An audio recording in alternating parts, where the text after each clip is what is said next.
This was a triumph. I'm making a note here, huge success. It's hard to overstate my satisfaction. Aperture science. We do what we must because we can, for the good of all of us, except the ones who are dead. But there's no sense crying over every mistake. You just keep on trying till you run out of cake, and the science gets done, and you make a neat gun for the people who are still alive.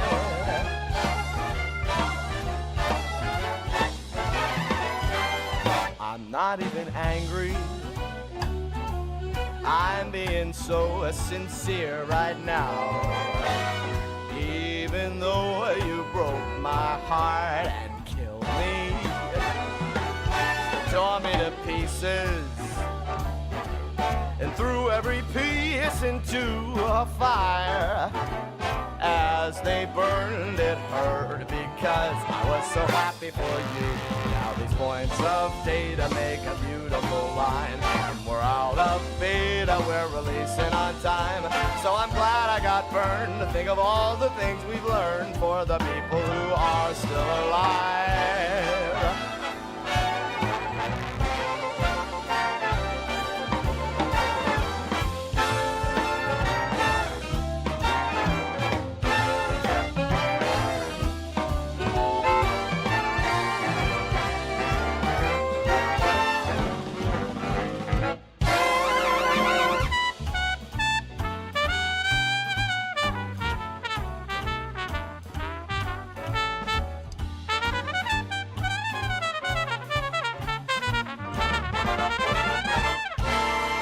Look at me still when I look out there, it makes me glad I'm not you. I've experiments to run, there is research to be done on the people who are still alive. And believe me, I am still alive. And while you're dying, I'll be still alive. I feel fantastic and I'm still alive. And when you're dead, I will be still alive. Still alive. Still alive.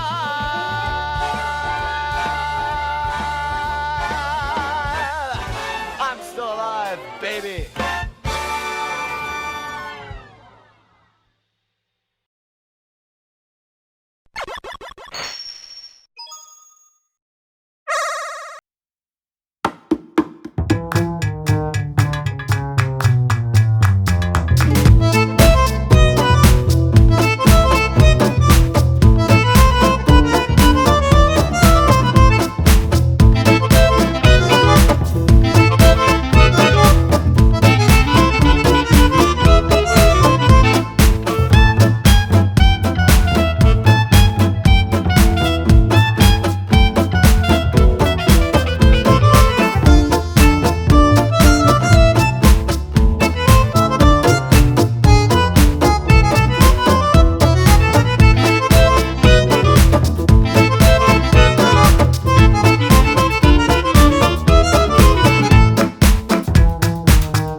sun is shining on me.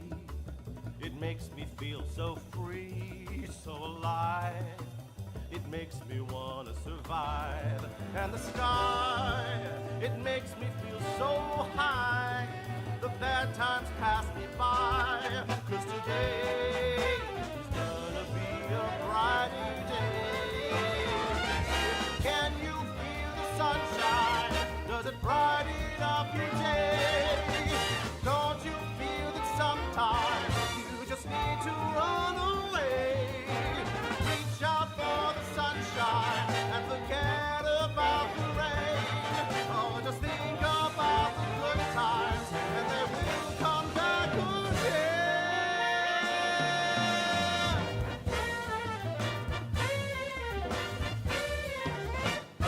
Without you, there's nothing for me to do. Can you feel the sunshine too coming through?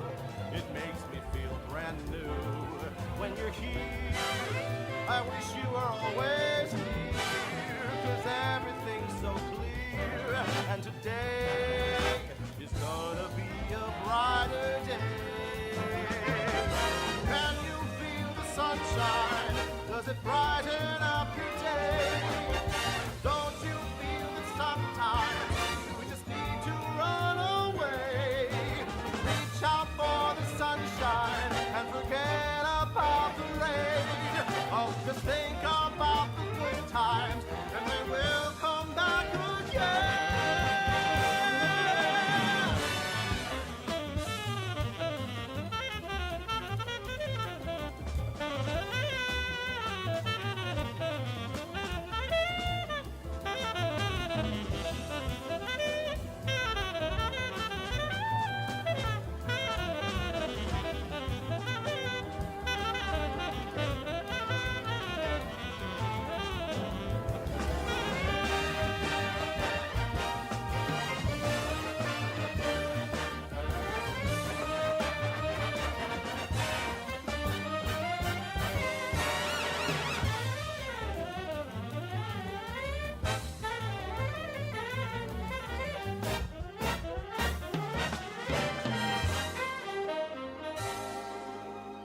When the sun goes down, I feel like I am waiting for another day when the clouds go away.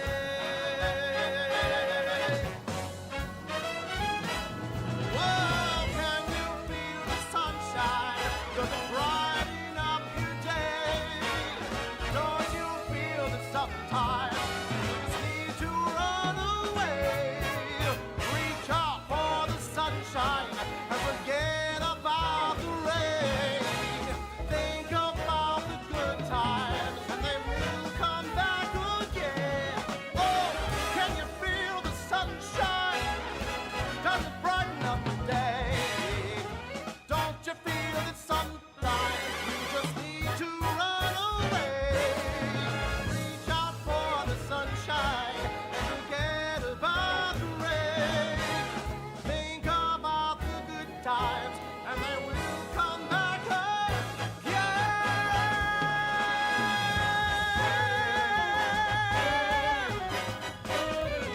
Can you feel the sunshine? Are you ready? All right.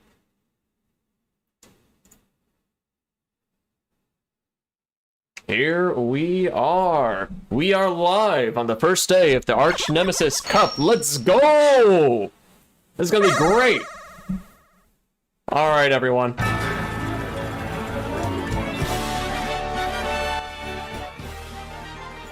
So let's see. Like that today, we have some banger matchups between Grit By and Oligarch again from Tree Confin. Basically, it's Kantbai, Izanagi, Tordred, and Seraph. It's gonna be a banger matchup. It's like Spark's gonna fly, and the Wheel of Doom has chosen a terrible map for them.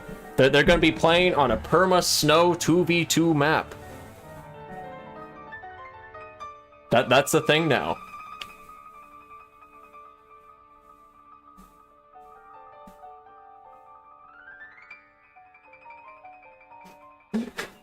I mean, well, that's the thing. Olaf is banned.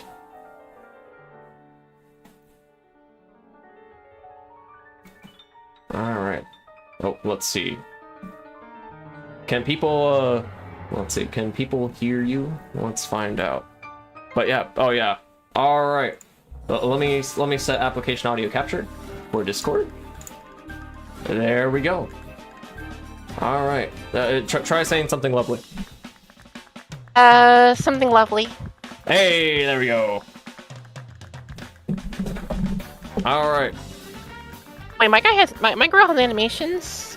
I'm not actually looking at you the got little screen, animations. so I have You got a no little idea. bounce. You got a little you got a little like mouth on animation. It's great. Alexis is it? Good. All right. Yeah, because like I said, I don't have the stream up. I just have the chat up in case I need to do anything. This is great. So scandalous. All these players showing their legs. Ugh. It's I better don't know, than what I like, had like, before. you gotta Christian. just do some stretching. Gotta stand up a little bit, you know. All right. I mean, that is technically true. I'm wearing a komodo, not pants. I guess you'll just have to imagine that, like, we're hovering.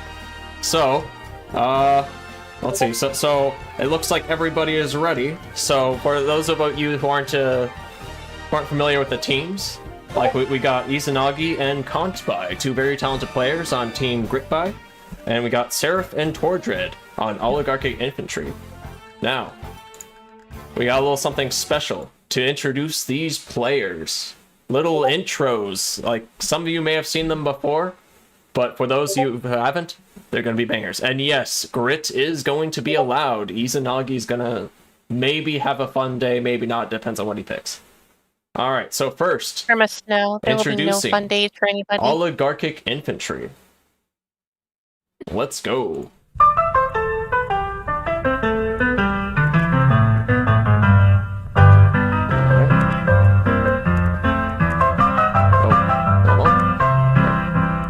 Yeah, it's going on.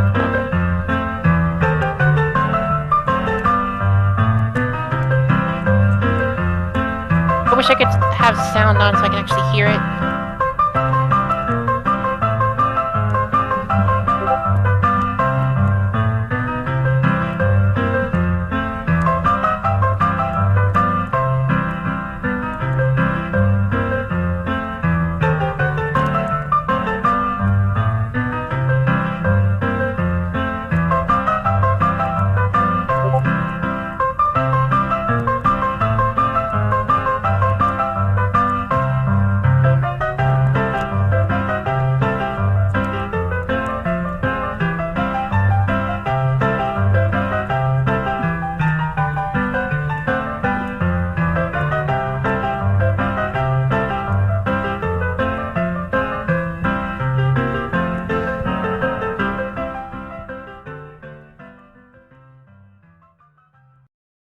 Alright, and that is Oligarchic Infantry for Tordred and Seraph, very famous for building tanks.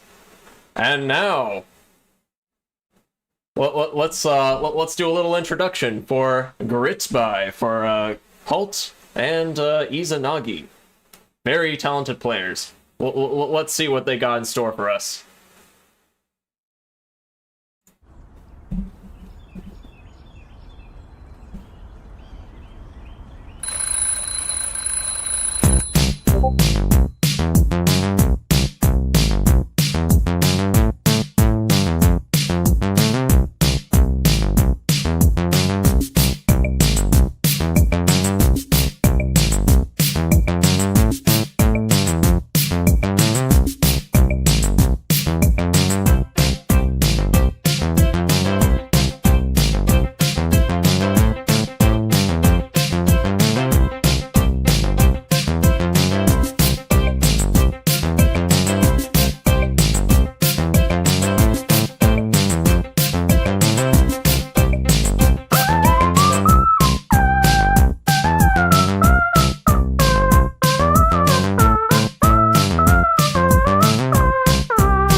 And there we go.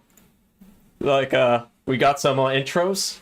We got the players. Now, gotta confirm. Are you all ready? Like, Izanagi, Kantbai, are you ready? Let's ping I feel them like I know these players a little better already, which is good. 'Cause I know exactly one player out of 4 people going in right now. All right. Let's confirm that everybody's ready. At let's see, at Halt, at Izanagi, at Seraph, and at Tordred. Are you ready?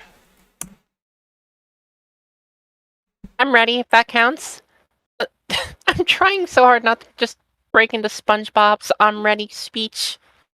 I don't know, that sounds like a pretty fun speech to me. Okay, one second, if I can get it up.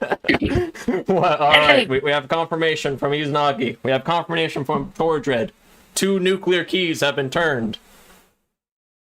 Yeah, but what about the other 2? Alright. And are we about to have a nuclear meltdown? Alright, we got a roar from Kantbai. I'm gonna assume that means he's ready. And I'm gonna assume that because Seraph and Tordred are in the same chat, that Seraph just stealthily turned a key without us looking. So, we got ourselves a perma-snow map. Eddie snowed in by bum. I'm gonna Is that start an the game. Undertale reference? And let's cast it. Right here. By the way, can you link me the game so I can follow it live on the website? Yep, that's the plan. There we go. We got ourselves a little perma snow map. Olaf is banned. As you can see, it's a... Well,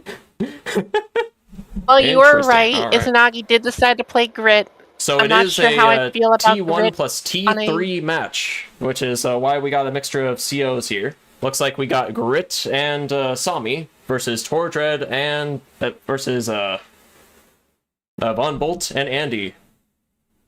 This should be an interesting match, folks. So, when everybody's ready, I believe we can, let's see. I believe we can unpause.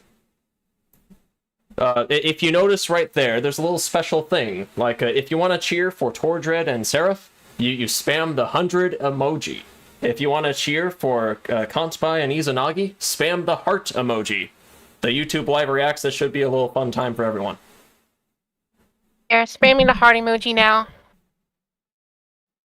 I don't know, man. After they stole $170 from me, I'm spamming the 100. Well, I'm only giving them the support because the only person here I know is Kambai. Alright. So, when everybody's ready, please unpause the game. So I just realized, but both players start with a free mech. That's actually kind of interesting. Especially considering the perma-snow aspect, because I don't think mechs are affected by snow. Alright. Are they? I don't believe they are, which makes things interesting, because, yeah, if you look at their little movement right here, they are unaffected. But infantry, Yeah, I wasn't sure if interestingly they enough, were- are affected, except on things like roads. And yes, 10+1 timers. 10 plus. Oh god, this is gonna be fun. Get no time to think. Exactly. So It's gonna be especially bad for Izanagi because Grit kind of requires time to think. Yep, Grit does require a little bit of time to think. But like, but I don't know, like Izanagi just does have the... he has the grit to do it. He has the determination, you know? Oh, and there Yeah, we I go. really should We are look off to the races. I should really look into Izanagi's games because I've heard the name before, but I have no idea how good or bad the guy is. I assume he's good because he's in the tournament, but... He is insanely good. He is a very talented 1300 player, and I'd argue one of the best players at playing from behind, which kind of gives him a little bit of a YouTube curse, because a lot of people tend to cast the games where he loses. Yeah, very, very, very talented player. One of the, arguably the best Grit player on the site. Well, now I feel like I have to challenge him because I want to see how good Grit is in Standard, because I still feel like Grit shouldn't be Tier 0, so at some point I'm going to have to challenge him to a Standard game, Tier 1 with Grit allowed, and see what happens. Alright, now let's turn on some music. So the players are making their moves pretty quickly, so that's a good sign. Yep, do a little bit of a refresh. Also, I noticed that Kanbai went double mech opening, but nobody else did. And there we go. I guess not technically double mech open, but he opened up a mech after the first turn. Which is probably a smart idea, because mechs are unaffected by snow, so we can get around unironically faster than infantry can. Yeah, let's move down the chat a little bit. A little bit behind. There we go. Alright, everybody can see the numbers now. Oh yeah, and the T-copter base skip. So very interesting down on with Kanbai and Izanagi. Kanbai and Izanagi are doing the interesting opening, and I feel like the other two are doing the safe opening. Yeah, it looks like yeah, it looks like a. Oh wow, Izanagi's going for a T-copter opening. Now T-copters are a bit interesting on snow maps because if you look at this, look at their range. 3 movement. Let me check. Look at that. Barely better than an infantry. Yeah, I mean, I guess you can fly they over can scooch mountains. forward at like at a very slow, very sad pace. So a lot of this match will just be watching setup, you know, like just relaxing, enjoying a little bit of a World War I Christmas truce. I don't know why, but that just sounds like something that may have unironically happened. Actually, yeah, it's a very famous Christmas truce. There's photos of soldiers on both sides, like playing soccer with each other, and then very sadly the next day they go back to murdering each other. But it is nice that for once that people just decided, you know what, I'm not gonna fight this guy on Christmas. I mean, that is the horrors of war, so as sad as that sounds, that is still sweet in its own twisted way. Let's see. Hey, let's see if Kanbai is going to build a third mech or if he's going to build something else. Because he has the money for... Oh god, he's building a third mech. Well, yeah, because, like, remember, this is a perma-snow map. It's like, nothing can move, like, at all. But mechs have a monstrous 2-move. To be fair, that's almost the same move as a tank in snow. They're unaffected. Oh, an uncaught error. Oh no. Oh wait, mechs are affected by There we go. snow. They're just drastically Nobody saw affected that. less than everything else. Stream is safe. Because the mech that Kanbai has can only move one space into the mountains. Yeah. Also, yes, Christian, this is 1.5k funds. This is a new 2v2 standard tested by Plague, and they had some massive success because normal 2v2 has problems with people not having enough money to build anything. But now, as you can see, that like people are building money in the bank. Like they have to make some decisions. Yeah, you're right. This is 1.5k. All right. Oh, well, let's see what Tordred does. Playing wheelchair man, scooching forward with his I know he's T-copter. gonna boost his infantry. Oh, he's gonna be able to get 2 cities next turn. Oh yeah. Not next turn, but you know what I mean. Nope. You start capturing because he's Von Bolt. There we Well, go. I mean, Izanagi could try to interrupt it, but I feel like it's in his best interest to not do that, especially as Grit. All right. Oh, look at that. We got the first arty of the game. We're going to see plenty more of those. Now arty are a little bit interesting on perma-snow maps, because the theory is that because they're extra range, like because of Grit, like they'll be pretty massive when everything scooches forward at 2 tiles a turn. Really enough, I actually think that in this specific format, that artillerists are probably better than normal, because the enemy has lower movement. Definitely. That extra range, like, is bonkers. Like if you have to like take 2 full turns while in an arty range, that just feels miserable.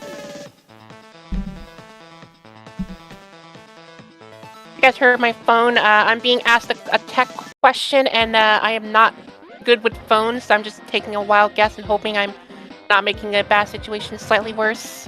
Sounds about right. Oh yeah, like I'm gonna just air units are very sad, Keaton. Like so for those of you who don't know, in snow, air units move like 3 tiles. Like look at this T-copter. Same with the B-copters. 3 tiles. There's a reason why these airports are really forward on this map. And even then, like it's very hard to justify building air units that just scooch forward at a very slow, a very miserable pace.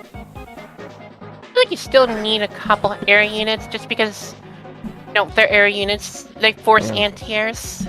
Unfortunately, banana missile's still bad because, well, it turns out you have to move it in position. And with 4 move, that becomes a lot less. It's not... Yeah, well, while artillery become better in perma snow, I feel like missiles go from extremely niche to you're actively trying to lose if you build a missile. Yeah, you are throwing... It is max artillery bad. About that, I'm building a max artillery in one of my games right now. So you're either a genius that is inventing a new meta, or a mad woman. It's a mix of the two. I mean, I do call myself the unofficial queen of bad decisions, so... Alright. Yep, unfortunately, Missile-chan is not escaping criticism this stream. And also, I don't think you want to put... I mean, you could put your missile on roads, but the roads aren't exactly connected leading into the middle of the map, so you're still eventually going to have to deal with that non-existent movement stat. Yeah. Alright. So Izanagi's doing some thinking. Burning some time. So just realized, but to make a master plan. Oh, I interestingly feel enough, like we have an anti-air build from Tordred. Now, that's probably for Sammy and her infinite amount of mechs, because as I learned last night, that's kind of a counter. Oh, yeah. Like, interestingly enough, when you see nothing but mechs and infantry, like, anti-air are oppressive to them.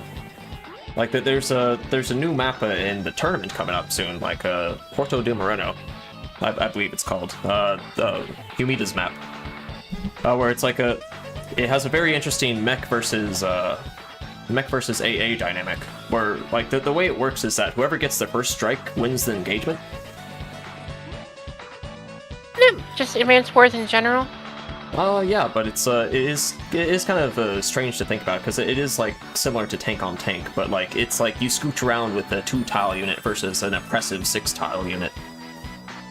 Also, I'm just realizing this, but there's only one comm tower for both sides, even though this is a 2v2. That means you have to pick which one of your teammates gets it.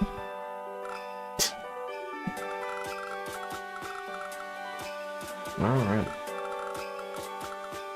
Let's see, so Tordred's doing some thinking. Probably coordinating with his partner. What will he build?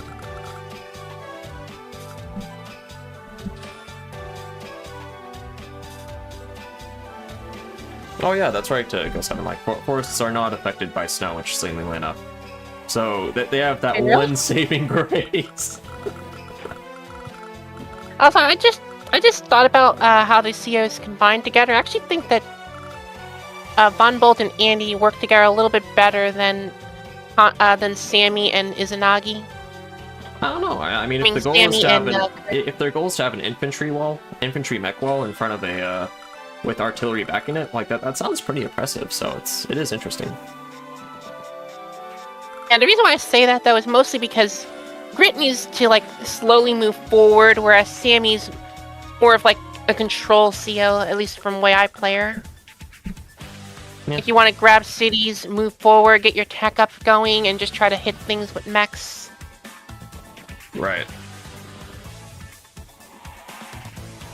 Oh, looks like we got some threats on the middle properties now.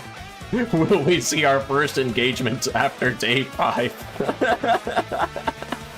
I mean, it looks like Izanagi is going to possibly be the first one to get an engagement.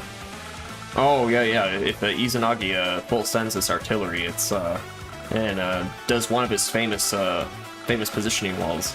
That's like, what can this mech do? Like, this comm tower is basically locked down.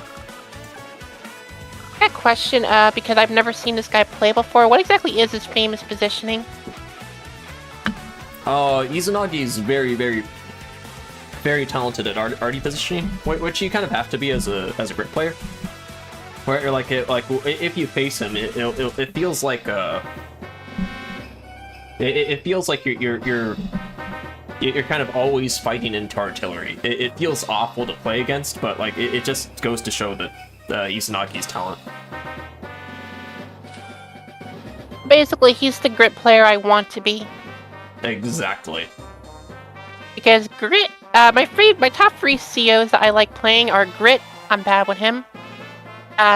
Grim, I'm decent with. And Sammy, I'm learning her. Yeah, Sammy's definitely an interesting CO because it's it kind of has some interesting anti-dynamics more than like, because it's like or it's like suddenly semi-viable units become a lot more viable. Like a famous example is the T-copter mech example. Unfortunately, I don't know if the famous Sniper Wolf and Izanagi will face each other. We'd have to ask both of them. Yeah, I kind of feel like transports are kind of like underpowered or overpowered depending on, not necessarily the map, but more like the person. All right, yeah, looks like some people are cheering for Team Gritby. Look at that. As they should. I don't know, man. After Contby stole $170 from me, I'm gonna do some cheering for cheering for Oligarchic here. Okay, but I technically contributed to that theft because I refused to back down even when he was murdering me. Yeah, that charity game was brutal. Oh yeah, like so like Contby during a charity game, like stole $170 from me by doing something he called a debt maxing, where he was my teammate and like if he lost, he would have to read terrible fan fiction similar to this tournament. But unfortunately for him, or I mean fortunately for him, like he was able to calculate the most Pyrrhic victory of all time, or Pyrrhic victory, yeah, Pyrrhic victory of all time, where he lost almost all of his units yet still won. He was like deleting units and everything, all to get that unit lost count up, because for every unit lost, I had to pay $1. Remind me, I need to ask Jake if they've ever accept what they're doing with you in the charity match. Where's my phone? No. I have to coordinate that. But alright, so looks like we got some movement from Tordred. Oh, look at this coordinated push. This is one of the cool things about 2v2 right here. So right here we got some mechs threatening properties and some infantry helping push. So this infantry is probably here to like start threatening this along with the mech. So like if this guy goes for it, it's just a nice 1-2 KO. I'm looking at the map. I'm also realizing that Kanbei and Izanagi basically have the comm towers not under lock, but they can't be easily contested if they try to go for it right now. Yeah, look at right. I guess they could possibly overpower him in the north because Grit mechs may be decent, but they're still Grit mechs. Right. If I remember correctly, doesn't Grit only weaken everything but mechs and infantry? Yeah, I believe foot soldiers are normal. So building mechs is Grit. Isn't that terrible? So interestingly enough, we got we got a battlecopter from Sarah kind of backing up this little push they're doing right here. So let's see. Also, I just want to point out, we still have not had an actual engagement yet. Ooh. This is spicy. What's Tordra spicy just to cut, tank? like literally telling Izanagi, "Come on, attack me, I dare you." I don't think he wants to take that engagement. He will die if he tries. Spicy. All right. Oh. Yep.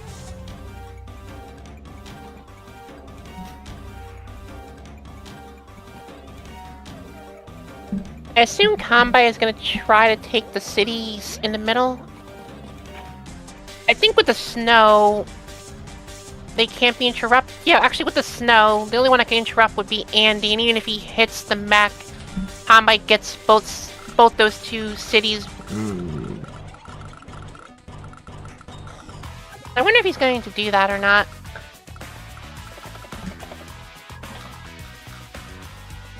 Let's see. Another reason why I'm not sure is literally just because 2v2, maybe they want to try to split up their income with each other or something, I don't know. I've never done a 2v2 is interesting because it's like it varies based on like matchup, CO, playstyles. Because giving one player a bunch of income and then just kind of harassing with the other player is a viable strategy if you can pull it off. But like it is a little bit riskier than normal just because of how bases are split in most 2v2 maps. Yeah, and because if the one player that has all the income starts losing, the other player literally can't do anything to really back them up. Yeah. So there are some pretty risky. Oh, an Andy already. Oh, look at that.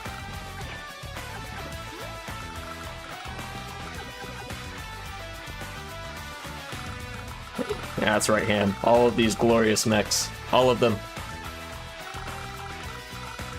There's too many mechs. I think Kanbai should build a mega tank in the snow. Yeah. Well, also, Kanbai is yeah, looks like he's basically saying like doing some little positioning, saying, "Come on, I dare you, do a Poland." Wait, what is Dual Poland? Because So Poland is very famous for just wanting to interrupt your properties. So like a very Poland move would be instead of Seraph capping that middle property, like just going to interrupt the mech with his own mech. that doesn't sound like it'd be worth it unless you already are ahead in cities. Yeah, Poland does like his income. So is a very aggressive. Like, oh, look at that. Yeah, and now if he wants to he's going for the interrupt comm tower lock. He's probably doing some nice positioning. And yeah, that artillery.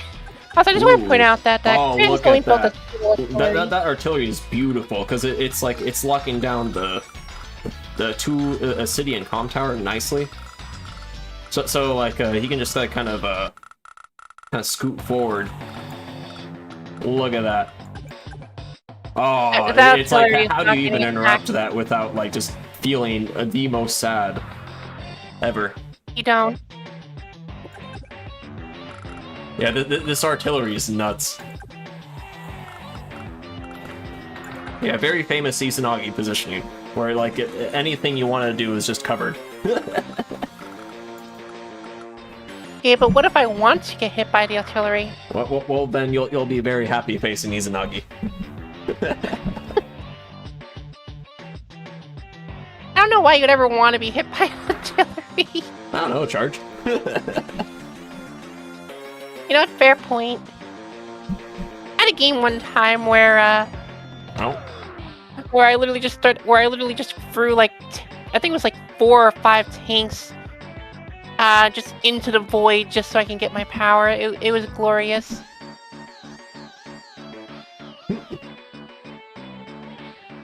I can think of a couple ways ham sandwich, but it's gonna be a long, drawn-out fight. Yeah, but it looks like this AA is oppressed enough that scaring off Izanagi. Wisely, he's backing up because this positioning is very very nice from Torgen. Also, look at that, 2 tanks, even with 3 move. He insists on building his tanks. Also, this is day 6, and we're only seeing the 2nd grit artillery. No, there's a 3rd one. Oh, he built a second one this turn. Yeah. That sounds There more we go. like a grit player. Yeah, so Iznagi's doing a little bit of a high funds kind of ish strat, where it's like he's like you want to kind of like build infantry to start to like not fall behind on income, but then like scoot your artillery forward to like cover everything once you capture. Interrupting that, and there's actually no way for Combi to punish that, so that's kind of sad. Look at that! Is this the first engagement of the game? Look at that! Yeah, that actually is the first engagement of the game, and it's a safe one too. Ooh, look at that! Like, what can fight this? Fight this AA and another one. Wow. As I learned from Ham Sandwich, that is apparently a good counter, so I will use this knowledge to beat Ham Sandwich next game. Ham won't see it coming. It's not like he's watching the stream. Let's see. Can Tortrid safely go for this comp tower? Because like he'll have to move off if he gets interrupted, but like I don't know if he can safely go for the comp tower if Izanagi scoots his mechs forward. Yeah, like Tortrid could start the comm tower, but there's so many infantry here that even though he's Von Bolt, he's still gonna have to take the risk into account. Right. Personally, I mean, he does have tanks coming in, so I actually probably would start it, because you're guaranteed to survive the 2 engagements. Just a matter of, is the counterattack going to be worth it? Definitely. Yeah. For those of you who aren't familiar with high-level Advanced Force play, it's all about the clapback. Like, can I get away with doing this without getting a clapback? Like for instance, this Tortrid engagement against Kokbai, it's very hard to clap back and kill this AA. But if he like went for this comm tower, there's a lot of things that Izanagi can do to just make his life miserable. Yeah, I'm kind of curious if Tortrid will be able to deny this comm tower. I don't think he will. Or at least not without losing a lot of infantry. I don't know. Well, let's see what Seraph's doing. So Seraph's kind of going for the middle cap. Kind of matching Kontbai here. Doing a little bit of a Mirzi. Can't really go for that bottom property. Which is probably making Seraph very sad. He could go for it, but if he does, he'll be very, very sad. His army will also be very sad because there will be a bunch of dead dudes on the floor. Ooh.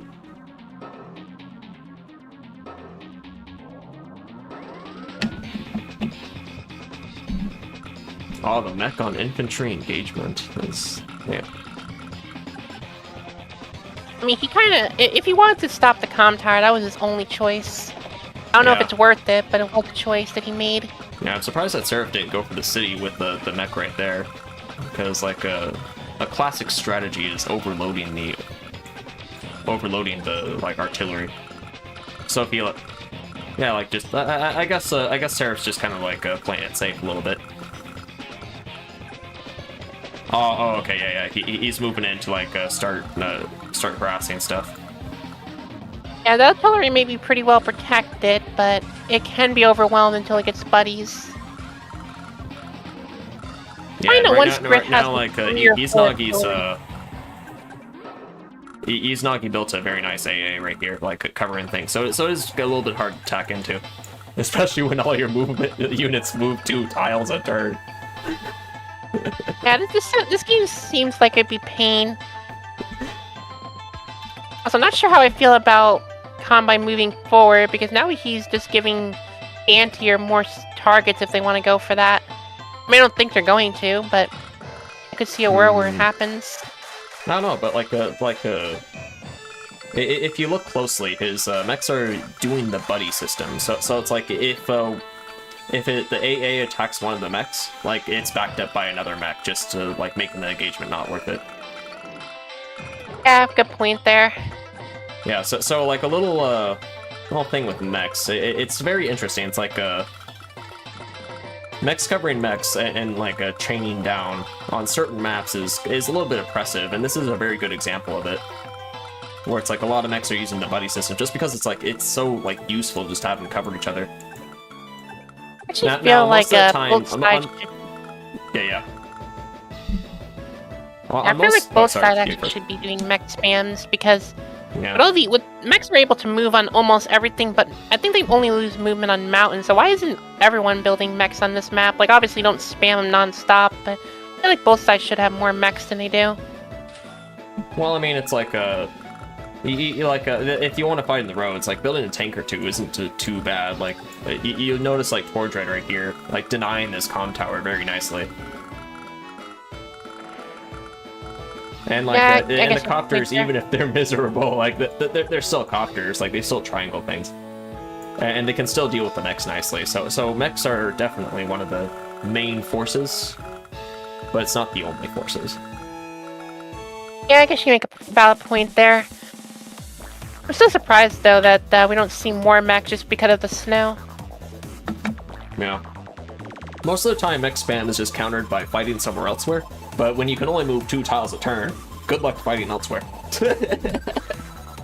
You can fight exactly out of the range of the mechs and no further.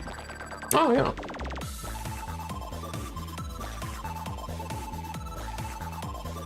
Oh, yeah. Like, Izanagi's probably showing just how oppressive Grid is on this map. Like, look at this. The singular artillery. All of this army just scared to attack into it. Well, joke's on you. I know no fear, and I would attack into it anyway. I'm joking, of course, but still. Oh yeah, well, look at that. And he's bringing Artie for his, the quote-unquote, the Conspy's side. Ooh, and look at this. The Artie buddy system. Now, the Artie buddy system is a little bit interesting because it's kind of like the mech buddy system, where it's like Arties covering Arties are very hard to attack into too, just because like I smack one Artie, I get shot by another Artie. You don't even get charged for being shot. Well, you get charged, but not as much charge as you would like. Oh yeah, Clone Andy did indeed get an upgrade. I'm surprised we haven't gotten Clone Andy yet, considering half the community wants it. I think the consensus is that it's like it would probably be one of the weakest COs in T4, so nobody would pick him. So it's like, I mean, it's like, is it worth the dev effort? Because I would pick him. Well, let me put it this way: do you pick Sonya in Standard? Well, no, but that's for a different reason. Oh, okay. I don't pick Sonya in Standard because she literally has nothing going for her aside from her super. Yeah, it's kind of like Andy a little bit. Like the only thing Clone Andy has is the power, and the power is mid. Well, I'm not gonna deny it's definitely mid, but I would still pick him. Like I'd probably just stick between Jess, Grim, and Andy to be honest. Oh yeah, like, somebody does have a point though. Like no comm tower maps. All right. Yeah, that's a point. I'd probably just pick him against like Adder, because we all know my feelings on Adder. Ooh, look at this. We got some spicy action from Izanagi. He's saying, come at me. Come in and out my comm tower. I dare you. Especially since this Artie's coming in like in 2 turns. So he's probably, like, if there's a brawl, he's probably counting on this Artie being here to back him up. I do want to point out that both the comm towers may belong to Izanagi if Team B doesn't do something. And a grid with 2 comm towers basically has normal units and ultra-powered artillery, which is a terrifying thought. Right.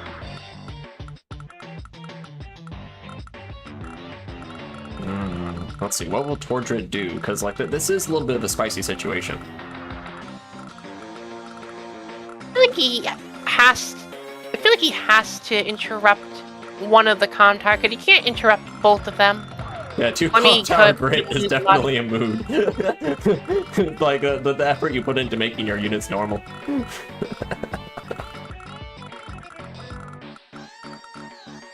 You have a point there, Ham Slam, which I would unironically probably willingly pick Adder on this map and under these circumstances.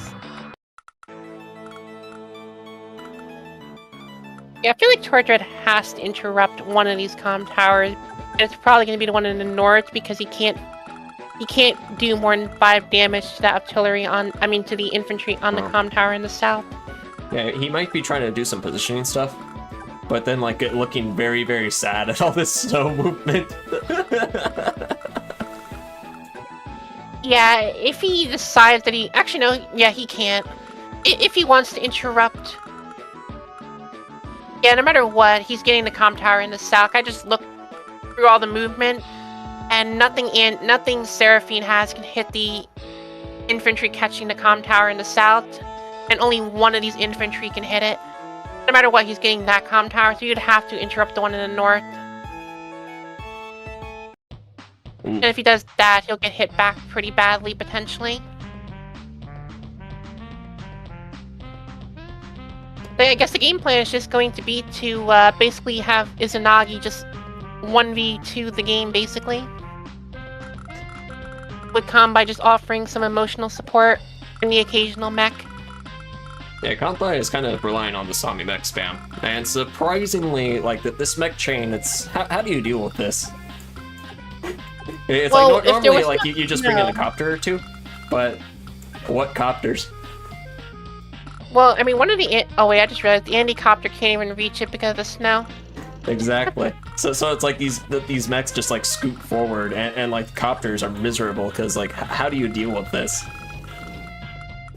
Also, that was a pretty good hit from Tordred. Because he's Von Bolt, they can't dislodge that infantry.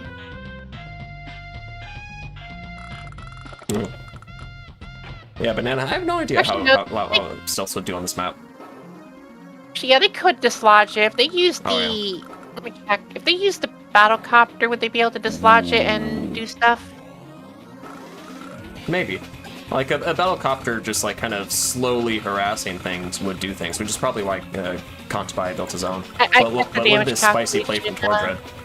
Look at this. He basically responded to Izanagi's play by saying, bet.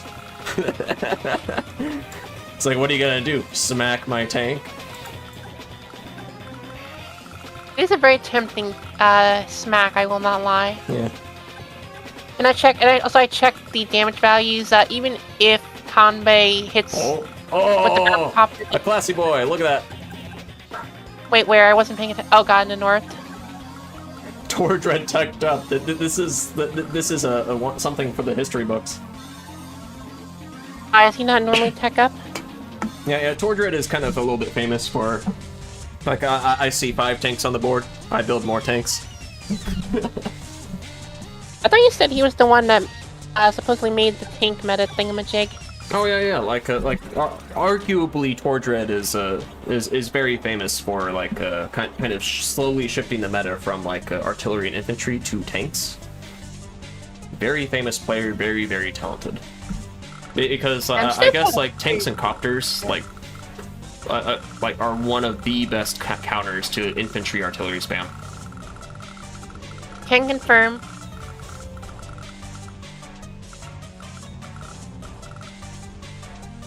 Tordred indeed embraced the classy. Look at that. Yeah, the only question is, how is Izanagi and Kanbai going to deal with that? Because they could tech up, but by the time they tech up, that medium tank is already moving in. Content's correcting, famous for shifting the fog meta from MD to tank and Yepopter spam. Oh, interesting. Apparently the Chinese community was very famous for being very classy. And then you have me, who can only really speak for Days of Ruin's Wi-Fi meta, which basically just involved a whole lot of tank spam, a whole lot of... Actually, no, think about it, it's mostly just a lot of tank spam and the occasional Duster and Rocket, because for some reason we all hated artilleries on Days of Ruin, probably because, you know, the maps generally that we used on the Wi-Fi had higher income. Yeah. Actually, I don't remember a single game when anyone built an artillery. So yeah, I think it was just the income. Because the Wi-Fi games were all played using maps that the game already had installed, so that might have had something to do with the meta. Yeah. A lot of the default Days of Ruin maps are kind of terrible. Ham sandwich. I can't say too much about whatever the heck an AT gun is, but dusters, at least in Days of Ruin, are actually not very good. Like, you can use them to deal with, like, copter spam and infantry spam, but if your opponent has anything else, they're kind of useless. Oh, you meant the, okay, those things. I mean, I think that would actually be a pretty good unit. Let's see, so what will Seraph do in the south? This is interesting. He's doing some thinking. Okay, so it looks like that, like, they're just out of range of this artillery. Just kind of prepping for, like, a big push turn. And I don't know if Izanagi will go for the cap anyway, or if he'll back off. Like, this will be interesting to see. Why would you not take the comm tower if you're guaranteed to get it? I don't know. Maybe it's not worth it. Very situationally dependent. Because, like, if you take the comm tower, and in 2 turns it gets flipped and you kind of lose a unit. Like, oh god, we got double medium peak. Oh, hey! Double Look at that. The classiest team here. Like, I'm gonna give some hundreds for them. Look at that. Ah. Well, I feel like now they're favored to win just because they're spamming all the classiness, and classiness beats out everything else in the end. Remember, like, Tordred and Seraph are hundreds, like, Izanagi and Kantbai are hearts. Derek, I'm giving them hearts now. Oh, man. I can't believe you'd cheer for a grit player and a thief. If it makes you feel better, I have nothing. I couldn't think of anything to make you feel better. Wow. Alright. So what will Mr. Kantbai do? Yeah, indirect fire does kind of counter classiness sometimes. But, like, classiness is, interestingly enough, very good at wall breaking. Like you see an infantry on a road, bam. Especially with, like, a Von Bolt, like a Von Bolt medium tank. Like, Alright, what's the let me thing bring up, limit like, let me bring up the counters. Alright, select attacker, select defender. Look at that. KOs. KOs. So Torch is probably bringing this in to help with wall breaking, because look at this unit clumps.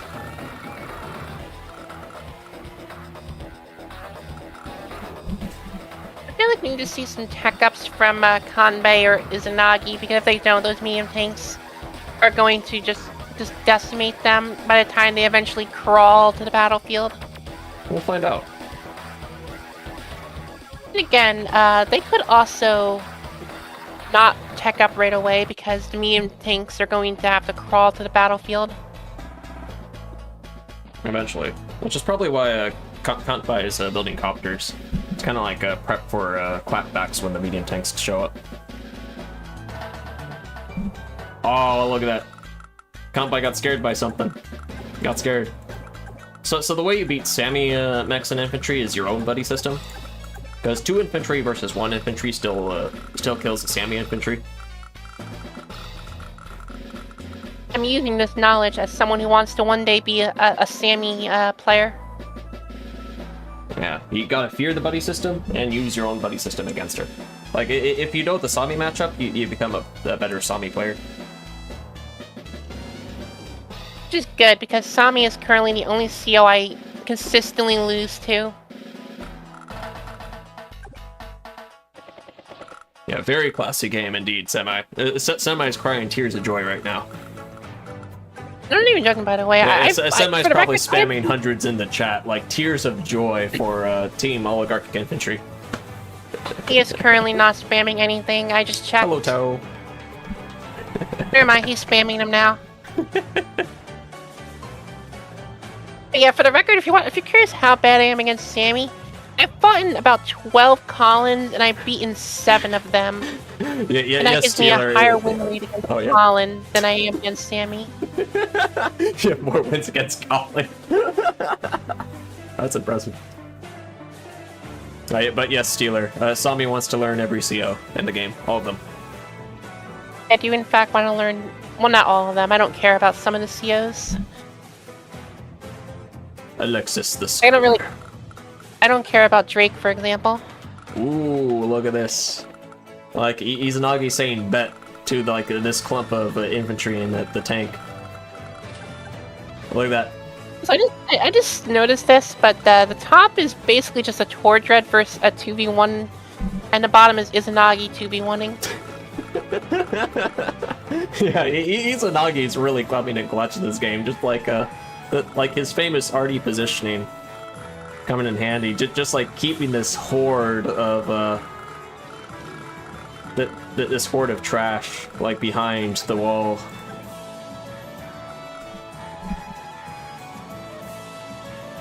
You can interrupt the capture, but I'm not sure what they're going to do after that, because there are a lot of stuff coming to assist them. It is though, because of the snow, the battlecopter can't do anything. Even though I'm just now realizing there's not a single anti-air in the north right now. Unfortunately, Valen Cool. I don't think a Great Rocket would be good in the south. I mean, maybe if he has a bunch of money to spend, but you can see he has 16,000 income, which is good, but not as like but not exactly rocket money yet. I mean, maybe infantry rocket if he's he has 6,000 banked up. Yeah. He's either going to build a rocket or he's going to tech up. Yeah, but Izanagi more artillery is usually a lot better than a rocket, because a +1 range on a rocket is mathematically not as good as +1 range on artillery, just percentage-wise.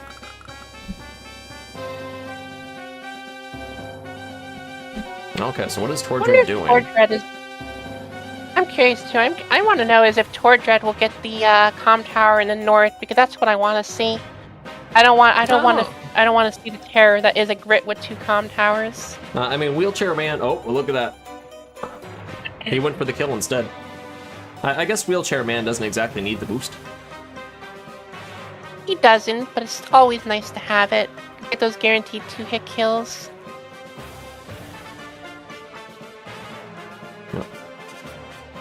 And also, I don't really have any interest in playing Colin because he's never allowed in any of the games I would actually care about him. Alright.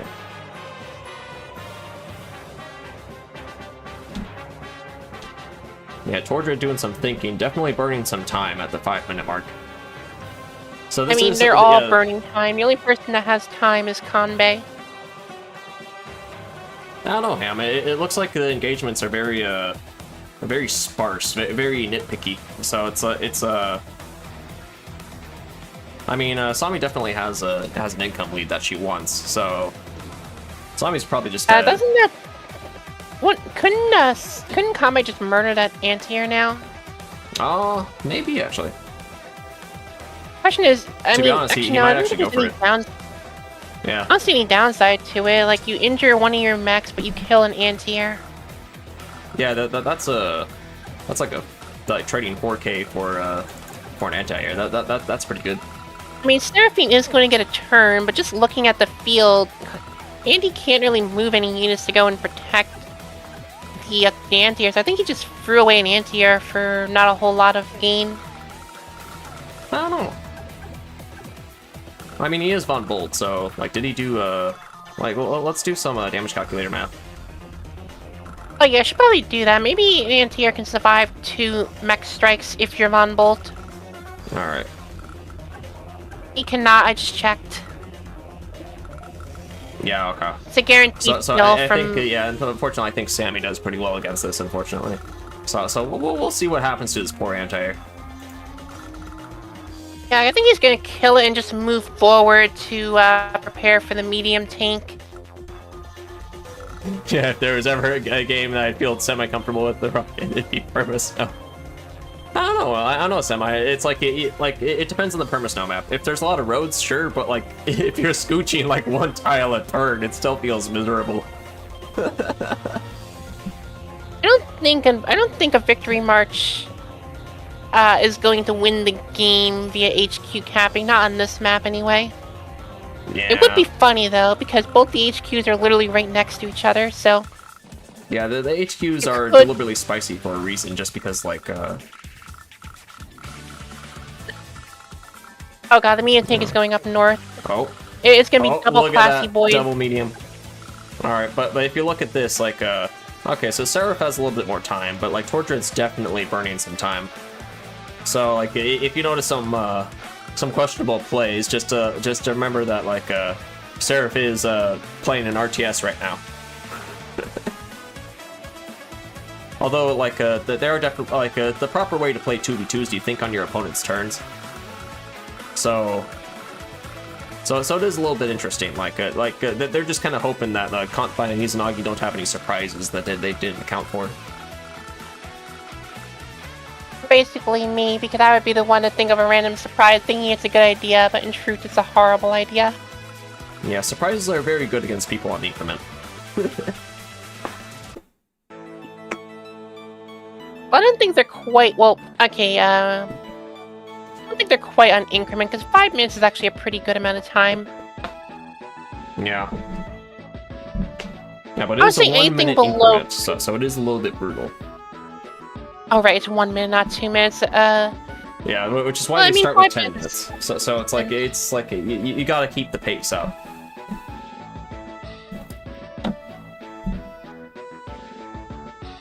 Yeah, I think if it's only 1 minute, if you ever go below 3 minutes, I think that's when you're basically in increment. The Tordred is pretty close to what I would think is increment then. Yeah. Alright. Melody, what are you deciding? Seraph is definitely burning time.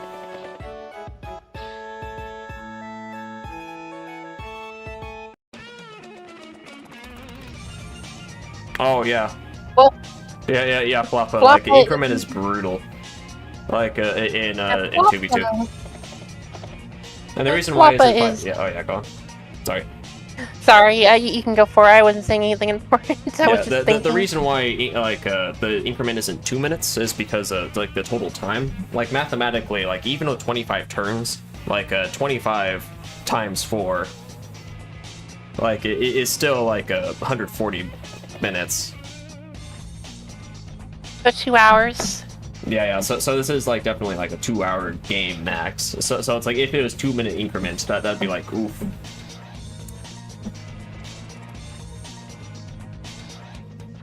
I believe in you, Fluhfie. You're gonna collect taxes, like Alaga Tua won't see it coming. Alaga Tua will become Alaga Hawk Tua.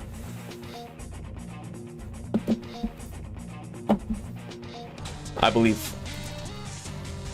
Also, they're not really sending players in Fog versus Fog Gods, I believe.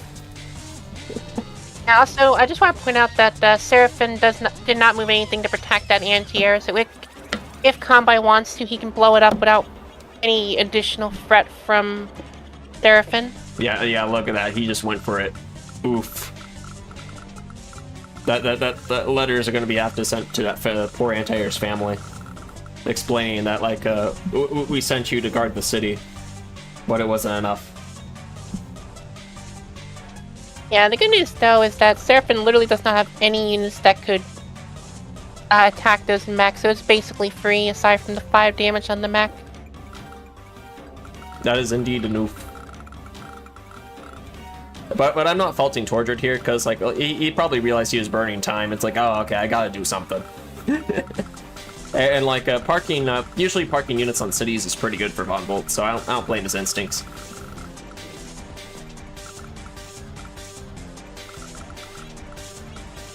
Oh, and look at this. They're definitely going to try to flip this comm tower. I actually think that the person who said that they might be going for an HQ rush might not be too far off the truth, considering that all the fighting is starting to slowly shift north. I don't know. We'll find out. Because this blob of mechs is definitely very scary. But what this blob is doing is pretty funny, too. Seraph is probably going to go for some property flips in the middle, which is probably why Izanagi brought the arty here. So I guess it depends on like how cheeky Tortured and Seraph can be versus like how much Izanagi and Kanpai can hold on to their income lead. Or is it income lead? No. It's actually okay. It is a very slight income lead. Team A is currently winning in income, but only by like 1 city, I think. Yeah. So there's a whole lot of white I'm seeing in the middle of the map. Yeah. This is still anyone's game, which is pretty interesting. You say that, but I don't see how Izanagi and Kanpai could lose their advantage right now. Yeah, like either like it looks like a Kanpai is trying to tag and like Izanagi's trying to bag to defend. A pretty brutal combination. Where it's like Kanpai goes for the aggressive early game, and then Izanagi just tries to lock down the rest of the properties. Why did he move that infantry? Because now the artillery can get hit if it tries to shoot. Or maybe he's playing to back up the artillery as well. Maybe. But I also like this, I like this little blob right here from Seraph and Tortured, because this is a very scary blob. Because, oh, look at that. Like, forcing the scooch. A very definitely Izanagi scooch, where it's like everything's being covered. Well, he has 4 definitely minutes. The deadly grit scooch. Grit scooch. He still shoots with the artillery, but now the artillery can get hit by a tank. Well, I guess, actually, no, it doesn't really matter, because he has 2 battlecopters, so never mind, Right. I just didn't look at the map. I mean, it is a great battlecopter, but it's like, a battlecopter is still a battlecopter. And look at that, he's defending his artillery with this AA. Yeah, he definitely doesn't want Seraph to like get the hit with on the arty and then start capping. Yeah, well, I think it's safe to say Izanagi is keeping that comm tower, because now the tank can't hit it, and now the tank is just out of position. It doesn't have anything it can really do anymore. Yeah, this is probably a great game to show off like Izanagi's strengths. Just like you saw him get that early lock, that was pretty brutal. You saw him keep this comm tower for quite a while to make that suicide cap infantry worth it. Definitely pulling in clutch. Yeah, I can see why Izanagi is good. I'm still challenging him to that tier 1 game though, if he'll ever accept it. Yeah, definitely Floppa. Izanagi time. You know what? I'm gonna reluctantly like cheer hearts for Izanagi.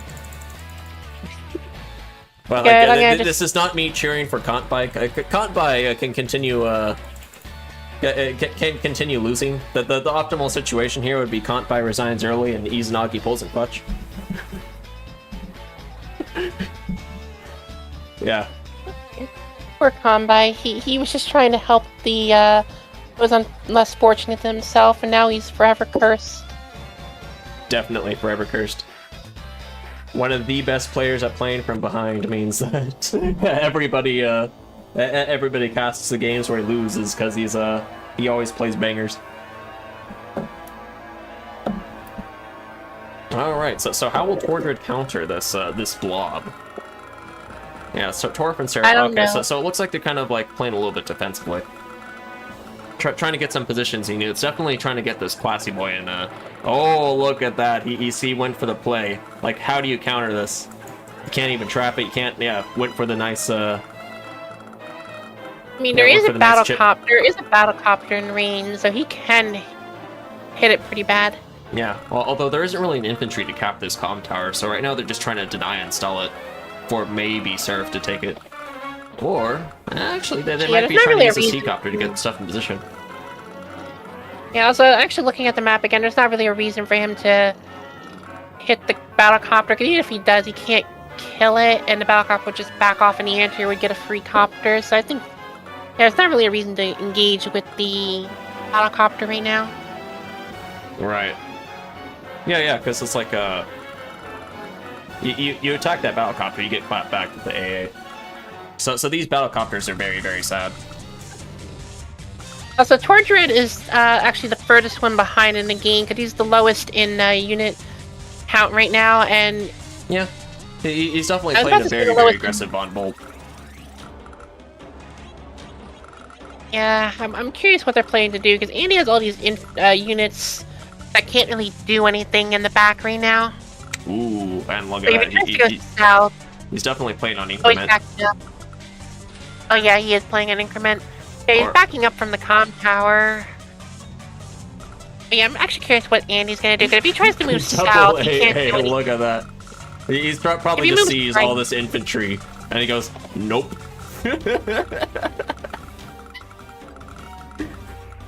Well, I hope the double classy boy works out for them, because right now, Alright. it's not looking good for them. Wait, do we see a rocket? Oh, we do see a rocket. The Grit rocket. Look at that. That makes an appearance.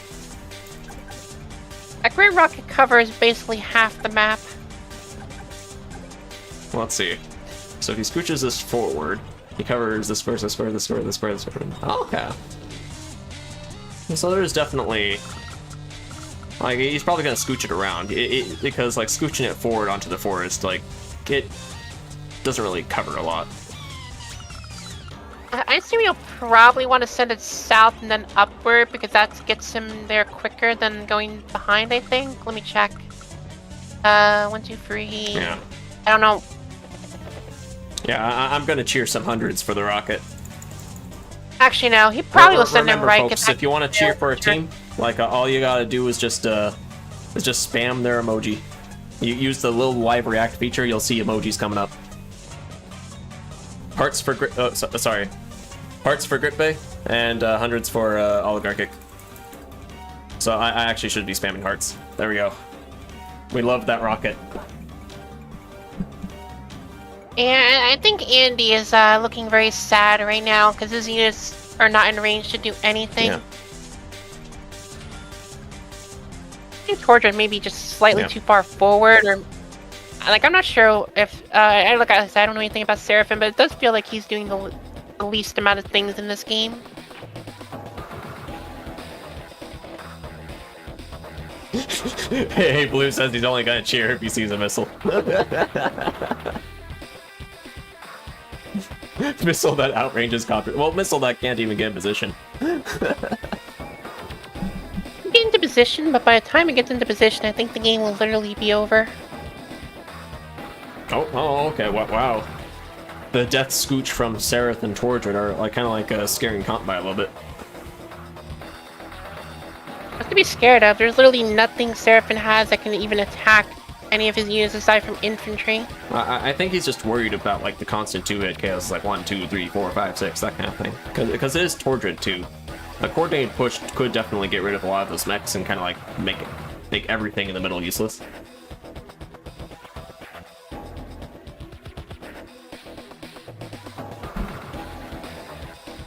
Yeah, especially since a lot of those mechs are damaged. Like, Tordred and Seraph have been pretty good at making sure Sami doesn't have full health infantry and mechs, because if you gotta remember, full health infantry and mechs can be positioned so that they can take 2 hits, whereas like if they're partial health, like they can be tapped with usually with the unit to get a 1-hit KO and like start wall breaking.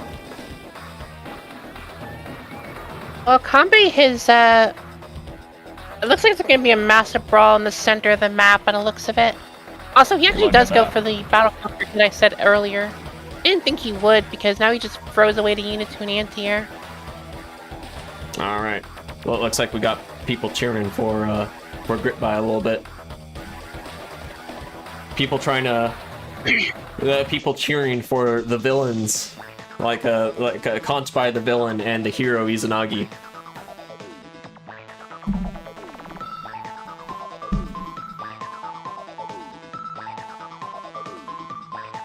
Remember, I mean, I folks, guess maybe- hearts for Kant by and Izanagi, hundreds for Tordred and Seraph. I think maybe Izanagi is going to cover where the anti-air will strike with his artillery. Never mind, he just shot with the artillery right away. No hesitation. You're right, A Blue. Like, Tordred and Seraph are the villains. I don't know, Compton. I mean, last time I checked, Tordred and Seraph did not steal $170 for charity. Hey, it's not stealing if it's for charity, okay? It's definitely a Robin Hood style theft, but it is, I don't know, like, we have laws for a reason, you know? Like, this is a society of law and order. Yeah. I feel like that goes out war in war. Oh, look at that. Look, it's a grid copter. That's not something you see every day. Copter that can't be attacked by anything, for the record. I mean, like, like, if there's an A in range, it could be trapped, but, like, Tordred and Seraph are getting close to increment, so it is a bit brutal for them. I think Izanagi could just attack with his anti-air, put his artillery in behind everything, and if he tries to hit anything, then he's just gonna get blasted out of the water. Yeah. Oh yeah, Max, the day limit is 25 days for the sake of time. So right now, yeah, the action is kind of heating up. It is quite literally a pressure cooker, not by choice, but like because they're kind of forced to, because it is a perma snow map. Each of these units is very sad with like 1 to 2 tiles of range. Yeah, we took every single unit out back before the game and just shattered their kneecaps. Exactly. Welcome to perma snow. There's a theory going around, like propagated by yours truly, that perma snow might like work well on certain maps if it's Fog of War, because Fog of War like deals like the best Fog of War maps have slow front shifting and slow reinforcement times.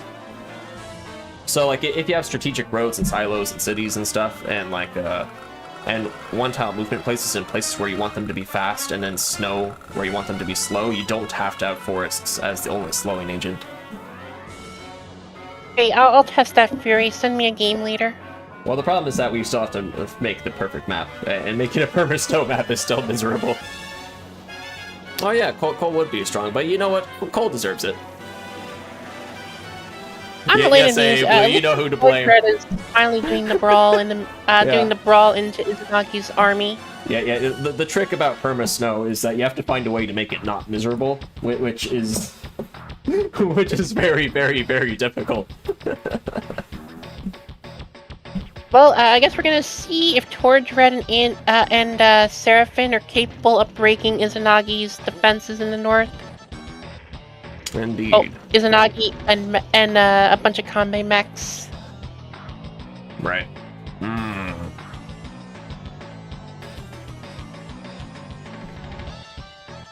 Let's see. So this death ball of just another medium Izanagi in contact. This is a little bit hard because in 2v2 you do got coordinate movements a little bit, and so while you can cover units together, like if you move wrong, like you might just mess up your partner a little bit.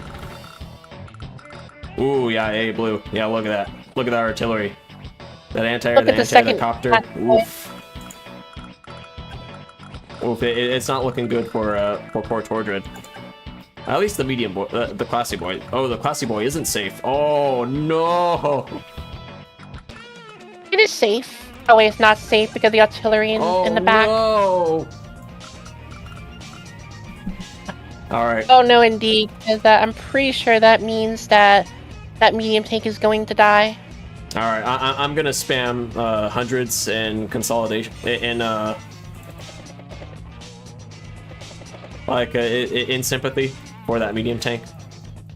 I think the medium tank is gonna die because he hits it with the artillery. It gets hit by a mech, and I think from there it's a luck roll for the infantries to kill it. Yeah, a little bit. Actually, I think it's not a luck roll if, no way, it would still be a luck roll because I think the Sami infantry will actually not die if it attacks the... Now, let me check. Would it die if they did that? I don't know. Gotta check the damage counts. Let me check the damage calc and put it on a road.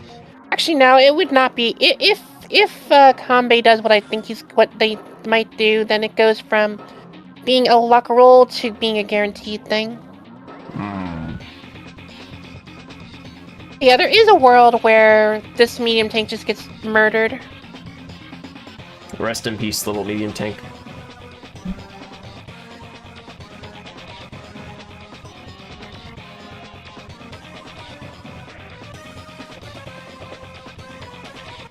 Yeah. Now I feel like doing that because I like playing Sturm. He's just banned almost every single time I get a tier 1 fog map. Yeah. He makes cat faces too good on a lot of maps. Oh, I know. I just want to play him because I get to do stuff like I did in Semi-Original Guy's video where I just buy stupidly expensive units, they never die, and my opponent is just crying because they can't do anything. Yeah, but, Like, how do something you, like Sturm on this map, though. Yeah, there's a reason why Sturm was allowed and nobody picked him. Let's just say that. I would have picked him. Yeah, because it's like, Sturm does not do well in snow. Does any unit not named Olaf do well in snow? Surprisingly Drake, because he can turn off the snow. You know what? You have a point there. I walked into it. Also, they're not going for the guaranteed kill on Tordred's medium tank, so Yeah. they're probably just gonna blast it and call it a day. Oh yeah, Grid is definitely enjoying snow here, according to Floppa, because this Izanagi positioning is absolutely legendary. Mojo, he is allowed in some of the Live League fog maps. I played him before. Oh yeah. He's also allowed in exactly 2 Global League fog maps. Oh okay. Maybe I'll look up the name once we get to Andy's turn again, because Andy's not really doing anything. What is Contby gonna do with this 2700 that he just has lying around? Built. But it looks like things it looks like it looks like he's just spamming copters, which, to be honest, isn't that bad. Like, he has the time to spare compared to Izanagi, Tortured, and Sarah, who are close to increment. Yeah, he's just kind of been spamming mechs, so he has the money to buy like a battlecopter, bunch of mechs. Maybe eventually he'll buy like, I don't know, a neo tank or a bomber. Yeah, Contby. He wants. Oh yeah, like a bomber, a mega tank. Yeah. Like Contby is just drowning in money. Not gonna lie, I probably would have saved up for a bomber just because with the anti-air's crippled and the bomber slightly less crippled, I feel like they're actually pretty good in this map. Yeah. Also, oof. Like, Seraph is gonna have to move 27 units in 2 minutes. He's playing an RTS. Wish him the best. I shall wish him nothing but the worst.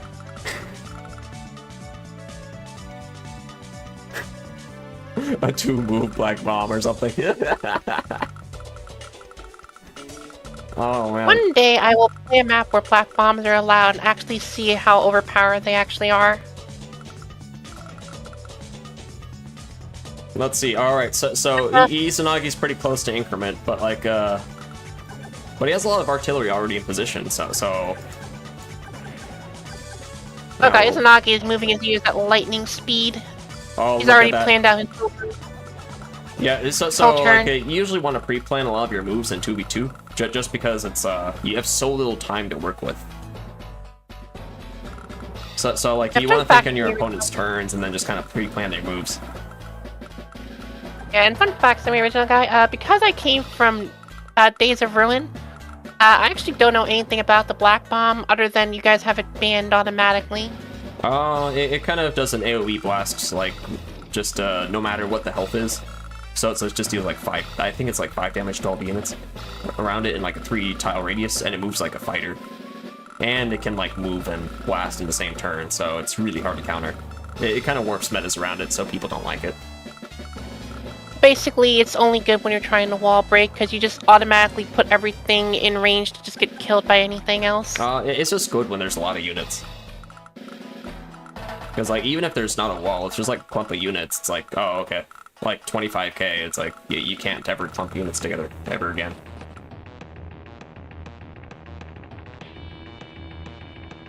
You want to play a game with a black bomb? Is he going for the middle cities? I don't think he will. Yeah, looks like we got a little bit of a death wall here. Like, Andy has done literally nothing the whole game, but he still has, like, all his units in the middle, so he's gonna start doing stuff soon. Yeah. We're noticing the Grit stare off, because like Grit got his arties in position, so it's very hard to kind of like push through. Yeah, Grit doing an amazing job denying these caps, but like don't discount toward the Seraph right here, who's positioned to like interrupt caps. Like should Izanagi try to be a little bit cheeky. I wonder what Tordra's going to do, because now he just has he basically threw away a medium.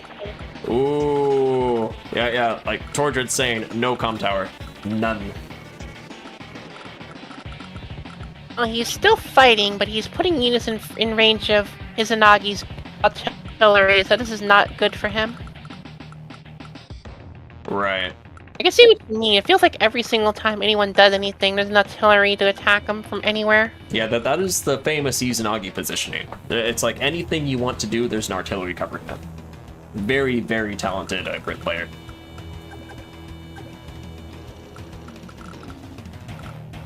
Ooh, look at the charge. Like, Tordred's definitely, like, threatening, like, hey, yeah, like, good luck baiting a Von Bolt missile. Like, you're on increment. Yeah, they may be on increment, but they do have plenty of time when the other people are moving.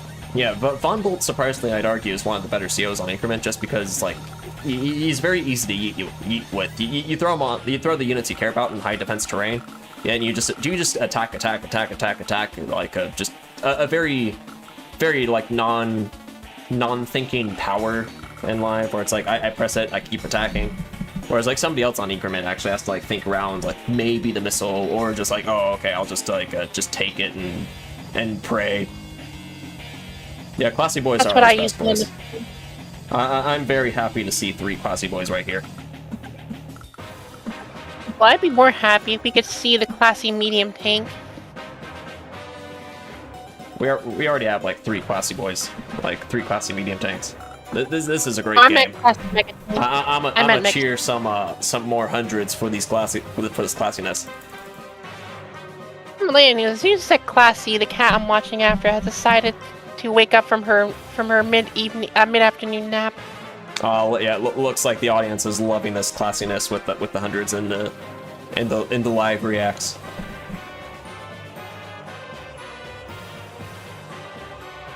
Yeah, it looks like Grit By is getting some cheers too. So it is yeah, looks like each side got its fans.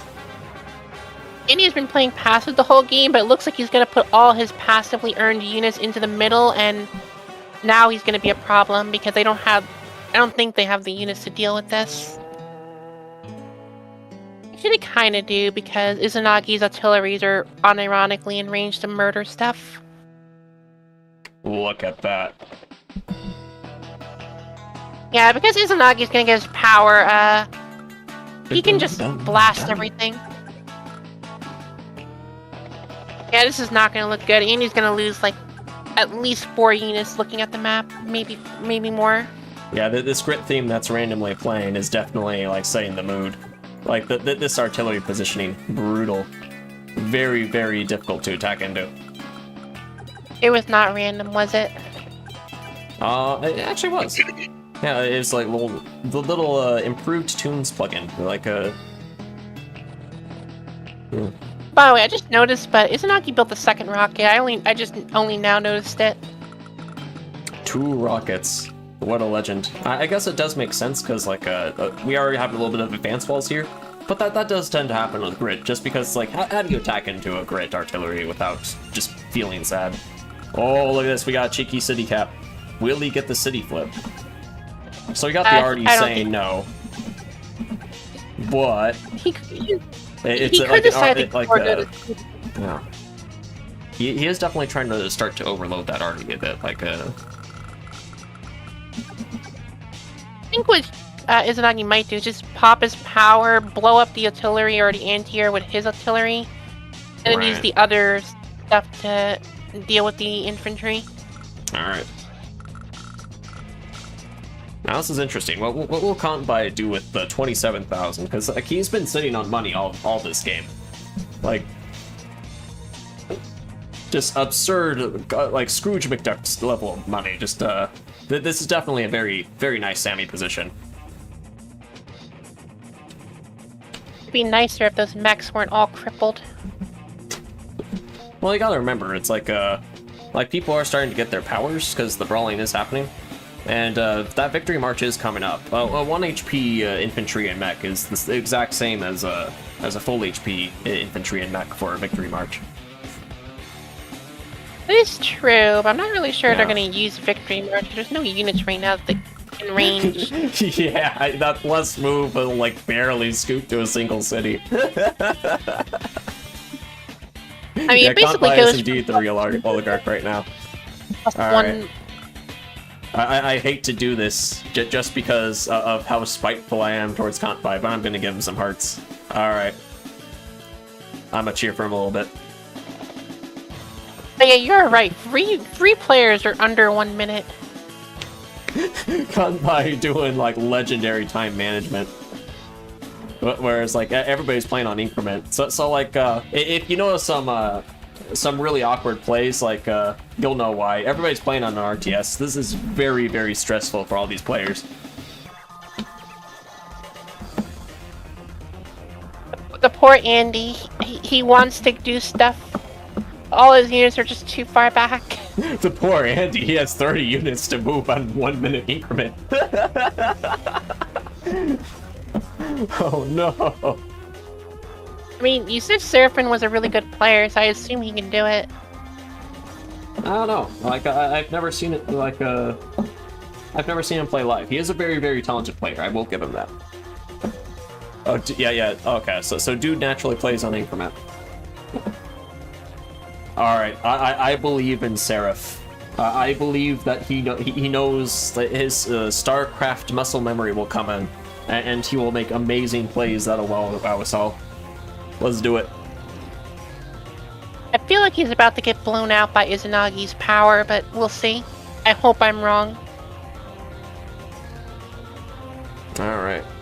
Yeah, Kanpai doing some thinking. He can afford to do some thinking because like he has an okayish unit count and like a lot of time to burn. So he can definitely He take also might not advantage be of Izanagi's positioning. using this timer to extend Izanagi's time to think. Oh, look at him. He's thinking like, oh, okay, I'm gonna threaten that AA, like get stuff in position to like to start kind of scooching forward a little bit, kind of force things off the con tower, get the second con tower. Oof, that'd be brutal. I would probably surrender.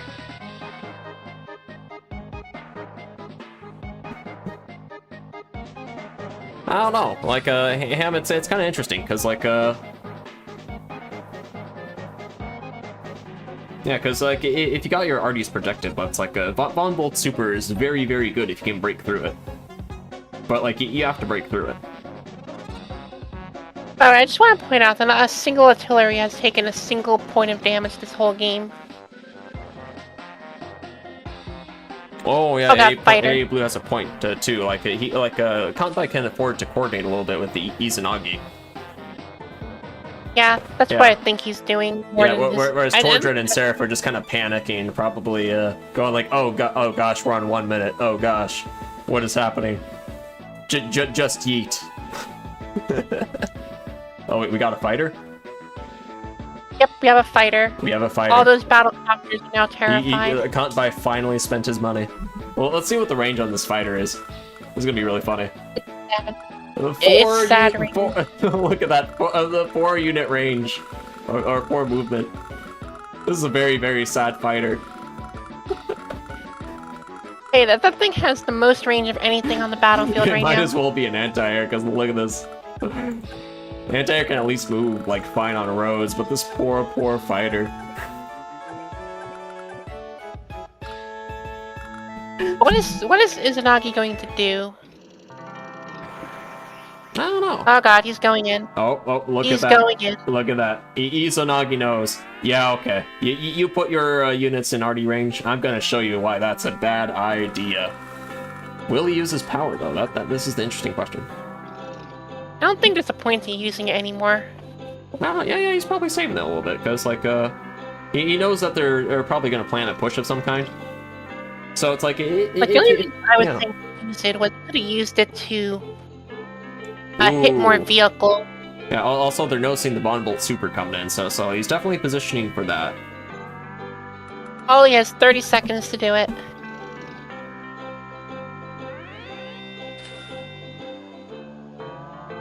Oh, an interesting Also thing missile. about look at that missile. Oh, look at that. Well, We whoever got a says they were missile. only going Hey, Blue, Here, you better spam those emojis. Yep, you're We got required an to- unironic missile. Oh, so this is not Alright, about I'm gonna need to see as many hearts as possible for the tactical grit missile. This is exactly beautiful. 0 seconds. Izanagi is officially screwed now. Ham was right the entire time. Izanagi's completely out of time. What is he going to do? He has 20 plus units to move next Well, I mean, turn. it's like, yeah, I mean, it's like, Izanagi is interesting, because, like, yeah, I'm on increment, but hear me out. I don't have to move my units, I just have to keep firing.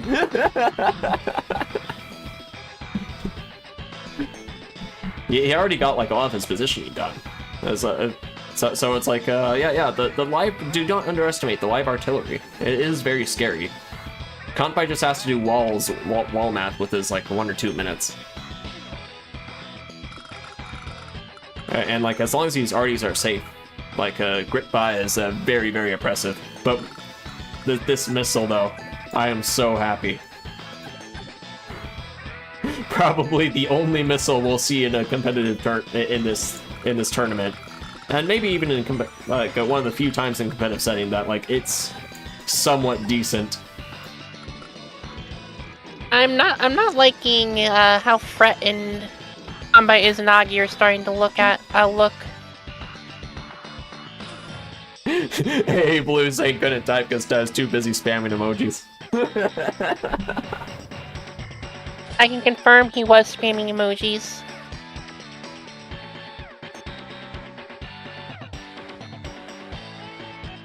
Okay, what's Andy gonna do? Alright, they probably see this missile and they're like, they're quaking in their boots.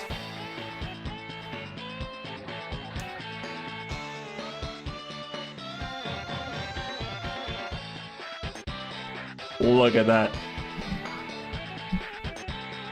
It's sad for all the medium tanks, though. They haven't been able to hit. Ooh, oh no! Seraph having to do a little bit of thinking. This is brutal. So many units to move. What will he do? I'll die. Yeah, Grit I makes don't things think hard because like your instincts with artillery, like they just go out the window because like, oh right, they have 3 range. I think Andy just needs to move quickly and just hope that his sheer numbers is enough to win. I mean, yeah, like he definitely has unit count as a resource, so he can spend it. Like if he tries to keep his units alive, just kind of starts yeeting. Like all he has to do is care about his units not dying, and like the yeet constantly strategy might not be terrible. I think it's probably more beneficial to him because that's less units he needs to move, and he gets a little bit more time back each time. Right.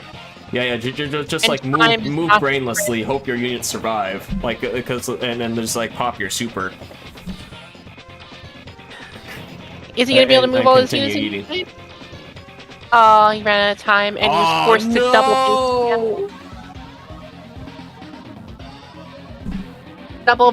forced double base skip.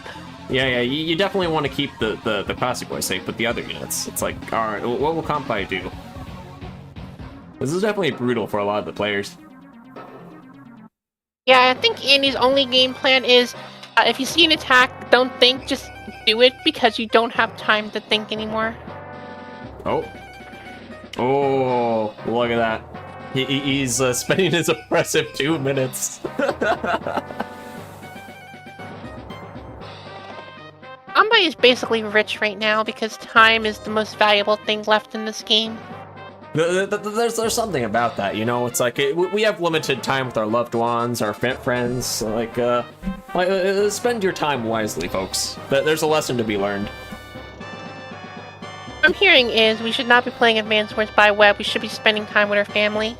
We should be playing more Advanced Wars by Web because this is the greatest web game on planet Earth. If there's a really fun hobby, it is this one. This fun little web game that brings joy, tears of joy to everyone that plays it. Steeler saying I'd rather have 100 bases than 100 minutes banked up. I feel like I would go to great lengths to not have to build 100 units every turn. I don't know. If it's like if I have 99 minutes and 99 bases in 100 minutes, I might take the 100 minutes. So there's definitely like a ratio thing going on there. Also, I guess they're just expecting the missile to hit all the way in the back because they're just throwing everything back there. We got a fighter, a battlecopter. Yeah. Like everything's back there. Now, also, Techie's bringing up a pretty good point that they're definitely trying to bait the Ex Machina right now with that fighter. With so much money, like a Compi can just afford to like just kind of throw away expensive units just for the Ex Machina pay. And if Bombolt's super can't do anything, then he basically just has his day-to-day. I mean, to be fair, it is one of the best day-to-days in the game. I feel personally attacked as a Grim player. Yeah. Everybody feels attacked as a Grim player. They always get first struck. Hey, I'll have you know, I get the first strike every now and then. I mean, normally it's when I'm fighting someone that doesn't have a movement day-to-day, but still. I got the snipe attack. Stuff is already dying. Alright. We got some powers rolling. Things be dying. Every single artillery killed something. That is amazing. Everybody's on increment. Oh no! 20 seconds. What will he do? He's already done what he wants to do. Yeah, he yeah, just yeah. wants Like to... he's like, oh shoot, 15 seconds. Move up. He blocks his airport. Well, I mean, I guess he's not building a copter anyway. Yeah, it's only blocking if you were actually going to build anything. Oh, Compi bringing out his own classy boy. Look at that. And now he's back to 0 seconds. Alright, everybody's on increment. You should know, Tordred managed to get back a little bit of time by ending his turn early. Yeah, this is definitely a position in Compi and Izanagi's favor, just because it's so hard to attack into. And like, Izanagi can just kind of like, all he has to do is click the fire button randomly on his artillery and see what shows up. He doesn't even have to think about what he's firing at. Also, I just want to point out that rocket is now officially in range to support everything on the battlefield. Ooh, yeah, this rocket is terrifying. All he has every turn, just click fire on that rocket. It doesn't matter what it hits, just keep clicking fire. And this missile, just like kind of put it to cover everything, and it's like this blob of indirects. Yeah. Wait, why do I need to play more zombie games? Stellar, why do I need to play zombie games? Ooh, this classy boy's in our RD position. So it's just like, it's so hard thinking on increment. Right now, like, Tortured's trying to, like, get some prep for the incoming Ex Machina, but it's very, very difficult. I want to point out that if Combat gets his super, he'll be able to steal all the white cities in the middle of next turn. Well, this turn, I guess. You know what I mean. Oh, right. The content's actually right. The Grit does have COP active. It does mess around with the stats. So Tordred is playing still very, very, very smart around these around this artillery. And considering that, I mean, I guess it's not as smart as you think, because he has 25,000 charge when his next turn goes up. He only needs 7,000 charge to get another snipe attack. Ooh. Dang, the double snipe attack, that'd be really brutal. Yeah, I feel like 7,000 charge is easily obtainable as long as he has something to hit his battlecopters into. Yeah, Izanagi sacking battlecopters for another snipe attack would be a sight to behold. I think it's probably what's going to happen, I don't think honest. there's anything to really sack into. They all have 3 range. Oh yeah, the timer is brutal. Poor Yeah, Seraph, nothing for just like realizing I'm playing an RTS. My units are running out of fuel. How do I do this?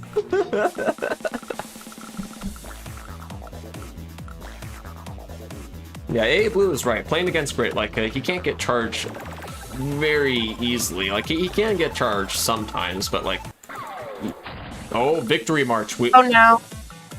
Oh, they got the comm tower. Oh. And now he just gets all the white. Look at this. This is brutal, and he's probably gonna get the second comm tower too. I mean, he Well, look at this unironically comm could. Actually, no, he can't do that because I don't think he can steal from your partner. Oh yeah, this is partner. Never mind. I mean, he's not stealing anything from the other guy. This is a brutal victory march, especially since like they have to figure out a counterattack on increment. So all Confi has to do is move units up and like just enjoy the fact that everything is covered by like all this artillery. Like this rocket, like this artillery. This is probably one of the most brutal victory marches I have ever seen. Even though he's on increment and like has run out of time. Look at that. He didn't need that time. He had everything prepped out. That's why I point out that now everybody's All on right, increment. let's see how the Ex Machina does. Like, will the bait work? Does the bait work? Or will? I mean, admittedly, I actually think that Torch Red and Andy are gonna probably surrender next turn, but yeah, we'll see. They're desperately trying for the bait, but let's see if it works. I'm on the edge of my seat. Oh yeah, 42k income. Confi just gonna be able to like build like a mega tank, like a fighter bomber, whatever he wants. A neo tank, rockets. I mean, if I had that much money, I would probably just spam a mega tank every turn and say, you know what, this is your problem, deal with it. Like, how do you deal with a mega tank if you're spamming one every single turn? Okay, you could try building bombers, but with what money? Oh man. Yeah, Izanagi just got kind of like just firing and then just ending turn. Oh, okay, they're going for the counterattack. Do they have enough time to do it? Everybody's on increment. I'm on the edge of my seat here. Oh, okay. I don't think they have enough time. They're playing blitz chess with like 20 units on the board. Great, now I kind of want to play Ooh, he's 3D having to chess. think. Super stressful for Tordred right now. You should not be thinking. Just yeet. You don't have time to think. Does he have the Ex Machina? He does, but he probably sees this bait and he doesn't want to. He might have like opened up the move. Did he open up the move planner? If this turned yellow, he probably opened up the move planner and like to see where it goes. Or he's probably relying on his instincts and going, yeah, I see this. I'm not falling for it. I mean, you use it or you lose it. I think that's basically what's going to happen here.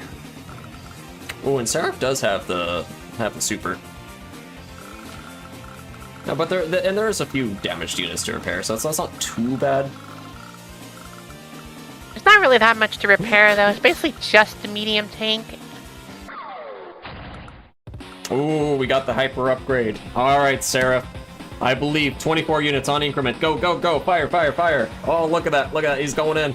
Will he cap back the properties? Oh, he might be able to take back that comm tower, which would be huge for Tordred and Seraph. I don't think he's going to get it back. Although, for the first time this game, an artillery got hit. Oh, the artillery got hit. That positioning is huge. They can finally kind of move in, but they're moving in on increment. They're also moving in range of a rocket. Also, right, that missile unironically is He realizes I have 10 because- seconds left. 8, 7, 6, 5, 4, 3, 2, 1. Brutal. Oh, and he moved in with the medium tank at last. All right. Yeah, also, I'm just realizing this, but this In missile grit is range, genius. but it did something. To be fair, he literally had a second. I don't think we can blame him for doing that. A golf ball. Oh. I unfortunately, I'm a cheer for Grit by a little bit. I'm gonna spam hearts in the chat.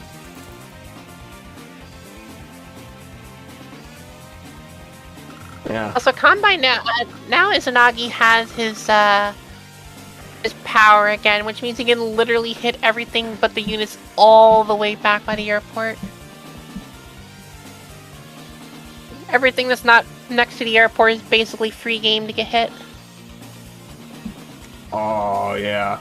This is a very complex board for something on increment. Compi is going to run out of time. 3, 2, 1, and look at that. Oh, we got a Neo tank. Izanagi is just going to like just instantly just blindly click the fire button. Like pop snipe attack, blindly fire. Look at that. Fire, fire, fire. Just literally click on every unit, fire. Doesn't even care what he's hitting.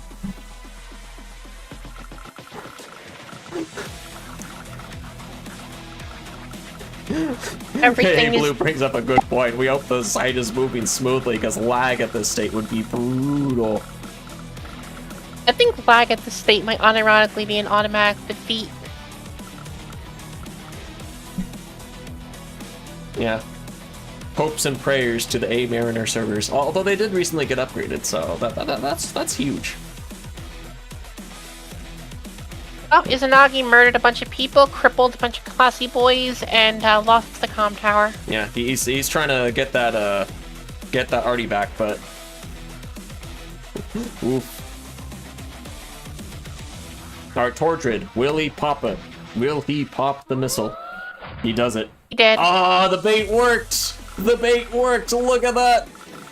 Expert positioning by Izanagi and Kanpai, but will Tordred still like get the deal with the 20%? That threshold is huge because it gets a lot of 2-hit KOs on things, especially for Von Bolt. Alright. Sadly, Von Bolt is not the one getting the comm tower. Also, there's so many units over here. Yeah, the bait worked. Alright, but like he's still on increment. Can he take advantage of his extra 20%, massive 20% defense and like offense? Not really, no. Not by the looks of it. Yeah. Being on increment is rough. I want to point out that infantry all the way in the corner was at like 2 HP and is now at full HP. Yeah, you know what? Like, I'm happy for the infantry. It made a nice little recovery. Like, got well soon. It's probably gonna get shot by an anti-air, you know? Ooh, yeah, Grid is definitely... I don't know, let's see what Grid interrupts. But Sarah finally has a comm tower, but he's been struggling on increment this entire game. Will he figure it out? Oh, look at that, copter on copter. Is that missile range? Andy is crawling, so... Yeah, Andy oh is god, crawling. all the are getting hit. Also the missile. The missile's covering. It covers everything. This missile is brutal, which is like the first time anybody has ever said that sentence.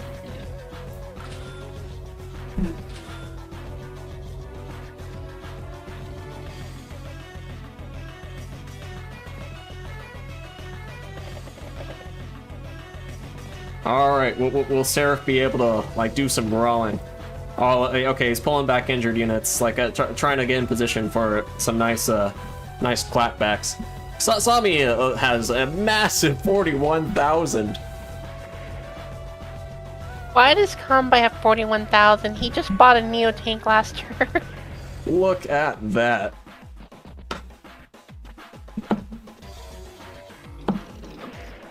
What is money? Apparently money doesn't exist in this game. It's just a suggestion. You know what? Kanpai teaching us multiple life lessons, such as being rich is really awesome. Spending time with people is very awesome.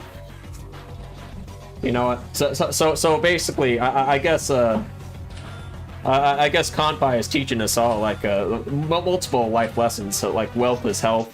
I guess apparently. Spend time with your friends and family. Enjoy the infantry, like the little things. Oop, there goes down one of Andy's anti-air. The can't even reach the missile to retaliate. Oh, that is one happy missile. Look at that. It fired twice. That is 2 copters just like devastated. It earned its money back, which is huge. Is it really that rare to see missiles work? Yes, because they're... Oh, look at that, a Mega Tank. Mega Tank. A great Mega Tank. Now, Mega Tanks are pretty interesting on increment because, you just move and fire. Move and fire. Like, it's like you don't have to think too hard about their positioning. How do you know? I'm in a game where I've killed 4 Mega Tanks because they keep positioning badly. Yeah. But like on increment though, like man, especially when everybody's on increment, like just not thinking like, okay, I'm gonna build a Mega Tank, I'm just gonna full send it. Like that is a valid strat, especially when you see a Neo Tank come in. Anyway, I'm officially happy. We have seen literally every single non-naval unit get built this game except for bombers. This game is one heck of a banger. Yeah, Combo, if you're here, build a bomber. I want every unit to be built this game. I don't know. They already built the Ex Machina, so he did build the second fighter though. But like, what is it gonna shoot at? That missile is just too oppressive. Which is probably the first time that sentence has ever been said in the history of Advanced Wars by Web. And in a very high-level game with very talented players. Just say that Izanagi is the best grid player in the world, so if anyone's gonna make it happen, it would be him. Well, let's see. So what can this rocket cover? Ooh, yeah, so this Mega Tank's probably gonna full send on the road, because like if you look at these HQs, they are kind of slightly scooting, trying to be a little bit cheeky. I mean, I do see a world where they take the HQ, but I don't think it's gonna happen. Right. And all Izanagi needs to do is move the rocket down 1 square and he's covering him. Yeah, this is some very talented play. Oh, look at that. Alright, Seraph is healing up his classy boys. And then Neo Tank. Don't forget about the Neo Tank.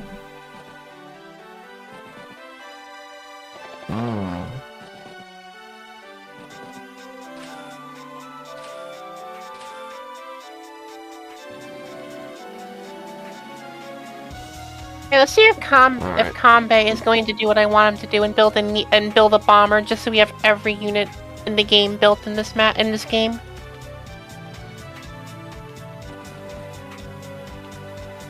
And they're covering the HQs, which is smart. Yeah. For reference, Kanton Javier was not pickable to kind of minimize like RPS. I guess RPS. Basically in CO select where it's like, oh, okay, so it's like the. Like a Von Volt versus Javier is pretty interesting, but these comp towers aren't contested, so it'd be like basically if somebody picks Grit, you basically win. If somebody does not pick Grit, you lose. I feel like it would have been interesting because then if Javier got the comp tower, all of a sudden we have a huge spike in power. Yeah. So yeah, like for. It's RPS when you know they're picking Grit. By the way, I just want to point out that Combe has answered my prayers. The bomber has been built. Yeah, although content does have a point. It's like because the comm towers are so easy to deny, it is like Grit might have been able to. Oh, look, another sniper attack. Look at that. Well, I think I can safely say that these missiles are running out of ammo, which is pretty funny. Wait, what? Or sorry, this not missiles. These arties are running out of ammo, which is pretty funny.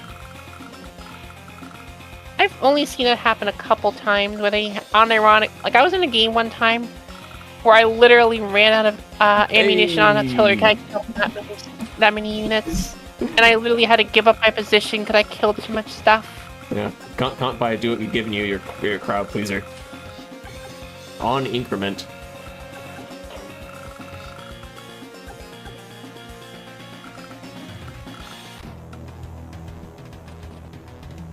I mean, we've already got rockets built, artillery's built, infantry, mech, tanks. I mean, we haven't seen No. recons, but this is not a fog game, so I think that doesn't count. Yeah, they're definitely scooching towards that HQ, so it's like that Mega Tank's gonna be put in some work. I don't think that they have a way to stop the Mega Tank, because nobody has global damage, and Von Bolt is only really has tanks and infantry down there, and Andy... I mean, I guess he could first strike it with the Neo Tank and then Super to heal it up, but... I still feel like there's not a lot they can do to stop the Mega Tanks. They should probably just give up on the HQ rush. Yeah, this is definitely a very brutal game for Seraph and Tordred, but like they like not to discount them. Like they've been playing very, very well, especially on increment for this long. Like this is an incredibly impressive game. Yeah, they've been playing pretty well. It's just, Oh, second hyper upgrade. Well, let's see. Can they turn immediately things around? pops his super. Oh, if that killed, that would have been Ah. pretty big.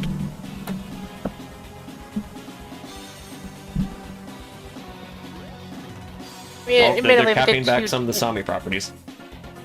Will they keep them?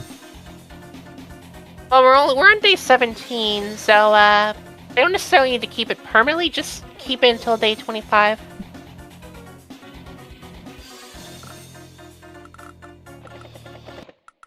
Look at this. Also, can that missile hit that battlecopter? Yeah, so No. Melody, the day limit is 25. Oh, can something hit that? Let's find out. That missile cannot hit that battlecopter. That's a very good positioning from Seraph. Yeah, look at that. That little backup for this thing. I mean, a little bit of backup from Tordred. Like granted, like Also, I just if realized this, Izanagi gets a but power, like he can interrupt, but like, he has Oh, to wait, he has to like spend precious increment time to specifically target it. yeah. Also, I thought that this rocket could hit the Neo Tank, but no, it can only do that because of the power turn. Yeah, Rocket is basically locking Compai's HQ.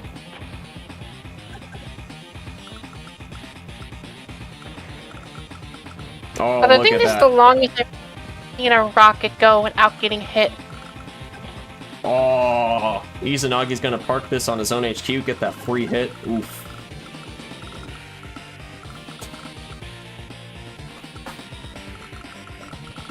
Well, Combat better hurry because they're about to run out of time. Oh god, second bomber.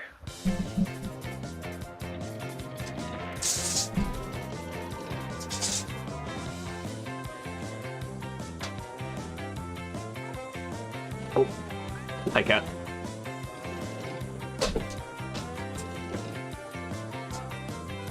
I think this game is over. The perfect mega tank. Yeah, this game is Izanagi definitely showing the power of grit on a grit map. This was the grit map. Why was he allowed then? Oh, because like people didn't know it was a grit map. It was kind of an unknown meta.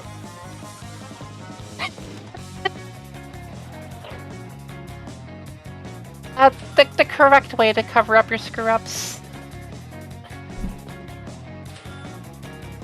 Look at that. Good luck dislodging that that HQ. I don't think if they hit it with every hand on the board, that thing Alright. is going to die. Okay, Can Tordred... Oh, he's going for it. He's going for something. I don't think he's going for something. I think he's just fighting for dear life. But remember that everybody's on increment, and Tordred has been playing very well in increment. So you might just count on like kind of taking advantage of opponents' blunders. And he only has 14 units to move, so like he can spend more time per unit to think. Yeah, he can go from spending... What, like... Actually, no, he can spend like 5+ seconds on a unit if he wanted to. Yeah, it's actually pretty good right now. Oh yeah, Christian, like this is a T1 and T3 match. So one player got to pick a T1 CO, one player got to pick a T3 CO. And Andy is about to start murdering stuff. Alright, let's see. Can Andy start murdering? We demand bloodshed. I I can confirm, as a lover of bloodshed, that I do demand bloodshed. You can kind of estimate property count based on income Hamslange. So all you have to know is that, like, you just add these numbers up, and you can kind of get rough. So right now, Izanagi's, like, getting a lot of his properties captured. Yeah, but poor guy has been getting pushed back a little bit. And so, like, surprisingly, Izanagi's not able to build as many big units anymore. Like, Kantbai has been doing a good job holding on to the property he's got during Victory March, although it looks like it might be flipping, which is huge for Seraph and Tordred.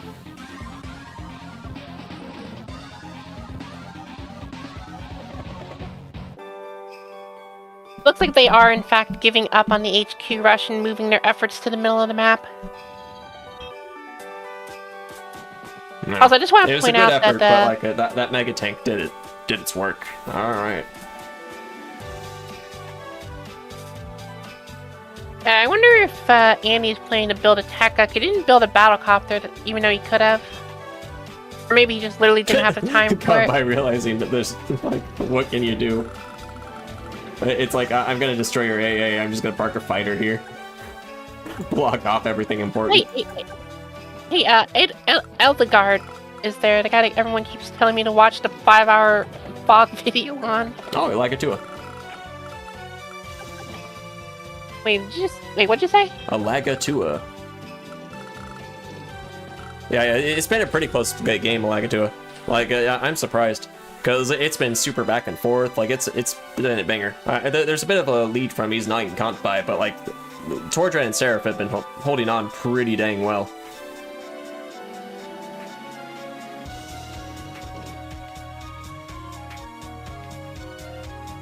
Yeah, Kantbai definitely trying to plan for the victory march. Like, that fighter is in a pretty good position to block things, especially since there's no A to really deal with it.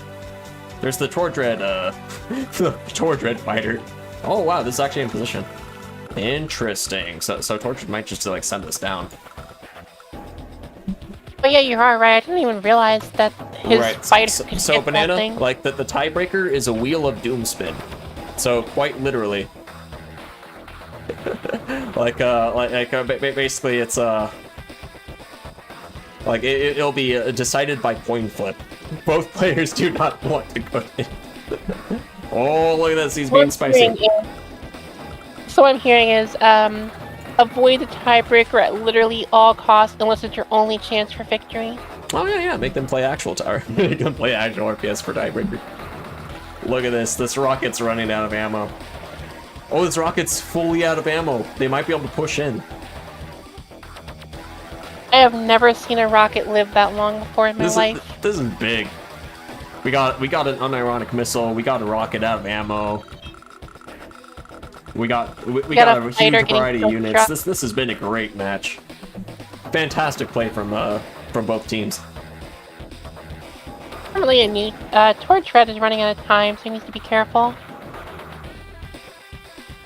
What is Tordred doing over there? What's the point of that? Oh, Tordred chipping down that mega tank. He's being brutal. He knows that he's Nagi's low on income, so every 1,000 that he chips down that mega tank while it's on the HQ means that it's like a bunch of money just thrown into the air. Oh, also, that is a brutal super too. I think that super single-handedly puts them back in the game, to be honest. Look at that. This might be the comeback of the century, folks. Right before the victory march, too. Ooh. Yeah, that was oh god, that super was way too brutal. Yeah, the very... these colors, yeah. These are the default colors for the map.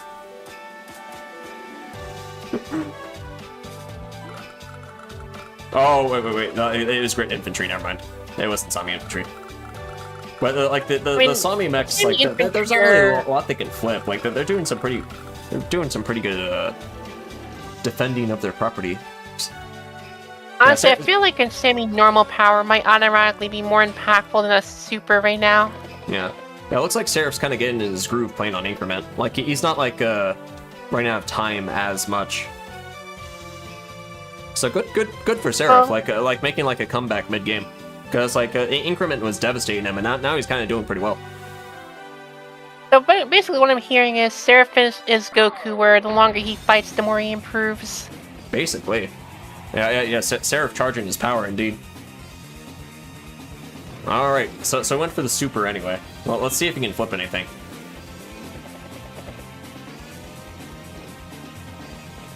Weirdly enough, I actually think that Seraphim and Tordred are back in, well, not in the driver's seat, but they're in a winning position now because all the artillery are basically running out of ammo, and the ones that still have ammo can't hit anything good.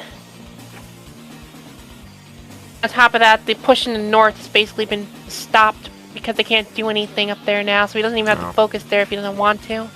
Or if he does, he gets the positional advantage on it. Yeah, he does have a massive 25k income though.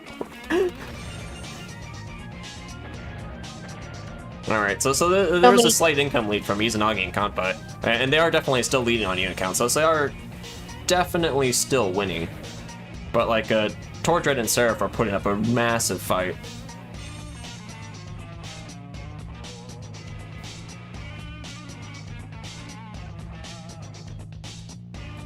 Yeah, it was definitely a great defense against the victory march, Christian. You're very right. I'll be frank with you, I probably wouldn't have even popped. Oh, got sniped back. I mean, what's he gonna snipe back though? Almost everything is out of ammo or not able to strike at all. I mean, there's a few like 7 HP, 3 HP. Like, Tordred and Seraph have been doing a really good job chipping things down. But like, Izanagi's holding in there. Although those repairs were absolutely brutal.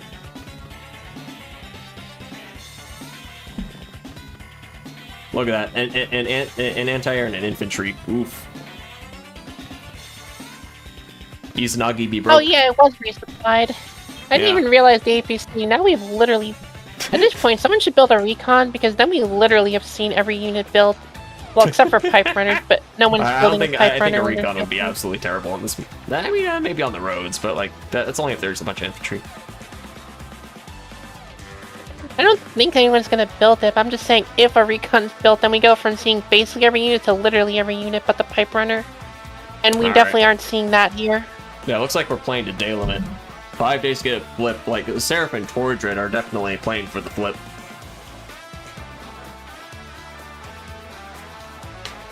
I don't know if that'll be enough, will it? Maybe. We'd have to find out. Well, I mean, flip for the tie, because like if they, okay, all right.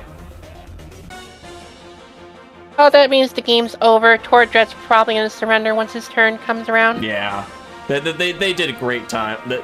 They had great plays. They were great on increment.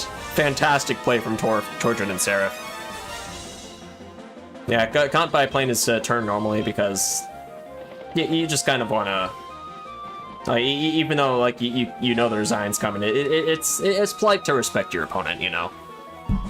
Kanpai once again teaching us more life lessons, like always respect your opponent even when they lose. Fantastic match, incredible game, loads of units, loads of classiness, a missile, a mega tank. Man, incredible game. It's a shame that the game's over, because it was a really good game to watch. Alright, incredible game. G.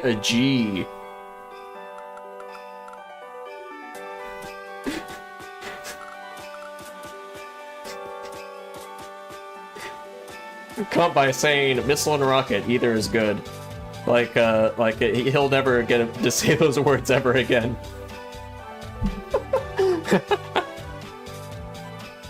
Unfortunately, Kanpai, you do have a... you can take a power nap, but, like, unfortunately after a Lagatua, and, the Goofs of War, and, what was it? Yeah, Goofs of War, and the really long name, that, like, for New Plane and James. So, you gotta play the semifinals, so I hope Halt likes playing at 3 AM.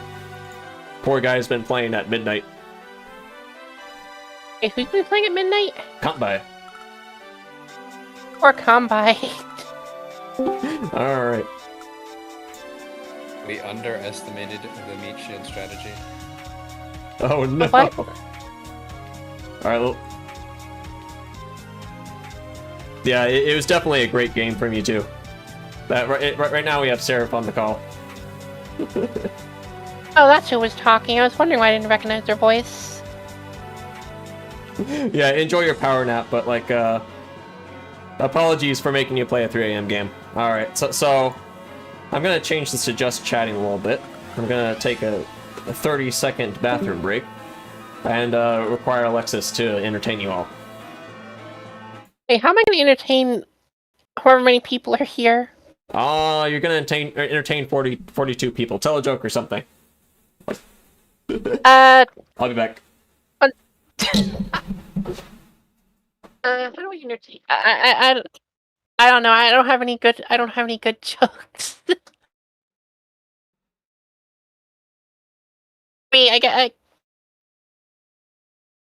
Floppa,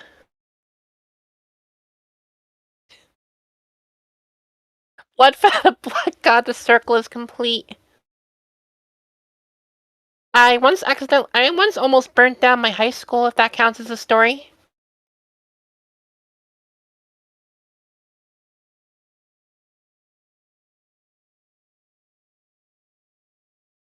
I tried to make ramen. I didn't know you needed not ramen. I tried to make mac and cheese in one of those little containers with the metal rim around them. I didn't know you needed to add water at the time because I was like 13. Alright. So the entire the microwave what started happened? to let Oh no! fire. What and happened? the I'm smoke seeing alarms went dots. off, I'm seeing and what in the chat. evacuating the entire school. What happened? Oh no! Did the stream burn down? They told me to tell a story, so I just thought of the first story I can think of for my life. Oh no! Not Alexis's life!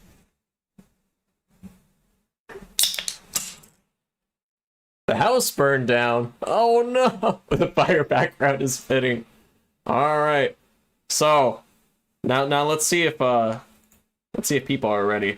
The short version, I got scolded for being an idiot, and I wasn't allowed to make mac and cheese anymore. Yeah.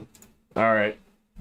Let me get our new Lagatua Talos like a new plane / flopper and James ready. There's not much more to the story, Max. It's literally just that. I mean, there's technically a little bit more detail to it, like they had to do an investigation to what the heck caused it, because they didn't realize I was the one who put the mac and cheese, but that's basically what happened. I got scolded and I wasn't allowed to make mac and cheese anymore.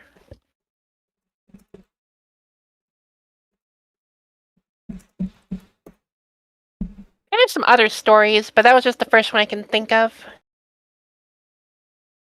Alright, looks like Floppa and James are ready. I Alright. shall assume that Floppa will win because I don't know who James is. James is a very, very talented player. Like, very friendly, too. Yeah, like, kind of known for dodging Floppa's taxes for quite some time. Alright. Like, Wait, aren't they on the same team?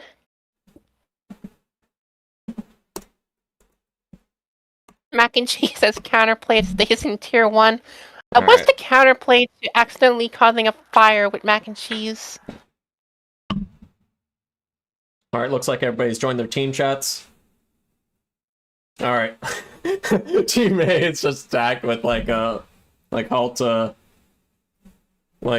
chatting with some people. Alright. Alright, looks like people are getting ready. I want to ask him if I'd be allowed to challenge him in tier 1 against Grit, because I want to see what a good Grit feels like to fight against. Feels miserable. Torture. But now that we got the second set of games ready, are we ready for the second set of intros? I'll shut up for a moment. Alright, yeah, we're both gonna have to stay quiet, because we're gonna first introducing Goofs of War. These are two very talented folks, Well, let's see what their intro has. This is a little bit modified because of some copyright issues.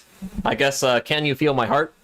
So this is a little bit copyrighted, so I modified the Can You Feel My Heart thing. So, intro time. And 3, 2, 1.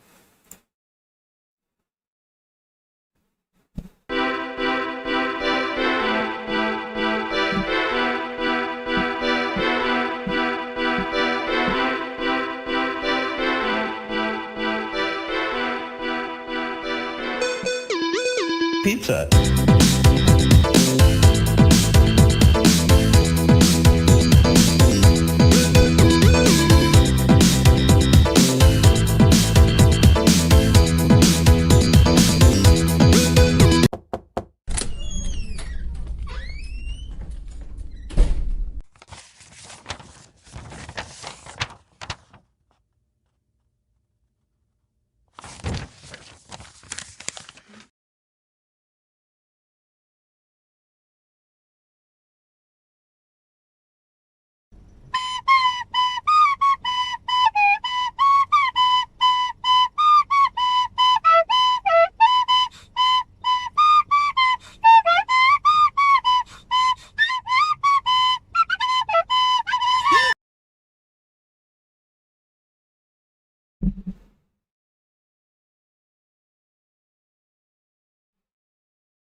All right, and there we go. We got the Goofs of War intro.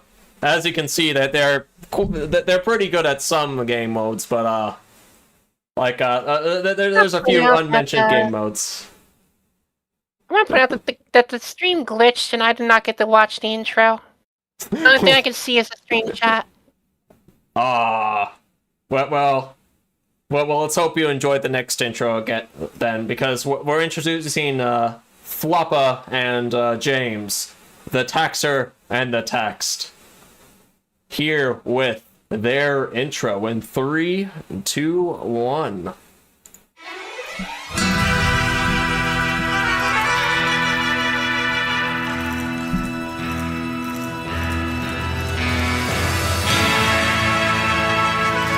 It is me, the Red James, here to dodge my taxes.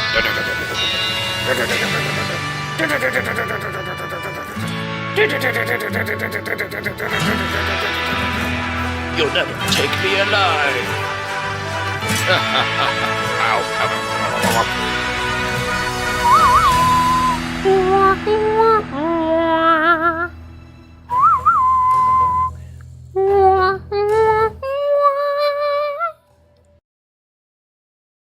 And there we go. We have the very talented ShamWow and Bonbon playing the very prestigious roles of James and Floppa. I'm feeling mildly robbed because your stream is still just stuck on the stream chat. I don't know why. Oof. Well, it looks like we got 2 people ready. So let's get these games ready. All right. So I'm gonna start the game. I'm gonna confirm. Is everybody ready? Alagatua, Talos, James, Floppa, are you ready?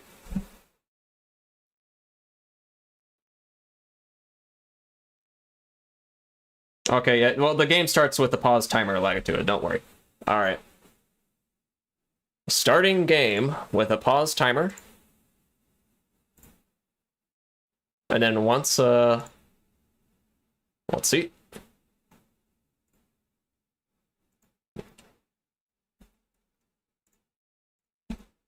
Let me start the link, and let me start casting the game right here. As you can see, we have a nice pause timer, and I'm gonna send the link to Alexis so that she can follow along and comment. Yeah, am I gonna be watching? Am I gonna be co-hosting the stream when we do? What's his name? Poland, so I know if he can survive the curse. Oh yes, definitely their first game. So that will be a huge question, but. All right. But I don't have any vision. I don't see anything. Oh no!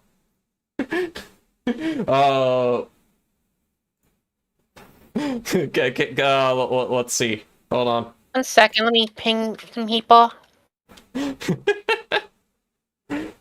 don't know who everybody is, though. Can we get a vision for Alexis? Alexis Girl Stealer.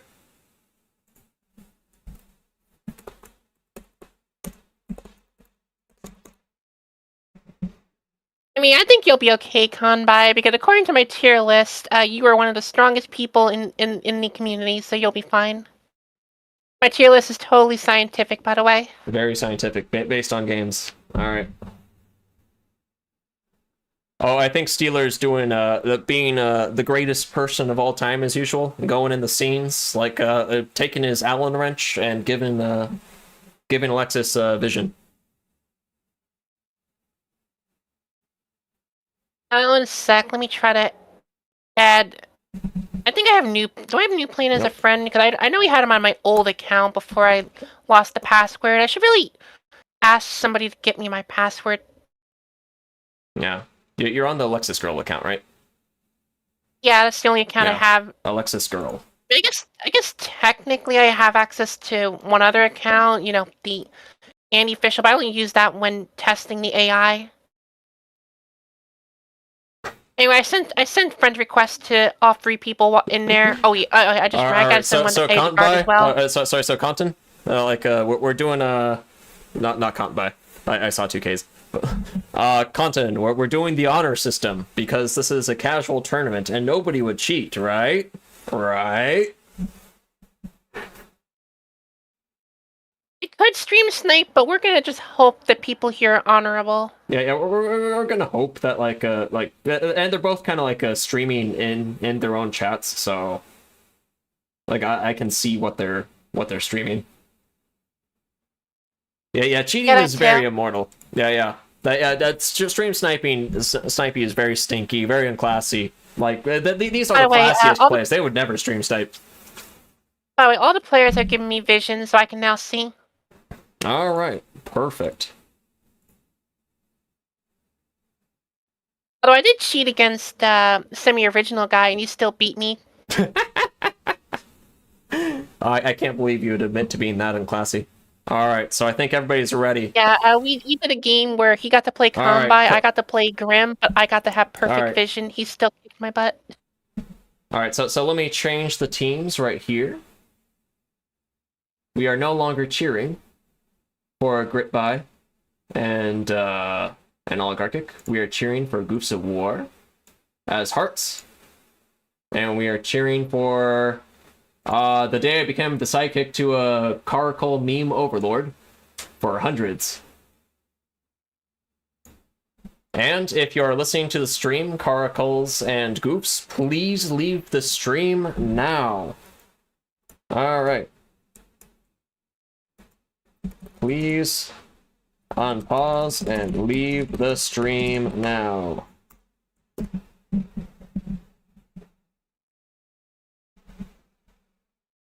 Snipers no sniping. Indeed.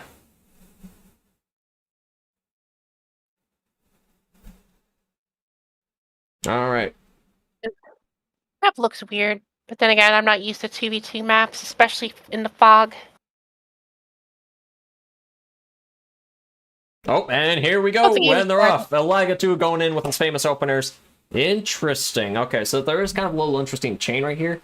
Chain choice. So I guess he went for the middle chain, because there's 2 options right here. And immediately going for the airport as well. So, New Plane and, New Plane and the Red James are a little bit of the underdogs here. So, like, I'm gonna have to request some hundreds for them. Because the Red James is a very, very talented standard player, but like he's not really known for playing a lot of fog, so he's definitely going to be trying his best. I mean, I do know Floppa is really good at fog because the only time beating him was when the servers literally decided that he has to lose. Oh, Fluff was late. Oh no! All right. Oh, let's make sure the music's playing. There we go. I just noticed, but Adagard went for an artillery as the first vehicle, which is interesting, because normally you go for a tank or a recon. Alright. Let's see. Also, somehow every single person picked a unique CO. That doesn't usually happen. Oh yeah, there's a rule, like no doubles. Oh, that's nice. So it because... looks like the players here were given an option of 2 T4 COs or 1 T3 plus Sammy or Grim, and it looks like both of them went T3 plus Sammy. Yeah, and it looks like the music's working beautifully. I wonder which side. Who's gonna get the comm tower? Okay, it's gonna be New Plane, which I guess makes sense. Lash with a comm tower has the potential to get like 40% Oh, firepower can we fix from the the army's city. faced the wrong way? All right, you know what? Let's fix the army directions. So let's set you to. Let's see. What's a good color? Sure, Jade Sun. Wait, Jade Sun. Take that. Ah, there we go. And let's set this to something facing left. Blue Moon. There we go. All right, we got the armies facing the right colors. Or right directions.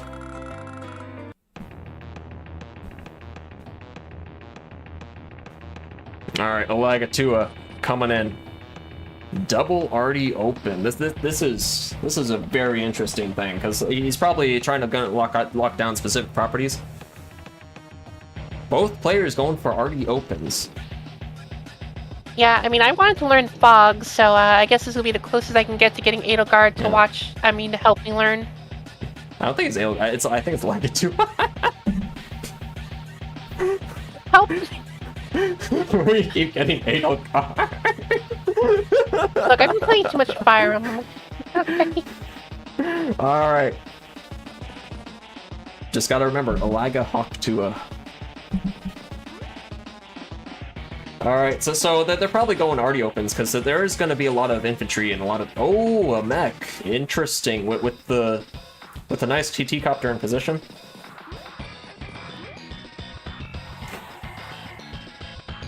So I'm noticing that basically everyone was just building artilleries until last turn. Yeah, Not they're what I was probably counting on expecting. there being a lot of infantry on this map.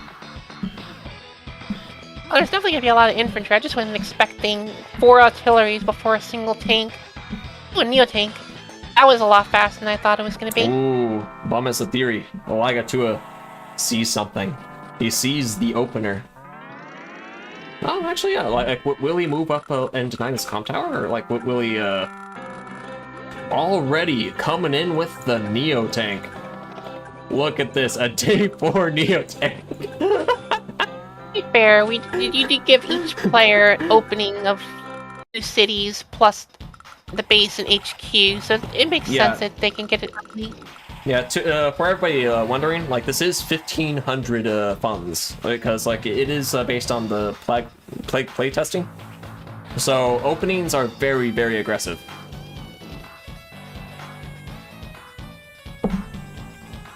The weird thing is, I actually don't think anyone's going to be expecting the early Neo tank, so this Neo tank is probably going to kill a tank before it's even potentially punished.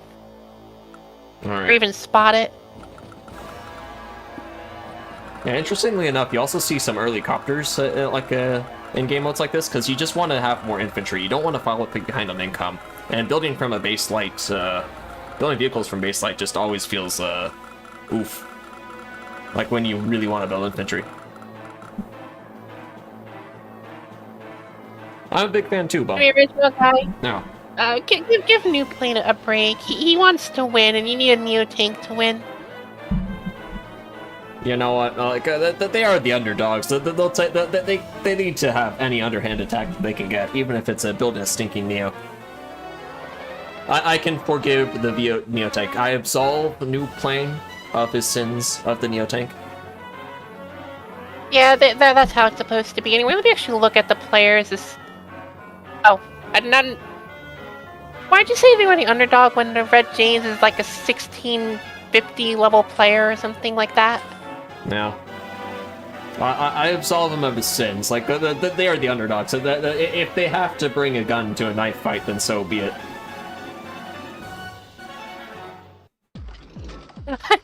To a gun fight. I'm Don't you need a gun to a knife fight? Yes.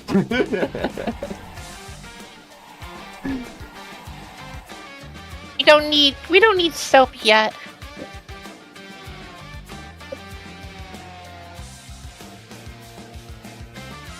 Once they know there's a Neo tank, then we're gonna have to airdrop some soap onto Floppa. Yeah, note that global damage is banned for 2v2, like in a lot of these matchups, just because it's either a low tier or like they got like out tiered. So there's no Drake T3, which is why you see these interesting matchups of Lash and Talos. Now New Plane's probably thinking he can do some city, especially with that Neo tank. That's a little bit interesting, but like, but once Alagatua comes in with those arties, like that Neo tank's going to be under a lot of pressure. Alagatua is very good at positioning, very good openers. I could see a world where it doesn't even get to hit anything because all the artillery's on the field already. Look at that, the Red James being aggressive. The Red James has been doing really well, like, for not being a fog player. Maybe he is a fog not really player. falling behind. It's fine too far on incom, whatever. Like yeah, kind of like starting with more incom than Alagatua.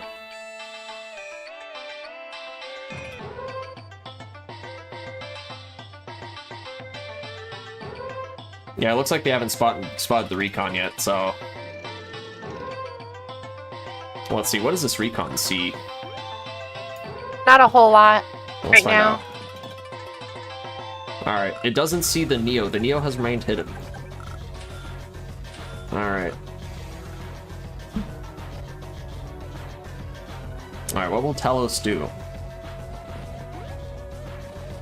Okay, so he's It going looks in. like he will capture cities. Yeah, it looks like they kind of see the army kind of clumping up towards the top, so Talos probably thinks he can get a few cheeky caps in the south. Well, he can. But at what cost? Well, I mean, it's like, I don't think there's much of a cost for, like, being a little bit cheeky down here. Because this line is definitely the contested line. Yeah, you're right there. The cost will be one infantry hitting another infantry. Alright. Now, players do gotta be a little bit careful, though, burning time. Because, like, you saw what happened when, like, players are on a constant increment. I can safely say that Floppa is good at playing on increment. I don't know about the rest of the people here. Oh, yeah. Floppa is definitely a sleeper pick here for being best player in the tournament. Because, like, he claims that, like, everybody's with Ultra, he's playing with Ultra Grandmasters, but he fails to recognize that he himself is an Ultra Grandmaster. He is a monster in live. That checks out because I feel like I legitimately have no chance of beating him. Whereas at least with other people, I at least feel like I have a small chance of pulling a victory. Yeah. Floppa is one of the best map sight readers and an incredible increment player. Just because of how many games he plays, like, dude's a monster. I just realized that Fluffy's in the chat. He is. Fluff. All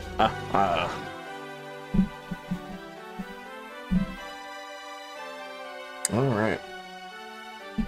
Oh. Yeah, looks like we're kind of mirroring the cheeky caps over here. Red James playing really well, like hiding this artillery in the forests, like kind of covering this comm tower a little bit. Yeah. Yeah, what it means is that, like, you can't really get, like, the two-hit wombo combo. Because of, like, how positioning works, like, usually you need, like, 3 units to clear a forest, like, 1 to scout, and then 2 to get the two-hit KO. Unless you're Sonya, but even Yeah. then you're likely going to get bad luck rolled. Yeah, so that arty is surprisingly very protected. That's a very good position from the Red James. Like, absolutely, yeah, a great job for, like, not being a fog monster, as you put it. I can't wait until I'm one of the fog monsters. Only in And Melody, time. I look up Floppa too. Alright. My goal is to one day defeat him in a fair battle where their website doesn't glitch out and make him make a misplay that he would have never made otherwise.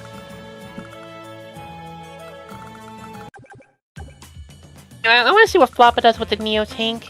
Let's find out. Or will he reveal it? He might, because I don't think he Yeah. knows where the... Yeah, he doesn't know where the recon is. There's a good chance he's going to accidentally move the Neo tank in range to be seen by the Neo tank. I mean, by the recon, whether he means to or not. Alright. Now it looks like the I just Lagatoo is dancing around with Yeah, I checked the replay, and they actually never had enough... Yeah, he attacked straight into vision of the recon. Oh, look at that! He's going in! He's going in! Ooh, in arty range. Ooh, it's gonna be a massive Yeah, retaliation. that's... And he sees the Neo. So he doesn't even have to get vision, like... But, this arty can't reach it, so, like, it is... interesting.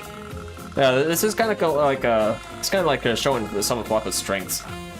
Like, very, very good at, like, at very quick attacks. Like, look at this time. He's gonna end with 13 minutes on the clock. Lagatoo is at, like, 10.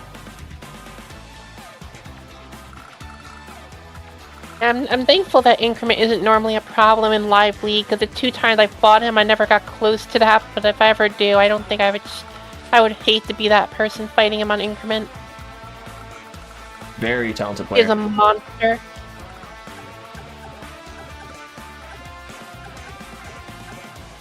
You know, to people that dodge the flop attacks, like because they're terrified of flop attacks, I don't blame them.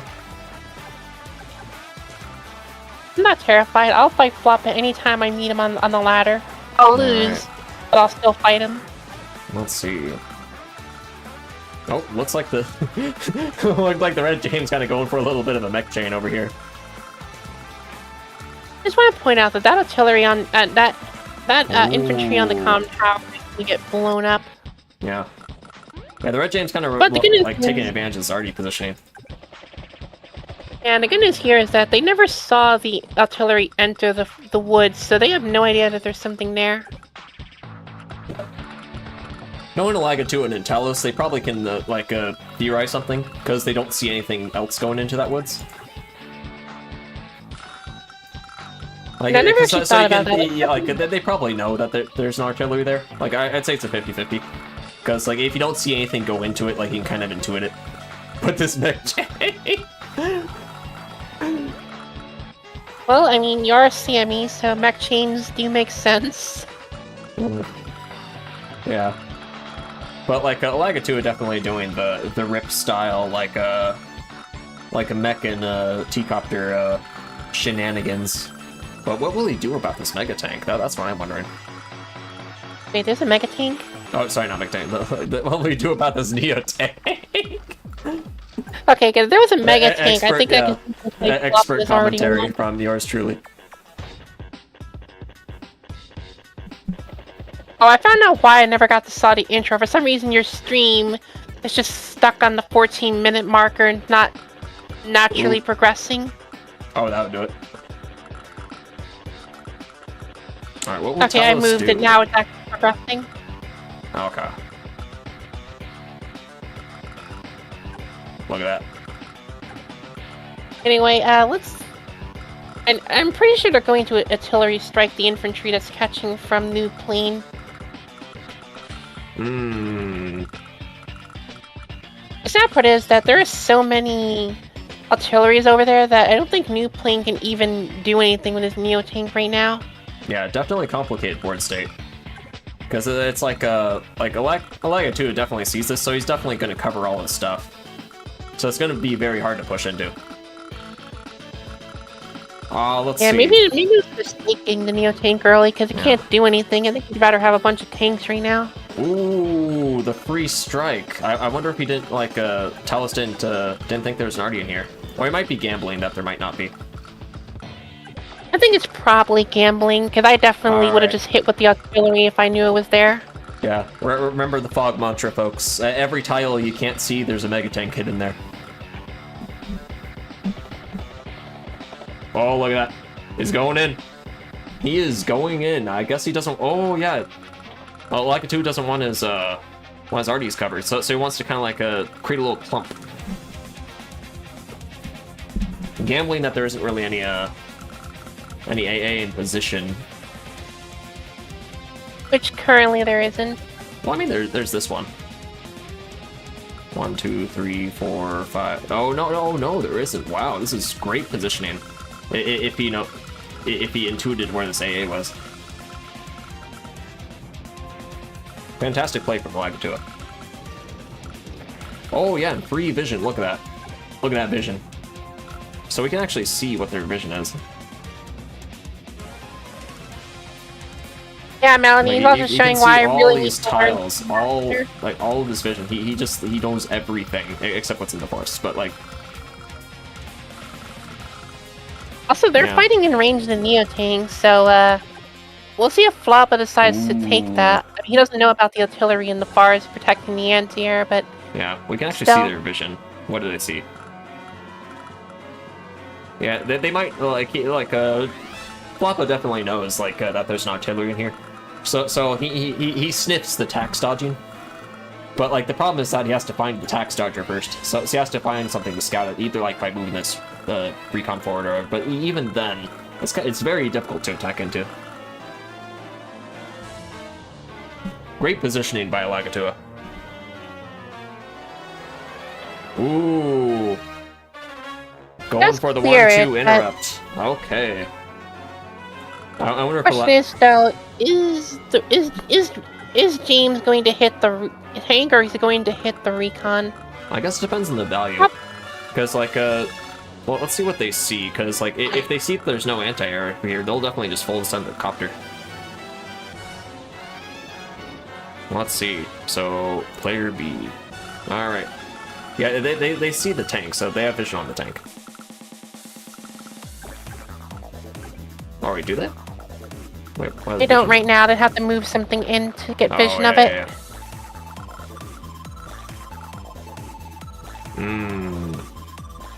All right.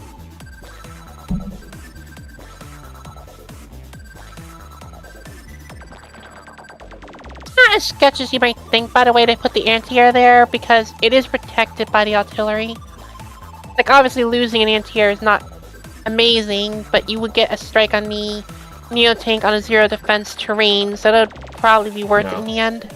Yeah, you do have to remember this is fog, so it's like people do... Like, that vision is huge, and they know their vision. Like, knowing your opponent's vision is huge in fog. Yeah, Lagatua definitely doing some thinking.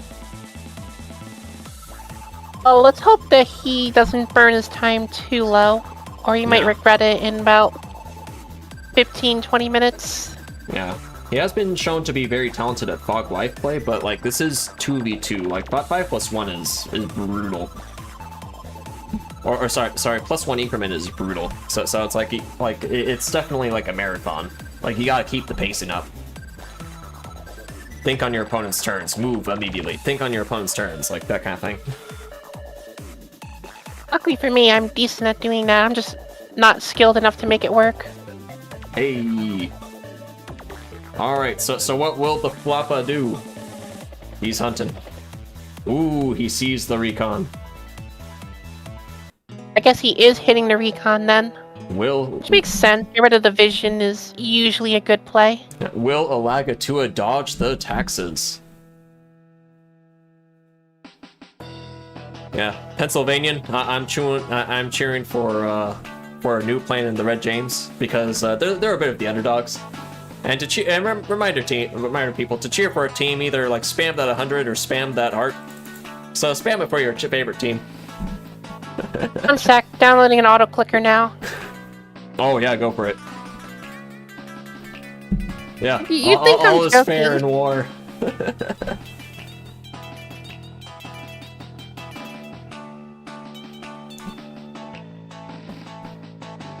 Alright, looks like we're seeing a lot of love for the Goofs of War. so which means Talos and Alagatua. If you're cheering for a new plane and the Red James, like cheer for do the 100 for the cat. Yep. Oh, he was moving in.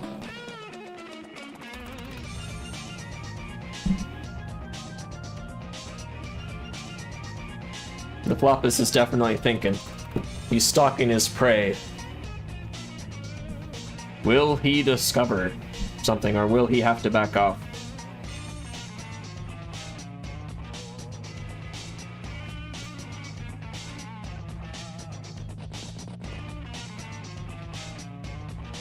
All right, I'm a cheer some hundreds because like I gotta cheer. Come on, Floppa, I believe. Will the kitty get his prey? Oh, he's going for it. He's going for it. He's probably thinking, nah, they can't have an arty. Why would they have an arty there? Wait until he learns that they do in fact have an artillery. All right, well, looks like he's doing the ye old front shifting.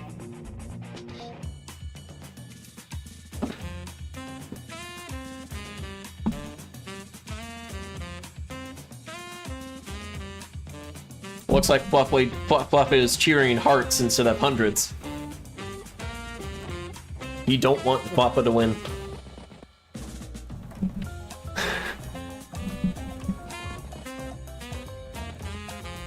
Alright, the Floppa's... he's stalking. He's thinking. He's got a little bit of time to burn, so it's like he's definitely using it. Very complicated board state. Even if this is a standard map, it'd be pretty complicated. The fact that this is fog just makes everything worse.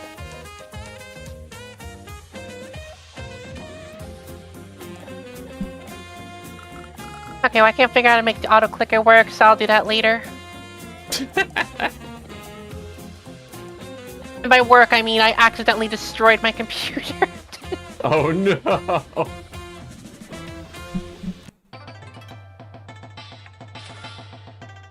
Okay, there we go. Looks like Floppa and the Red James are getting a lot of love. Oh, but we got a little bit of little bit of goof love too. Okay, I got the auto clicker to stop clicking on YouTube links. It went through 500 videos. All right.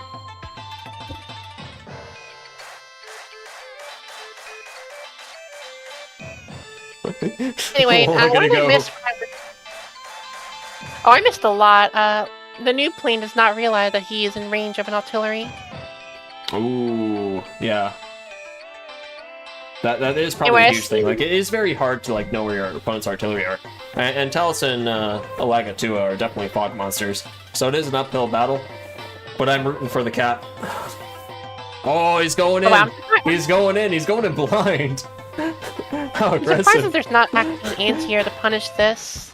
Floppa might be saying, it's like, look, we gotta gamble. I believe. Oh, he's going with the mech chain. The mech chain. Choo. How the heck is there no anti-air to punish that? It's fog, so you gotta know where your opponent's copters are. Yeah, very, very difficult to punish if you don't know where things are.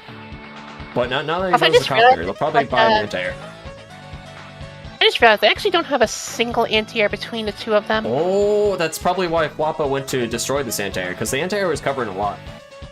But like, the Floppus is good at hunting, and probably they probably coordinated together to like go in for the attack while the Floppus takes out the A8.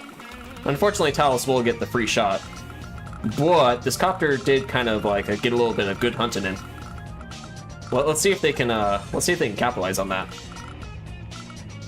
I just realized that Yeah, very the good Reds, coordinated push. The Red's copter literally can't be hit by anything but tanks, and tanks don't want to hit copters normally. Yeah, I think Fluffy actually, yeah, I fired on the recon. I guess they're trying to get rid of vision. That's what I would do. Yeah, with the arty down south, like that recon down there, like it could have front shifted and given them some nice vision. Very bold indeed. Also, I think I wonder if the turtle's recon is gonna get murdered. I assume it probably is. Let's find out.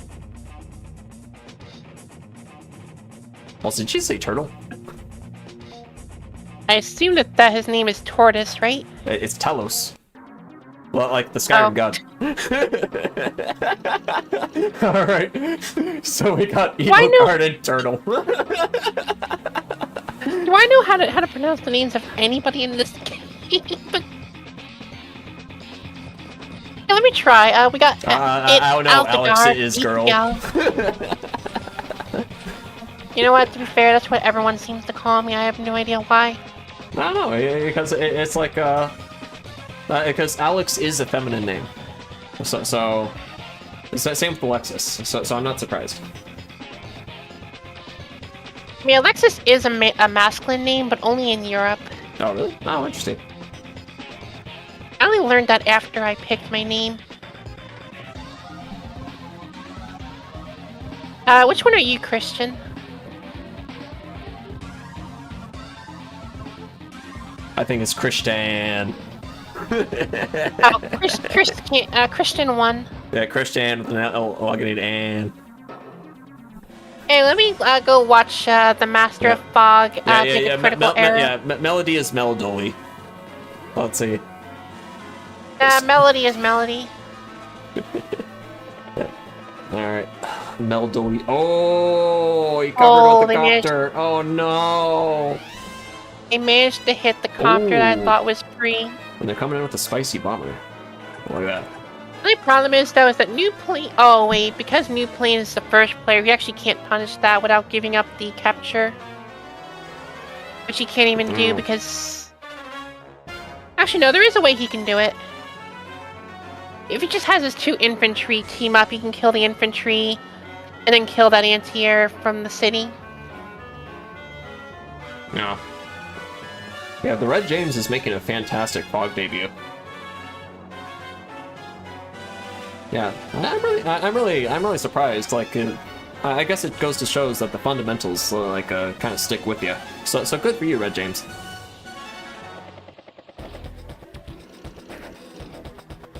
Oh, he's clustering arties. Yeah, remember from before, the arty buddy system. It's very hard to attack and to clump together arties, because you shoot one arty, you get shot by another arty. So if you're gonna clump together units, clumping together arties is very powerful. That's why you play Rachel, so that you can force the artilleries to no longer be buddies. Yeah, the Rachel pick is definitely interesting. Like Alaga2 and Talos probably figured that there'd be a lot of infantry on the board because there's 4 bases. So they probably figured that what's the best way to deal with the unit clumps? Missiles. What's the best way to take advantage of unit clumps? Sami. So their picks were definitely intentional.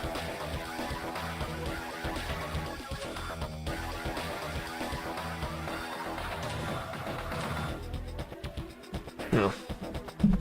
Okay, well, I want to see what New Plane does. Especially, I want to see what he does with this Neo Tank. Because the Neo Tank can still fight, but he doesn't know what else he might be fighting into.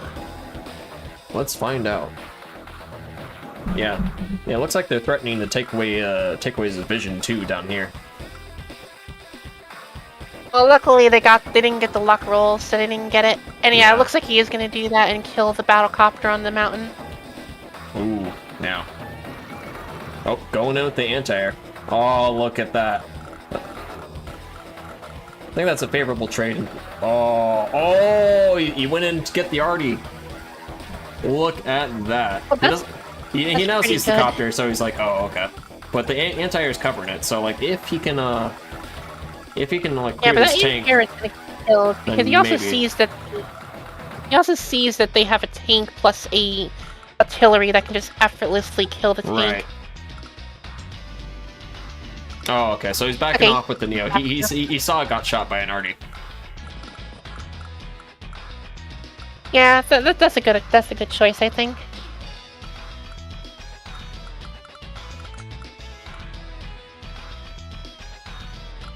Yeah, the Floppus is indeed hunting. I think me and Melody need to do a 2v2 dog game now. Yeah, 2v2 is a very fun meta. It is, and Melody should be my Ooh, partner. Yeah, looks because like we got some hundreds in the chat cheering for Caracals. I'm gonna spam a few of my own. There we go. Hundos.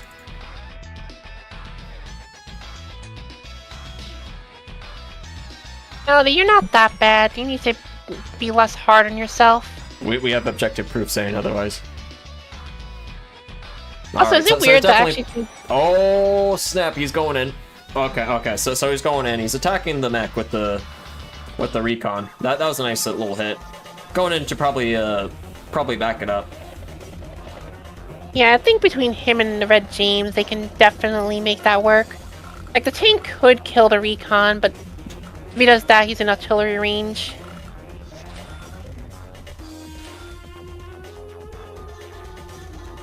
Right. And I think that the turtle is definitely not going to want to do that.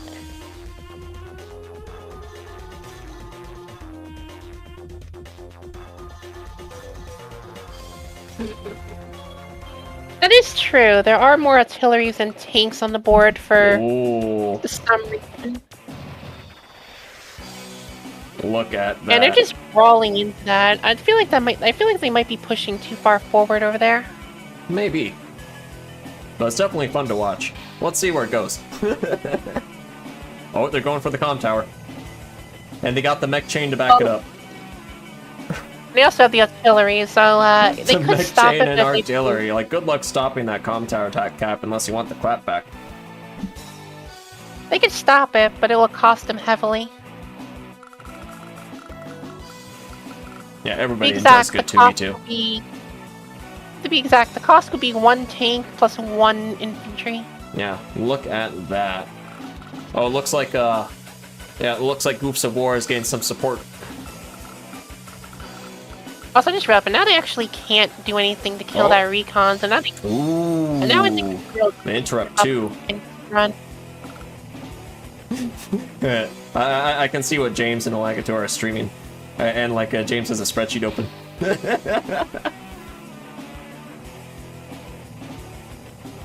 Yeah, spreadsheet of what? I think it's like a Cal calculator. Ow. Very nice. It's always interesting to see how people play, because like some people like to mod their games like to an obscene degree. Some people like to just to kind of play quick and dirty, no move planner. Oh yeah, Basically me. very aggressive fog game. This is fantastic. And people seem to have a lot of time left on the clock. This is great time management by both players, both teams. Well, it's good time management for some players. Yeah, Alagato is definitely burning time, but like he's been kind of having to, because like RD positioning is kind of hard if you have to try to predict what your opponent has. I wonder if the anti-air is going to survive, because if the anti-air doesn't get destroyed, then it can basically handle that one battlecopter that he can see. Yeah, I mean, he doesn't know that there's a bomber coming, but Yeah, they know still. that there's a Neotank in range, but like, well, let's see. So if he brings up the bomber to cover, he might be able to go for the strike. Yeah, okay, he'll... Yeah, so he might just... Yeah, he's going for the strike, so if the Neo comes in, the bomber comes in to counter. yeah, that's why. Wait, he's actually not going to back up? He's still fighting over there? Yeah, he doesn't have to. The bomber covers.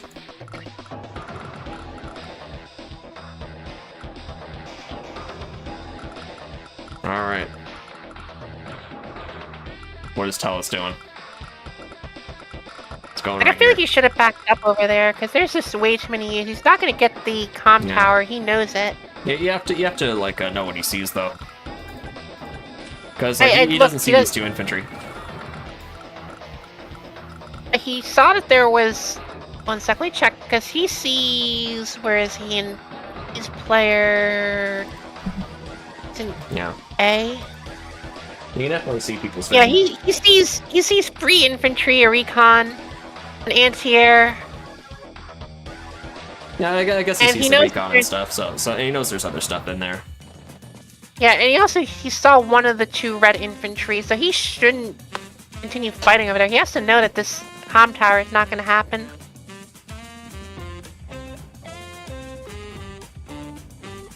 Oh, look at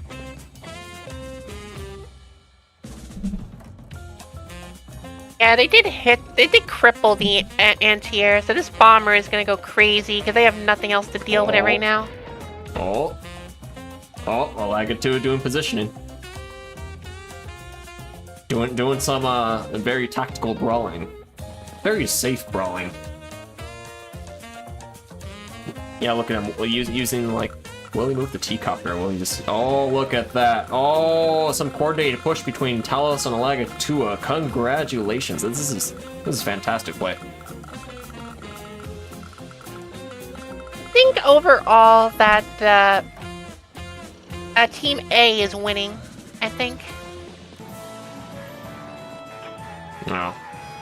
It's going to kind of depend on what the answer to the bomber is going to be and what the answer to Rachel's super when that comes up is going to be. Yeah, we'll definitely find out.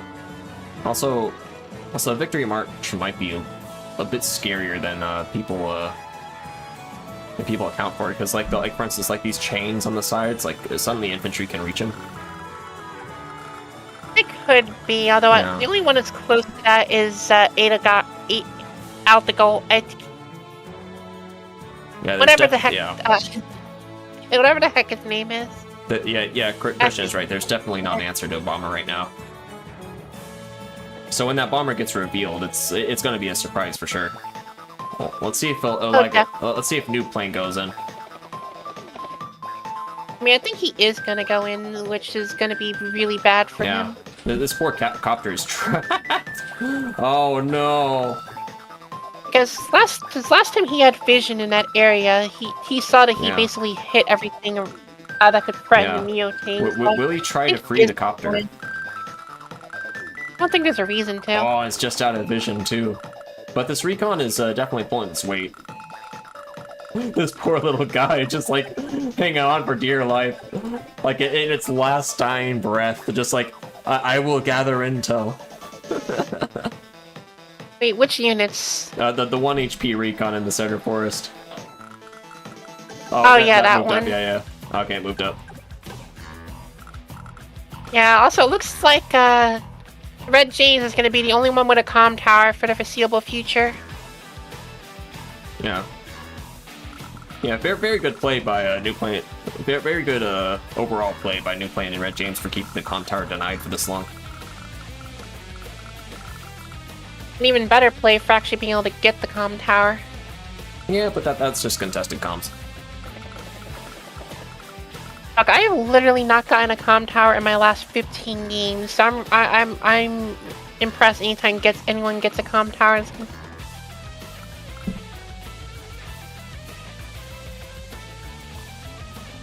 All right. Also, is he not going to hit the? Oh wait, that's right. The Red Janes can just hit the infantry with one of their infantry. They don't. New Plane doesn't have to hit it. Indeed. All right. Okay, so he's going in. Yeah, well, looks like he's doing some brawlings, picking off some things. Yeah, that means the Red Janes can try to get 2 comm towers now potentially. Yeah, double comm tower like Sami is a little bit interesting, especially with this many infantry brawling.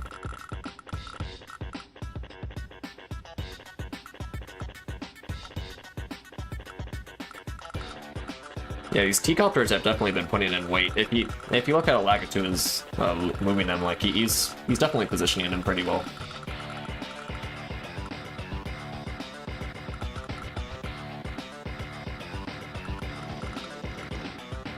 Yeah. New Plane still has not moved his Neo tank, so is he just not going to move it in?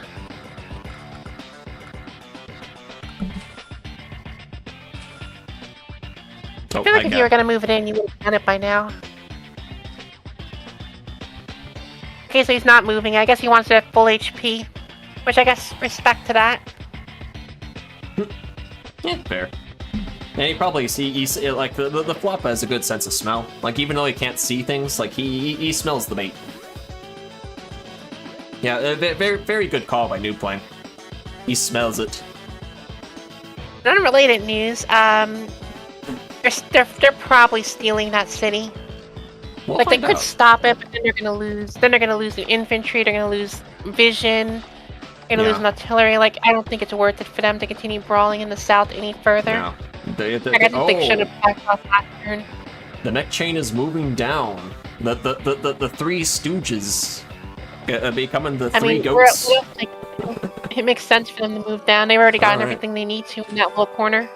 Look at that. Well, let's see. Yeah, they're going to start their reign of oppression in like 5 turns from now.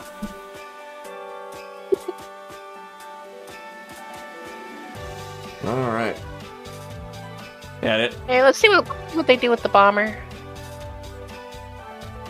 We got a bomber and we got a classy boy that nobody brought up until now. Yeah. Well, let's see what Talos does with the classiest pick. And people are starting to approach powers, so that's kind of getting a little bit interesting. Yeah. But yeah, Lagatua has been doing a pretty good job keeping infantry alive. And he's probably going to get first zombie power. So. Duplin brought 2 anti-air, which is weird. Yeah. He doesn't really see them. Actually, no. He saw 2 battle copters. And maybe he's just figuring they have a lot more. Yeah. Yeah, I'm kind of like forgiving the stink ball because they are the underdogs here. Fluhfie and Valdencool. All right. Yeah, well, looks like we got some cheering going on for the Coracles and Groups of War. It's pretty competitive cheering. All right. Remember, folks, if you want to cheer for a team, hearts for Lagatua and Talos, hundreds for the Red James and New Plane.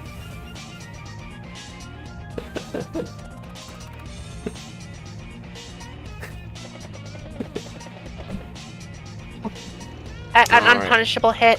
Ooh, That one on the other hand look at will be that. punished. Wait, why is he moving that? Why is he moving in? He knows there's an tank. He knows there's an artillery over there. Oh, he be scouting. He's gonna go for the tank hit probably. Will he? Oh, but he knows that there's a bunch of mechs though, which is pretty funny.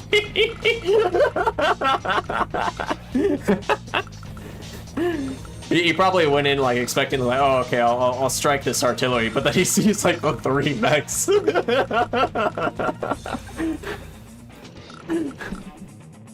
be fair, he had no way to hit it anyway because he already moved everything that could get in the corner. Right. I'm not sure what the point over there is. I feel like he's just throwing away units fighting in that little corner right now. Yeah, definitely a lot of brawling. This is a great game. Also, Neo tank in the south, so I guess he is just going to keep fighting even though he's struggling a little bit. A little bit. Probably planning to chain heavy units because like might be like kind of trying to intuit trying to smell if there's like another Neo tank coming on. Because like if you look at it, people have like 18k, 24k, and so like the Neo responds to Neo. So if he has 2 things that can smack a Neo versus 1 thing that can smack a Neo, it's pretty good. Also probably why he's moving the bomber down. You might think that there's just a tech up down here. The Turles has the highest amount of income in the game, and he's not a Sammy, as opposed to New Plane, where he's like 5,000 down compared. Right. I feel it's actually a big thing, because you mentioned earlier that sometimes people will like funnel the money into one particular player. I feel like that's what they're doing, actually. Interesting. Well, I mean, Sami just like naturally gets an income lead. So it makes sense that Red James. Yeah, it makes sense that the Red James can go for aggressive caps, but Talos getting a 24k income is interesting.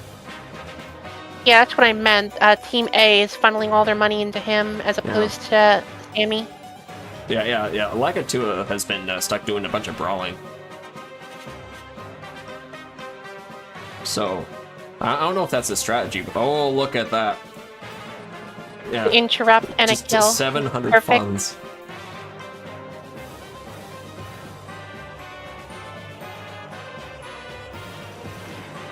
Yeah, I don't think that New LCS Plane's... content. She did call Talos the tortoise.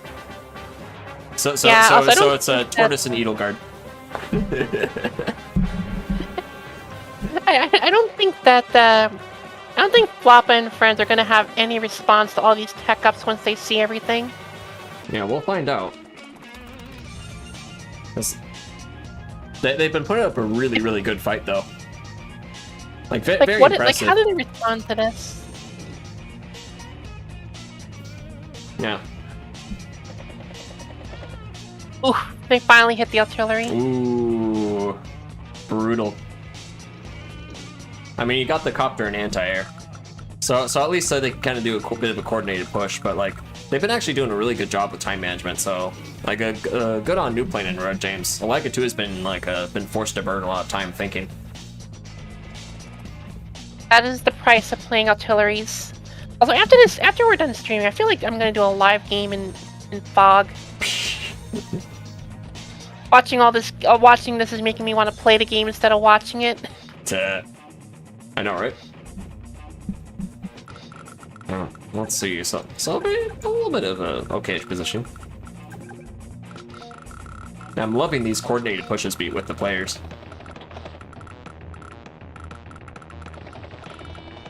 Ooh, yeah. That copter coming in, that T-copter coming in. Probably going to build an infantry somewhere to shove one in. Yeah, definitely. Oh, look at that. Just no hesitation. Did the ye old fairy. He's getting close to where I would consider him playing on increment because he's not going to be able to do any real planning. It's down to only 3 minutes now. Yeah. Alright, Floppa has a full health Neo tank. What will you do with it? I don't know, but if he goes south, that Neo tank is going to be very, very sad. Yeah. Gonna get blown up. Yeah, the Floppa has a really good sense of smell. He smells the bomber. He smells the counter, because he did reveal it. Hey, when was the bomber revealed? Well, I mean, like, I don't know if it was. That's the thing. Could I he has a good sense of smell. He knows. The Floppa always knows. Even when he claims he doesn't. He's lying. Oh, no! Oh no. Oh no! The winds changed directions. The Floppa lost its sense of smell. Oh no. Oh no! Oh, he's gonna be very sad next turn. No! The Floppus is getting wet. It's gonna jump into a nice pool of water. Oof. All right. I'm gonna. Can we get some hundreds for sympathy? Oh man, there are like 5 ways that they could kill the Neo tank. It's gonna. Oh, that poor Neo. And he's oh wait.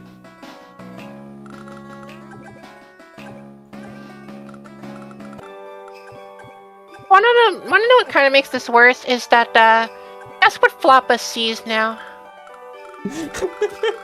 Just. Because Floppa sees the bomber, he sees the double artillery. He sees the medium tank. Like, he knows that thing is dead. That's the worst feeling ever. I mean, he could pop his super if he wanted to. I think its super would actually live. Yeah. The question is, though, is the super worth it just to save a condemned Neo tank that will just get surrounded anyway?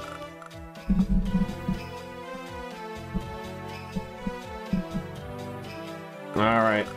Can he salvage the situation? Because it's like, you might be able to do something like shenanigans with some RD positioning or something and coordinate something with the Red James. I would be legitimately impressed if he could. Panic send in some AA or something. Or, like, keep the Red James' AA alive at all costs.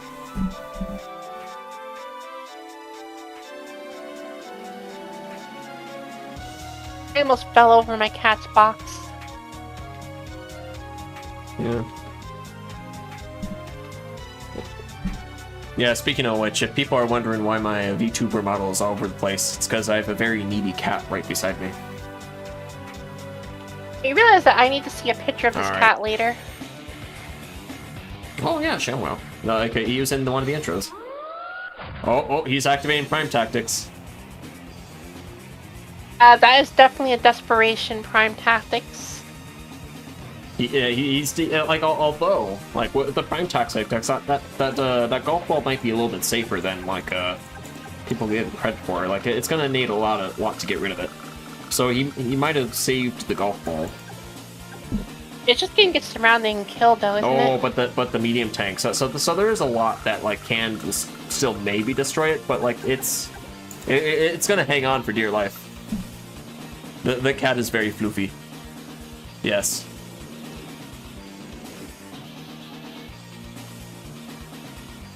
Well, they are just walling up and preparing for the bomber to strike. All right. Yep, that's a very aggressive super. Parking on cities. Can discount Kindle. Like, pull through.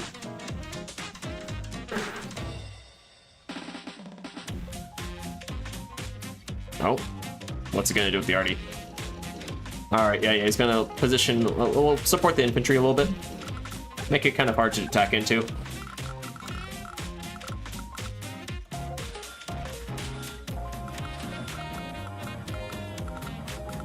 Oh, no! There's no unit on the HQ. Does that matter? A little bit. Oh wait, I just realized something. 1, 2, 3, 4. Yeah. If he somehow kills the free HP infantry, the artillery, and manages to get to that HQ, he can actually win via a... Well, not win, but he can eliminate one of the players right now if he gets a super. We'll find out. That would be very brutal. If that happens, they literally solve the problem of the bomber because there's no bomber anymore.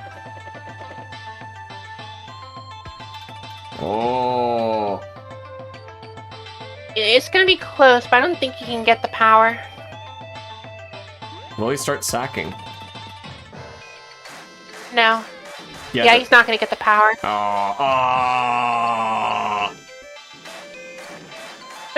There might have been a way, but he just didn't want to go for it, which is fair, I guess. He might think that there's something in the forest and it's just not worth risking. No, he doesn't think that because he has a battlecopter revealing you're right, forest. You're right.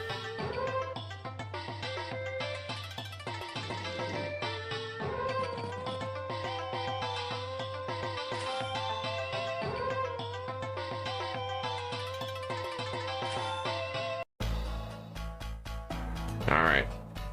How will they deal with the Rachel superpower? This is going to be a pretty devastating Rachel. Oh, it's going to be a game-losing one because I'm pretty sure I know exactly where it's going to hit without even looking at the move planner. Oh, look at that. Yeah, it hit where I thought it was going to be, right where Floppa's main army is. Ooh. They're probably doing math to see if they can destroy this Neo tank. Because remember, like, Floppa does have his super up, and it is 6 defense stars. That doubles this, so wouldn't it be 8 defense stars Alright. because it's on a city? Cities have 3. Oh, right. For some reason I thought they had Alright. 4. Alright, so as you lose HP, you lose defense. So... But that's 70% defense. I assume Yeah. it's 10% of your full defensive value per HP, right? Yeah. Yeah. So like, so they might be able to kill that Neo anyway. That covering fire was brutal.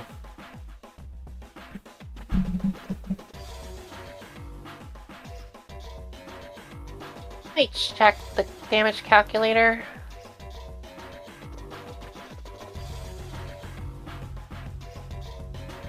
Yeah, they can kill it easily. Double artillery shot plus bomber kills it 100% of the time. Ooh. Actually, I don't even need to use the... Oh, they already moved it. But they could have used the Yeah. battlecopter and also killed it 100% of the time for the record. Yeah, that poor Neo. The cat got a little bit wet. Oof. For what it's worth, they do have anti-airs in range to punish the bomber, but Oh. it's already done its job. Yeah, looks like the goofs are getting a lot of cheers for that, for killing the unclassiest unit in the game.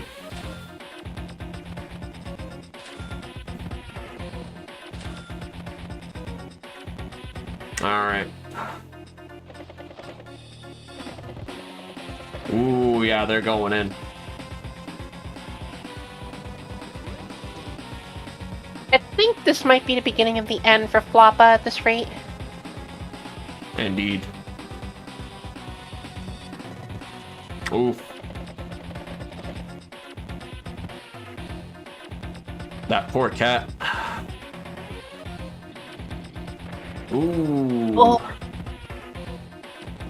If only that artillery was one space closer, but then it wouldn't be revealed, so it wouldn't be doing anything.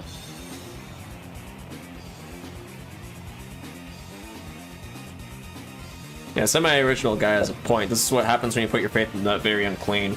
Like, it's, like, Neo tanks are very high risk, like, just because, like, teching up in general is just very high risk. You're putting, like, a lot of eggs in one basket. Yeah. One of the most underrated, aspects of, like, of units like tanks and medium tanks are just, like, how it's, like, if you lose them, it's, like, it's not as devastating. It still feels devastating. It feels devastating, definitely, but it's like, versus a Neo, it's like, ooh.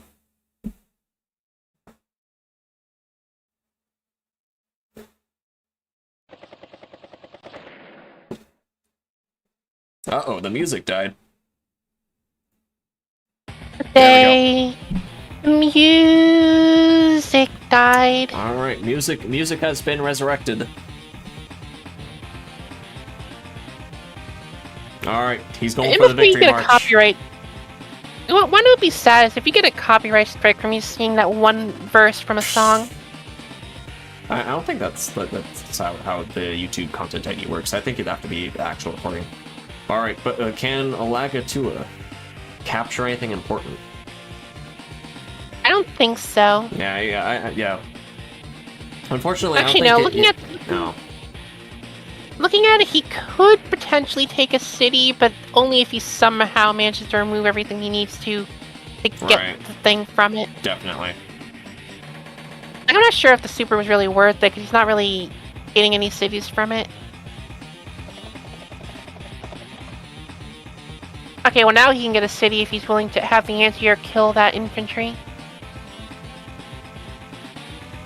I don't know if he is, but if he is, then he can get a city from it.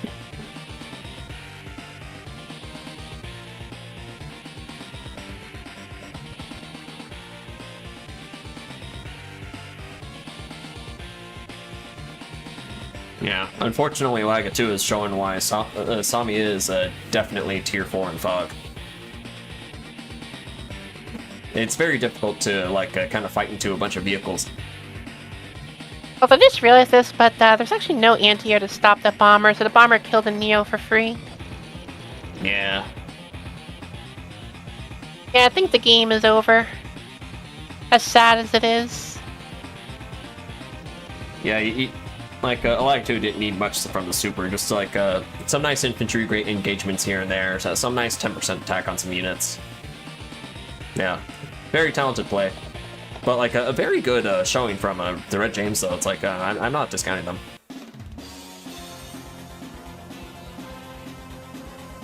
Let's see what what will they new do. plane do? Oh, okay, they're going for it. The Floppus refuses to give up. You will surrender whether he likes it or not, just not this turn. Death by HQ cap or nothing. I mean, there is a world where that happens, but I don't think that world is going to be this round of combat.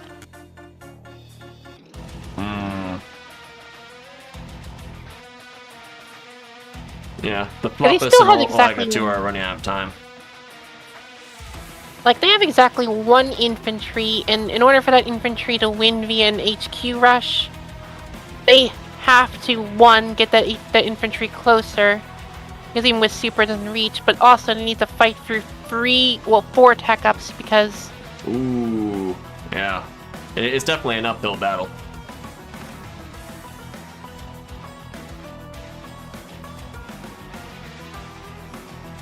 And also, the fact that they're fighting a bomber and a Neo tank and they don't have an answer in range for the Neo means that even if they kill the bomber, they don't really have any way to force it to work. Hmm.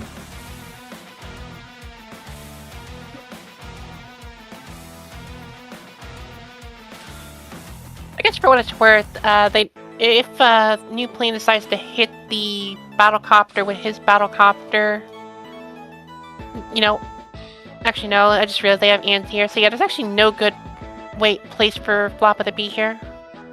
Yeah, it's a very He's also difficult running low on position to be time. in. Yeah. Ooh, he's on increment. Or close to it.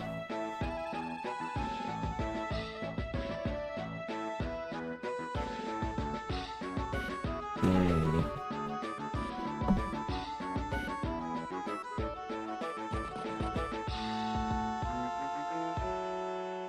Hiding his infantry behind the arty.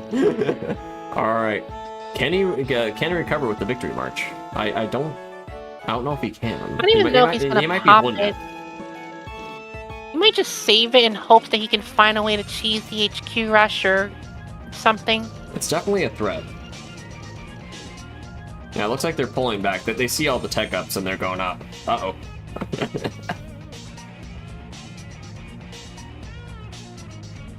It's a shame that the Red James has all the money.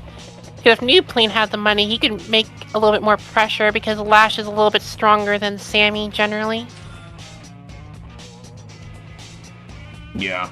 Although, James does have the nice the threat of the super, so it's like they're holding on to it for dear life, and they're probably like hoping to like go for the kill. I think that that's actually their only chance at winning, so they kind of have to.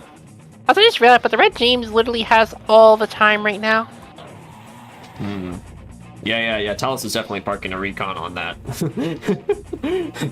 Like out of paranoia. The ye old park units on the HQ.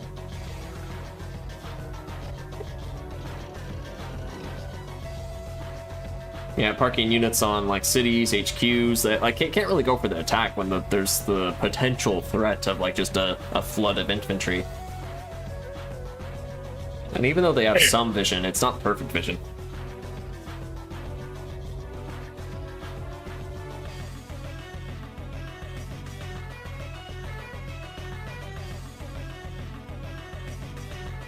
Come on up here, little Katie. I'll give. No, okay. I tried to pick up my cat. She decided to run for the hills. Yeah. Demands attention. No, not that attention.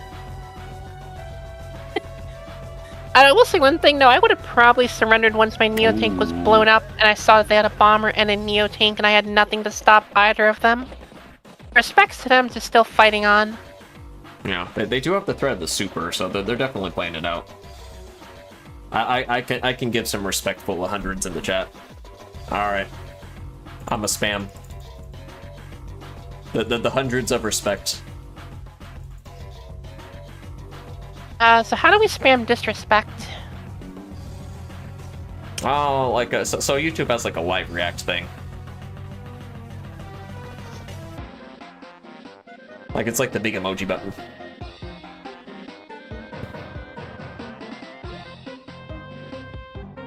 Oh wait, just curious for anyone that collects random junk. Should I buy a one of those old Prima guides for the Advance Wars series because my local flea market has one? Only if you both have the money and want to burn it. It's $10, which is about the amount I pay for most of the other ones I collect. Like I have a Pokemon Platinum Prima guide. Then do I'm what you actually want. planning to use it because I watched a video on YouTube recently where someone tried to make themselves as rich as possible, and I actually think I can make significantly more money doing a few changes. Yeah, I never buy that kind of thing as an investment. It always goes all over I the don't place. buy them as an but- investment. I just like going through these instead of the online forums when I go through the game. Yeah. Ooh, but like, look at Even this if I'm Talus fully- positioning. Hold on. Look at that. Yeah, even He's if I'm doing the Red fully James aware positioning. He learned. Oh god, what happened? Talos learned the Red James positioning. Oh, He was like, oh artillery wait, there. it was super annoying to attack into. I can do the same thing.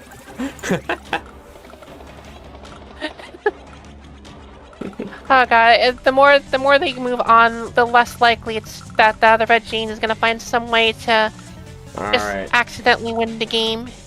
Accidentally win.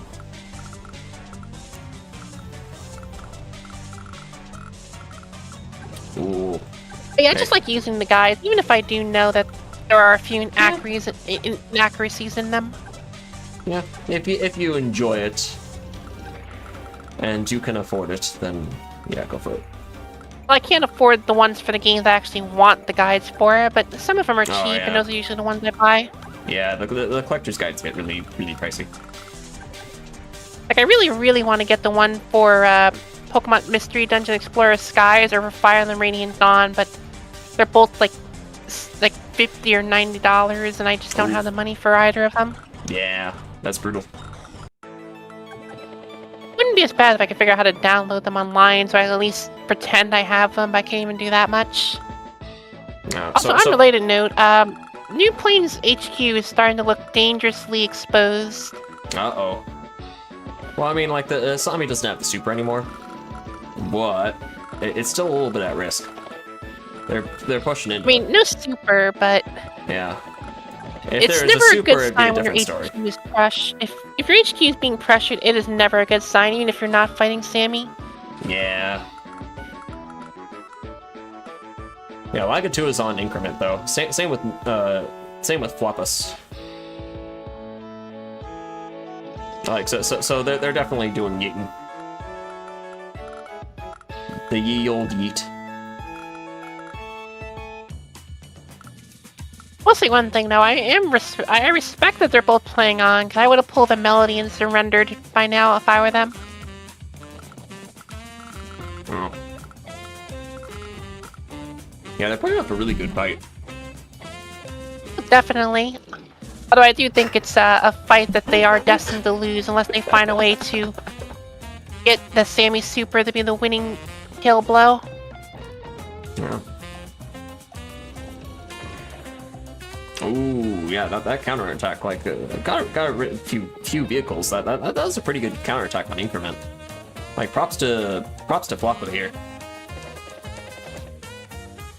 And some nice skillful positioning, some nice coordination with the Red James. Look at this. Like, they have a lot of time to burn, so they can, like, spend this to try to coordinate and try to regain their advantage. Like, Talos and Lagatua don't have that luxury as much, but the Red James has been storing time for days. And it has the income to burn, too. We'll say one thing though, if they can hold off a little longer, they actually might be able to push back even against all those tech ups, because if he kills even one of those, like if he kills the Bomber and the Neo, I actually think they might be able to start pushing back, because there's not a whole lot after those things. Ooh, look at that. They're moving in. Like, I guess they're planning on, like, playing on the copters and Artie's warding away the tech ups. Yeah, in that case, I'm gonna go buy it next weekend, because I can't go right now because, you know, co-hosting stream and they close by 5. Oof. The good news is, I appreciate you being here. how likely is it that they sell an Advance Wars 1 Prima guide in a week when they're not even open during the week, so it would only be on Saturday?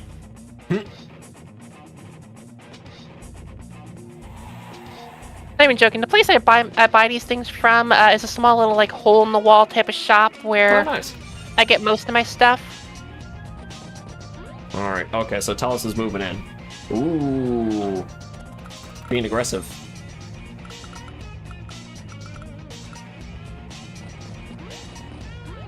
Okay, it feels terrible. Ooh, It feels terrible seeing those flips. Yeah, going for like the 26K. Oh, is there a way to interrupt this? I don't think there is. At least not an easy way. Christian, it's not a thrift stop. It's a place that operates out of the flea market, and the flea market is only open on the weekends. It's like Alright. it's almost like one of those, like, merchant stalls from, like, on like people that are just trying to make their own shop. They're only open on Saturday and Sunday, so there's no risk of it being sold during like Monday through Friday. The only time it could be sold without me buying it would be on Saturday between 8 and 2 because I work. No. Oh yeah, look at that. Lagatua definitely gained some income back. Look at that. Oh, they're moving in with the That Neo. bomber is just, That bomber is eating. Yeah, he's trying to mimic the famous Floppa sense. He's sensing that the bomber isn't quite there yet. He's taking a little bit of a gamble here. It's also in a forest, so even if it is there, they're gonna have to. I guess he is planning to move in with the anti-air to cover, so it won't be like a free Neo. Yeah, look at that. Yeah, that's what I figured. Protected by the artillery, Yeah. has a bomber to back it up, Oh, has and the look at anti-air in this. case the bomber They're is coordinated here. pushing. Look at that. So like two can move in a little bit and like yeah, like kind of park that mech like and to cover the anti-air. Park that this ooh, another golf ball. My question now is, how are they going to use the Red James's super? Because they're not even close to the HQs anymore. They will try their best. Yeah, the Neo chain is devastating. This might be a game ender. Well, let's see if New Plane and the Red James can pull through, because they're definitely fighting. They are, but a Neo chain is not some. I mean, they do have a bomber, so it is possible that they could do it because there's no anti-airs up there. Well, there's one anti-air, but I think they can deal with that. Yeah, it's definitely an uphill battle, but like they've been holding on for quite some time. I'm very impressed with Floppa and James's performance.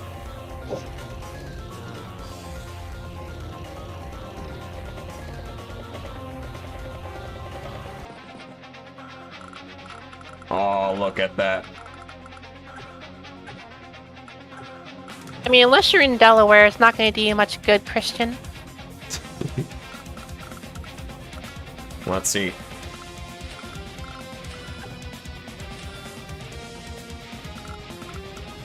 Like it too, I realized he's not increment. It's like, oh, right. Alright. Can the Floppas fight back? I don't know, but if they can, I would be it would very be impressed. it would be to come back Yeah. to the century. Yeah, I'm wishing them the best, because like they're quite the underdogs. I'm gonna give some hundreds in the chat for the underdogs. Like, they can fight back, but I just don't think they can win in the long run. Yeah. Ooh, they're going in. They're doing a coordinated push against that medium. I don't know if they saw the Neo.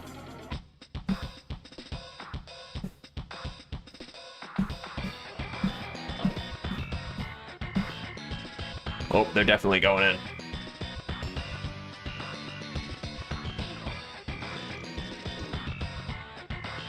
Yeah, alright, so we're doing some tactical shuffling.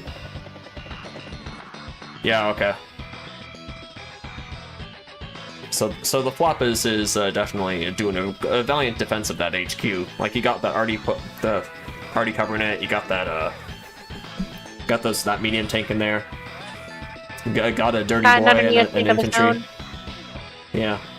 The Floppas has a good sense of smell. He knows the tech ups are coming.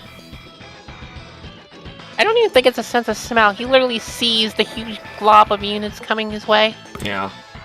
But he also sees that they have a pretty huge income. So, like, it's kind of like, you sense, like, oh, okay, they're definitely teching up.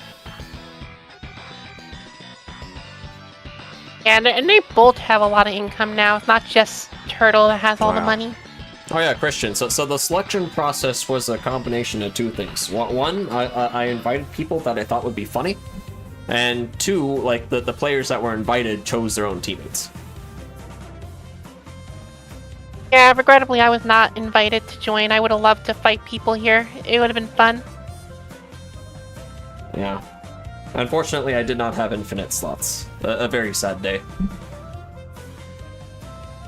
Well, I'll remember that when I get around to making my tournament. Yeah. Admittedly, my tournament's not going to be live, so I technically can make as many slots as people are willing to join, but I will remember this. Well, the thing is, it's like the reason why you and Ham were picked were because like Melody was like because like one, like you both are very entertaining players with very unique styles and very opposite styles, which is pretty funny. And two, you both are low-level players, which gives like which kind of makes an interesting dynamic with high-level players that can't build tanks. Yeah, me who's just kind of in the middle, so I guess that makes sense because I'm more like between. A no tank challenge would be like kind of like you might still win, but like with Melody and Ham, like they are definitely up and comers. Meaning that there's it might be a closer fight than people realize. The weird thing is that Ham Sandwich is probably a little bit better than me half the time. He beat me so bad last night. Oh yeah, Ham actually improved like massively since he got invited. Like more power to him. Oh yeah, like Christian, like Melody and Ham, their opponents cannot build tanks.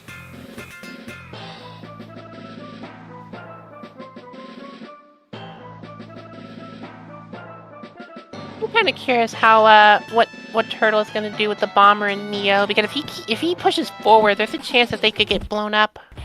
Oh no, we have a rare power. Uh-oh.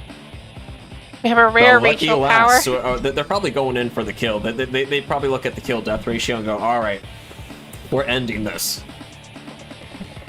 We're definitely trying yeah. and probably succeeding. Yeah, they definitely want to go in before they can get responses up and running. Especially since the Red James has a super up still. And so they're probably just really annoyed about that, so it's like, just kill the infantry. We have not, in fact, killed the infantry yet. Yeah, kill the infantry, kill the units, kill anything that can do anything. Just pummel them into the ground. Lots of... Yeah, Rachel's power is surprisingly decent when there's lots of brawling. A nice surprise. A lot of people say that you can either account for Rachel's super or Rachel's power, but not both.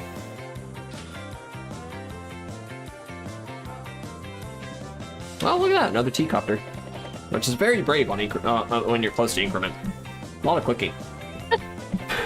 And just remember, I'm eventually I plan to one day make a Rachel power only account once I'm actually good at the game.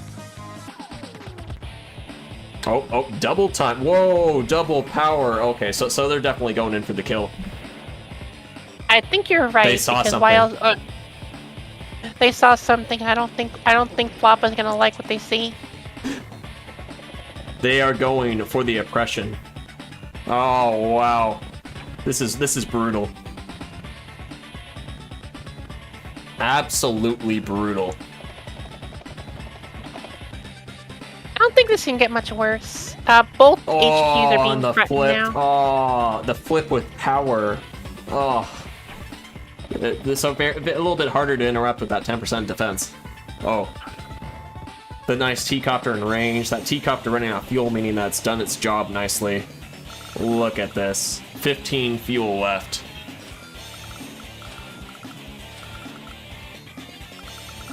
Alright.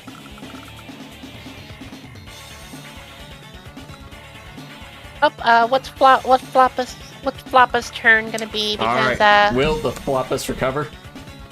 He probably saw like a bunch of his army die. He's like, darn. Oh, he's doing prime tactics. It's probably this is definitely desperation tactics, but a hit from the HQ. that's pretty good.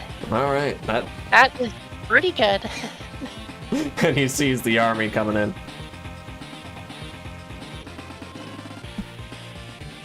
Definitely uphill battle, but like the Floppus is hanging on by his claws. If it ain't by HQ cap, you didn't win. I don't think there's I don't think there's a world where the HQ cap happens anymore. I don't know. You'd be surprised. If it ain't by route or HQ cap, it ain't a win.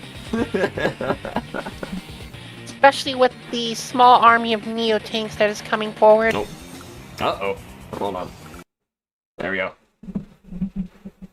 Oh, I the assume victory you got march. the same It's error. coming. It's coming. Okay, but All what right. are they going to do with a victory march? I don't Let think me there's restart the anything they music. can do with it.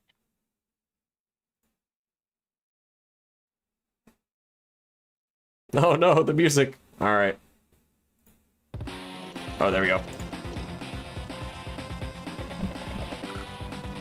Oh, new plane resigned. Just like this is definitely a spite victory march from Red James. Just like he is holding on to the power the entire time. You know what? You might as well get some value. That incredible game from both teams. Absolutely incredible. Lots of brawling, lots of pretty fantastic plays. Like a very great debut. Big ow. Very. Also, who? Yeah. Oh, that's Flappa. Ow. Yeah. What the hell? Yeah, that the Wheel of Doom put you against fog monsters. In fog. Yeah, my condolences. But still, a pretty fantastic showing from you and James. Like, James had some pretty interesting tactics here and there.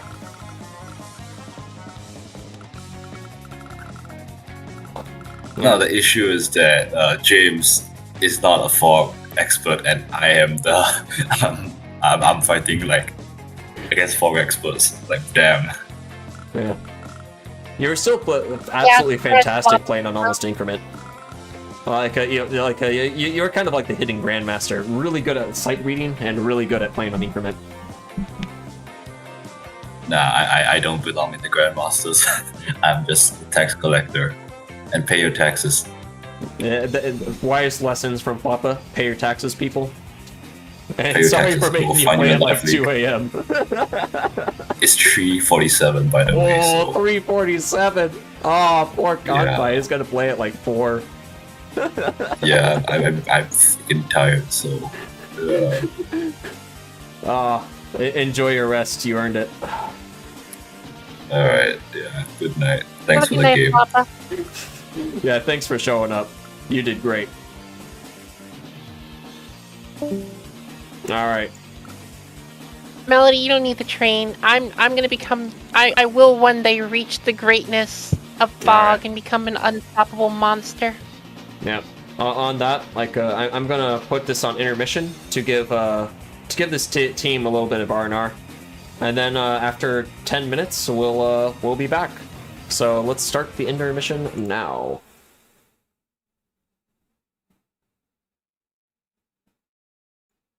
No, we'll take a break ourselves.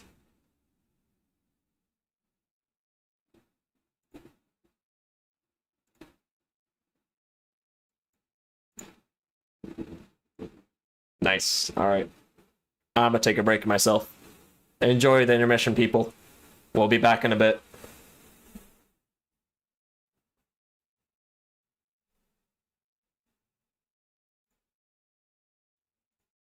All right.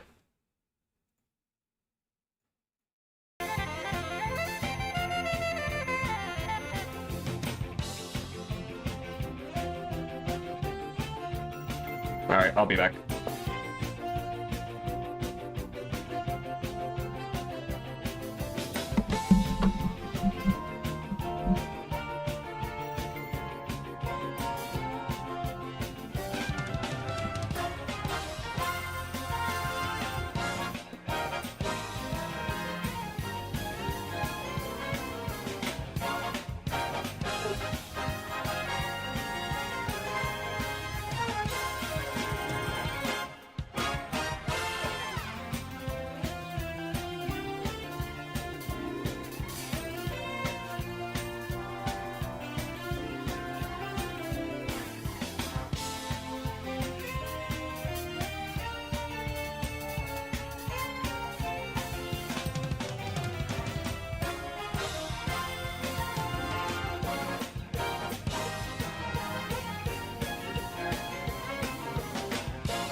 There we go. I don't... You know...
Live without my stories then. Alright, Well, I if was Alexis trying to. wants to entertain, so be it. I'll be setting up the next games. Well, if they can hear me, then I'll attempt to entertain. Alright, they can now hear you if you want to be entertaining. It is intermission, though. Okay, so how many of you guys know what Yu-Gi-Oh is? Because I was gonna tell some stories from when I played competitive Yu-Gi-Oh. Oh, played on Dueling Book anyway. I've only done one event.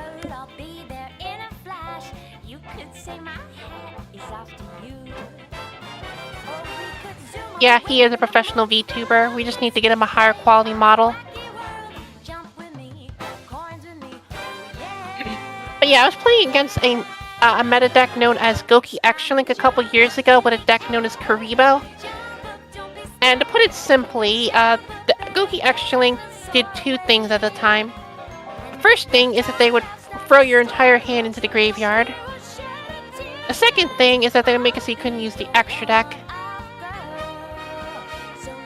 And under normal circumstances, that basically means that you automatically lose the game because you don't have any cards in hand and you can't summon anything, even if you had something that could summon something out of the extra deck with one card that you top deck for turn. Yeah, the U-Link meta. So I was playing a deck called Karibo, and they threw out all the Karibos in the graveyard, and I had exactly 5 Karibos in my hand. So they went to attack me, and I summoned Karibo Jesus, used its effect. Summoned 5 Karibos, they kill all those guys. They had to draw 5 cards for Nightmare Unicorn, by the way. Actually, no, what's the Nightmare Unicorn? I don't remember which one it was that made it so they drew 5 cards, but they were drawing like 5 or 6 every turn.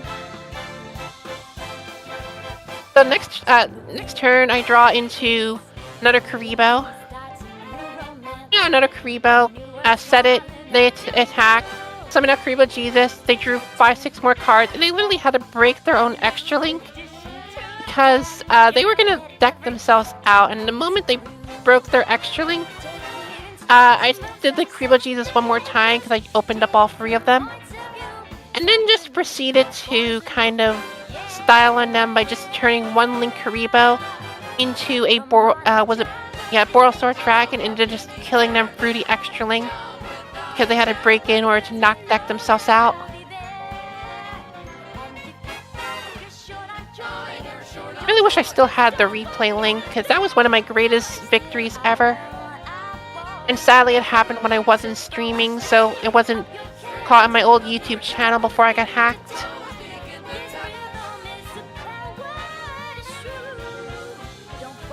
Something that is probably still on that channel is the time though that I played a card called Pot of Desires, and it literally proved scientifically that I have the worst luck that is possible to have in the world. As putting it simply, out of 10 cards that I banished for Pot of Desires, every single one of those 10 cards were the only 10 trap cards in my entire deck, 3 times in a row.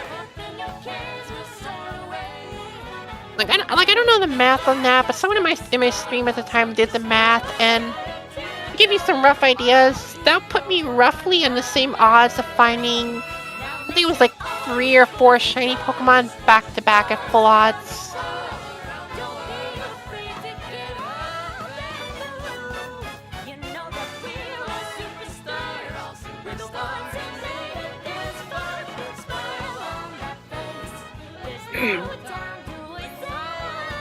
Hopefully those two are entertaining. I'm trying to think of some other stories I have, but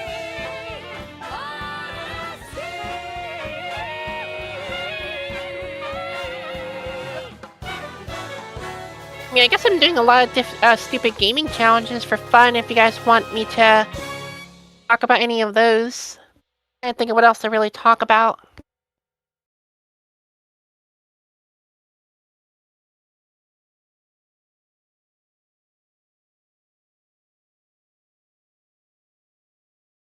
Wait, Fluffy knows what a Karibo is? I'm just now picking up on him saying that. Didn't think he played Yu-Gi-Oh!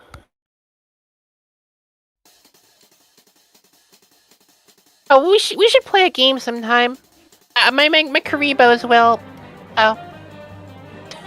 If you played, I was gonna say I should challenge you on my Karibo sometime.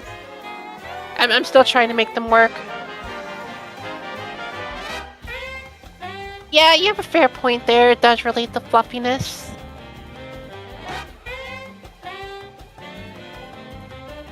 Short to what, Christian?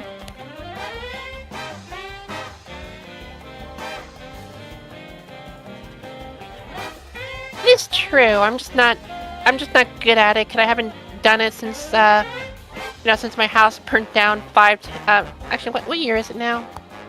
My house burnt down in 2017 and it's 2025, so it was like 8 years ago my house burnt down.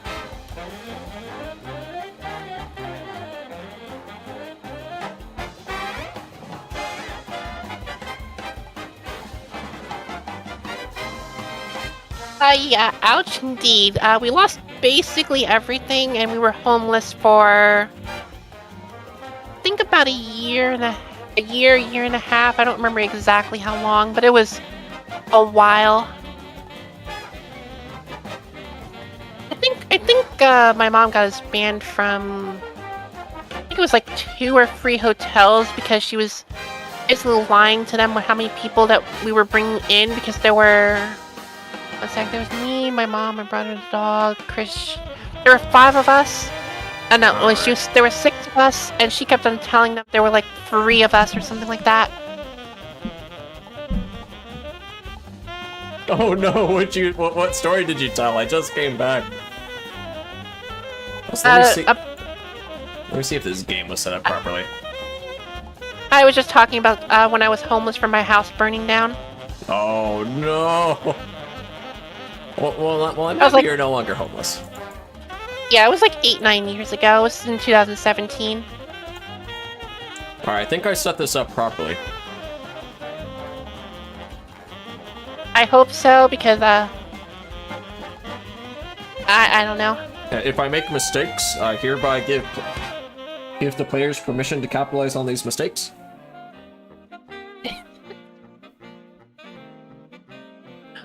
I don't know why, but now I feel like, one sec, let me check my book of challenge runs I've done. Which one of these would be the easiest for me to attempt, get the footage of, attempt to edit a long video on, get furious, and then delete everything after spending like 3 months trying to make the video.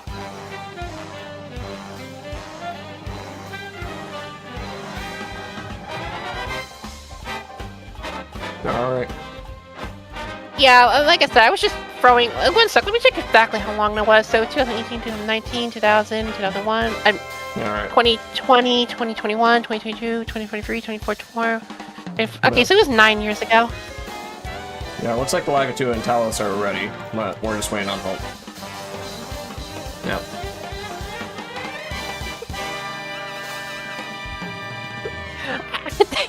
I think I accidentally made your chat feel old. I didn't mean to, but now they all feel old and they're probably feeling mad at me. we are alright. Alright, remember the conspy lessons. Speaking of which, we're just kind of waiting for him to wake up because it is 4 a.m. for him. 4 in the morning. Who plays cartoon war games at 4 in the morning? Can't buy apparently.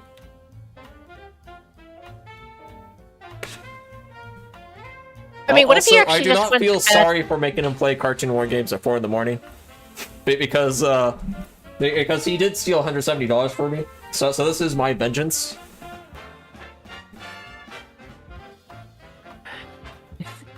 I guess while we wait for him, does anyone want to hear my book of challenge runs that I know are either possible or at least plausible?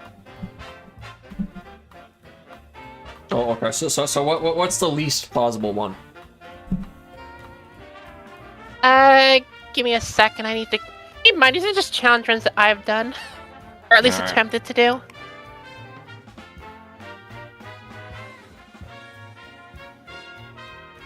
Okay, well, the ones at the back are literally just ones I thought of that are just obviously impossible. Okay, well, let me go for some of the ones that I deemed as either implausible or not likely. The first one is a game called Drone Tactics, no Badlands hard mode.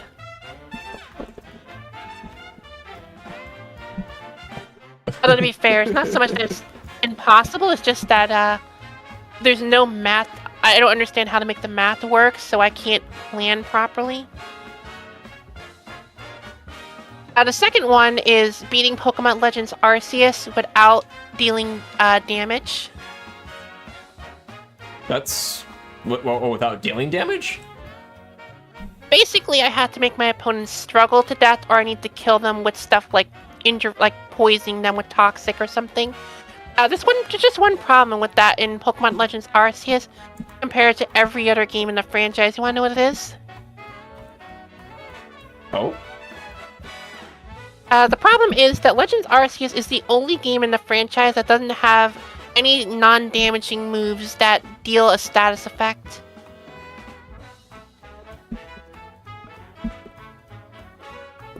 That means I need to literally outlast my opponent's power points every single battle and make them struggle to death. And there's another problem with that, and that is that Alright. Legends Arceus is also the only game in the franchise where the opponents can actually kill you at level 100. Oh. Yeah. Also, it looks like Halt is up and about. So, yeah. So, well, I guess we're back to gaming, boys and gals. So what we're doing is we're doing a high funds match. So we're gonna see some very interesting plays from Team Terrible at High Funds versus Team Playing at 4 a.m. in the morning. This is gonna be a very interesting match, folks. Alright, so I'm gonna it looks like Galactua and Talus are ready, so alright, I'm just gonna confirm. Hello world. Art, thou ready? Once I get confirmation that they're ready, I'm gonna start the game paused, because I don't want it to like auto pick COs. All right.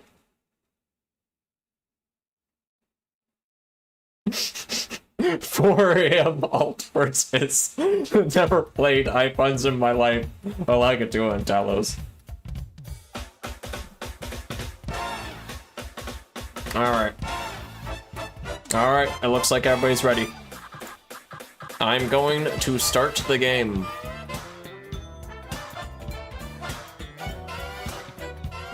Just realized there's only one challenge run for Advanced Wars by Web in this whole, not Advanced Wars by Web, but Advanced Wars in general in the whole book. Well, there's technically two, but you know what I mean. Alright, the link The has been first one posted. is being the game only building infantry, and the second one is being the game without units dying. Alright, but what's more important than that is, hear me out, Advance Wars. Game, the semi-finals of the Arch Nemesis Cup, right here. Alright. Oh. I just realized that everybody starts with a free APC, but sadly the APC is not close enough to automatically boost infantry. Alright. Now let's play some tunes. There we go. So we got a little bit of an interesting high funds map. Now this is interesting. Instead of 1.5k standard, we are doing 2k high funds. We didn't want to go too far past 2k, because that makes the properties too contested, and that'd mean that everything gets denied is always the optimal move. So, this is a very interesting little map. Now, and a very interesting matchup because looks like they're starting. Now, Lagatua has never played High Funds in his life. This is his very first High Funds game, ever. And it looks like he's going to deny the city immediately. I like how you literally started by starting to talk, and then they just started the game without letting you do your thing. No. Alright, they good luck, have fun to each other, and they're going for it.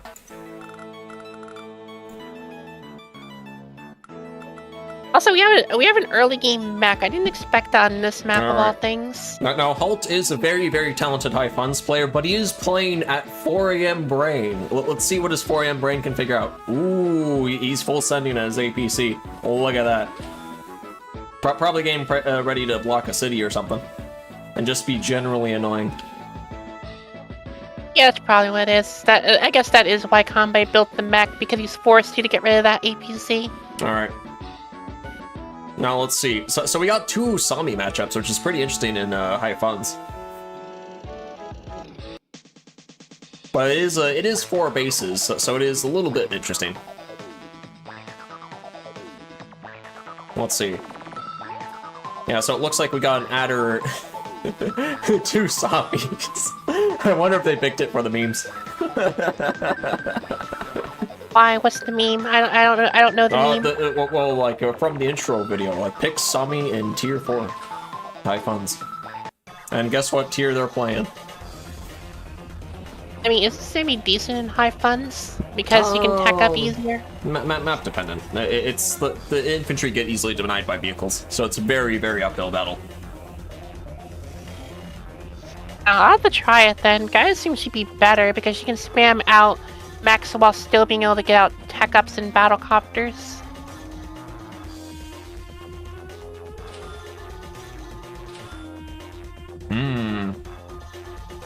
Izanagi going for something a little bit spicy here. I see he decided to only stall that city for a single turn. Like I probably would have kept it there for 1 turn, forced the mech to hit it, and then just run away. Definitely. And that might just be me.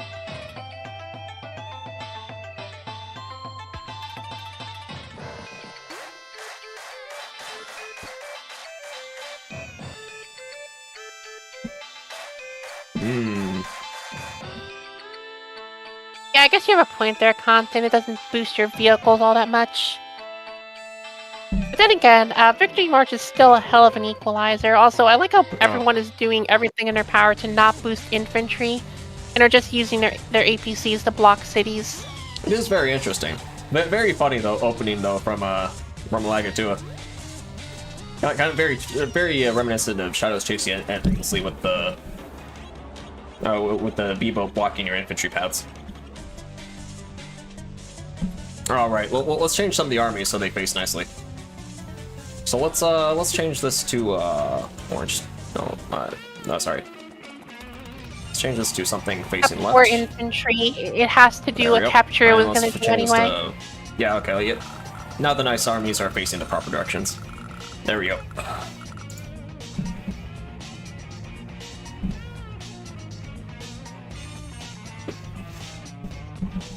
All right. So what is Talos gonna do?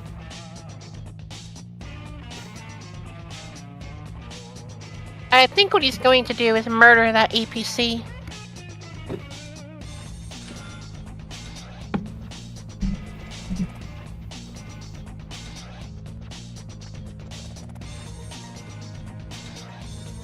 Oh, yeah, he'd be thinking.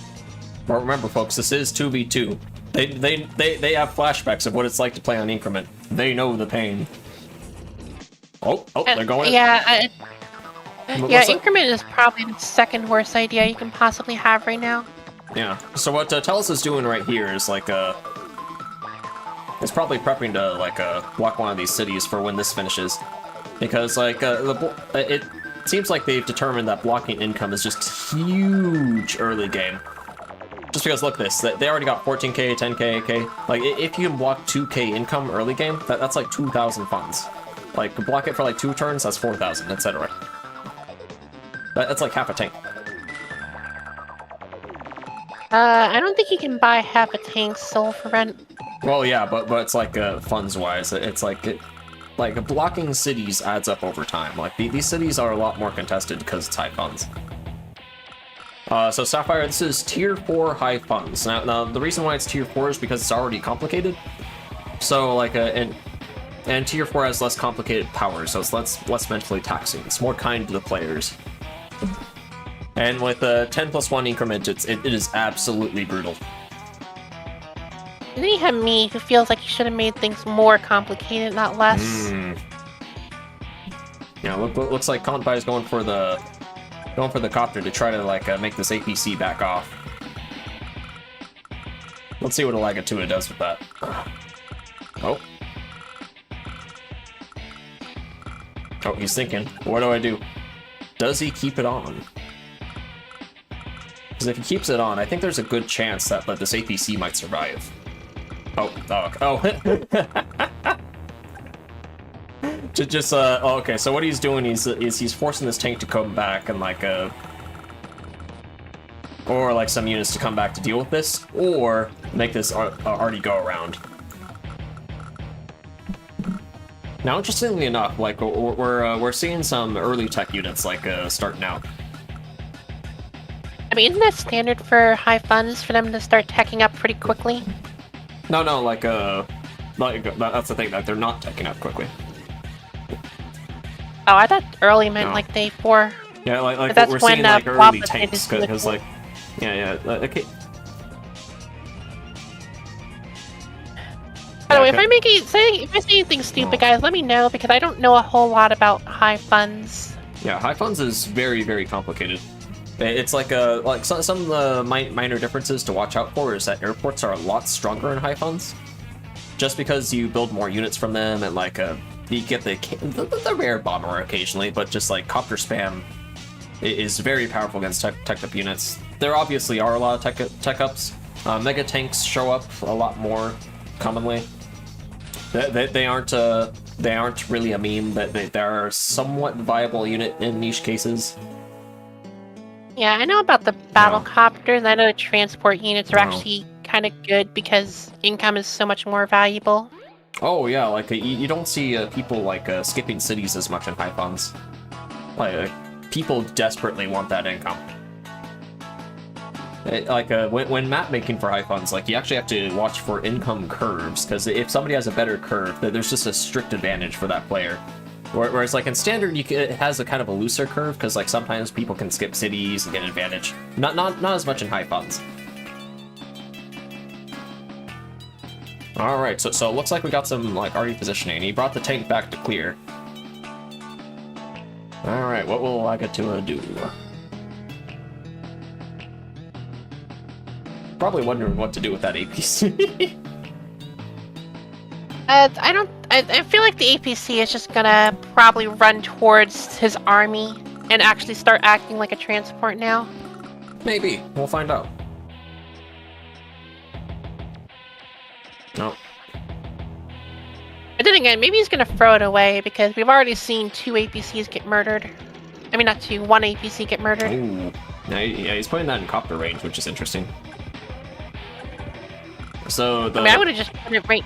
I would have put it right so it could boost the mech if I were him. Yeah, so he was probably like doing mental math to see if the trade-off was worth it, to like whether the copter hit was worth denying income. Yeah, can't buy like immediately going for the punish, but like it's kind of a very soft punish, because like the APC still lives, and an HPC on 1 HP is just as effective as an APC on 10. For everything except walling. What? Yeah, walling. Yeah, the only thing it's better at is walling.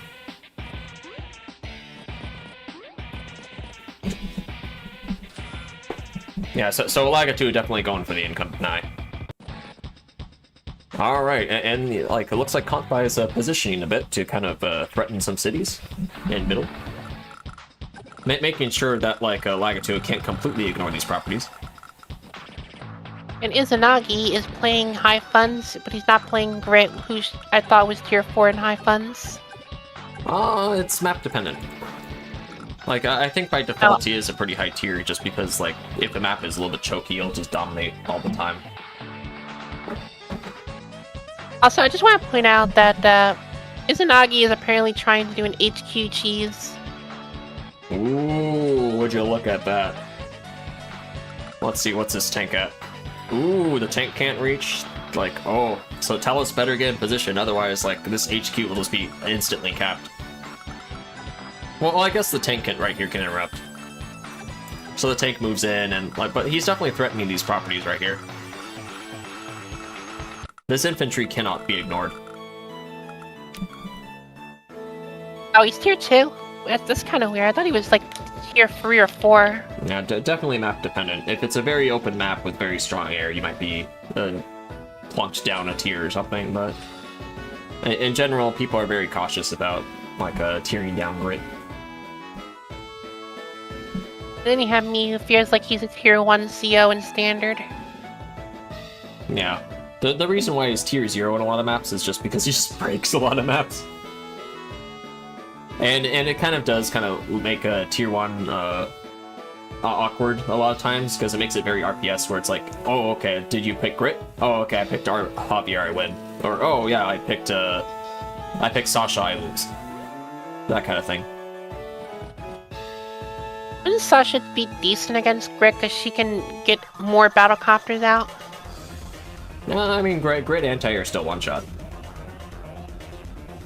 I guess you have a point there, but I would imagine it's probably more annoying for him than it would be other people, because I don't think his anti-airs kill an infantry. Yeah, but like in general, tier 1 it doesn't include Grit, because it's just he just breaks too many maps and he introduces a lot of lose and CO select moments. Yeah. There has been a little bit of talk of trying to find some of the nice tier 1 Sturm maps though for standard, which is an interesting conversation. Just something Wait, that what like tier 1? Sturm. I feel like he could be allowed on some maps. It basically just depends on how heavy the terrain is. Yeah, maps with a very weak recon, a lot of roads. Yeah. It can get an interesting conversation on some maps. Yeah, Sabi is definitely threatening that HQ, which is very scary. Oh, which Sammy? Because there's 2. And I don't think either of them are friending an HQ right now. Oh, never mind.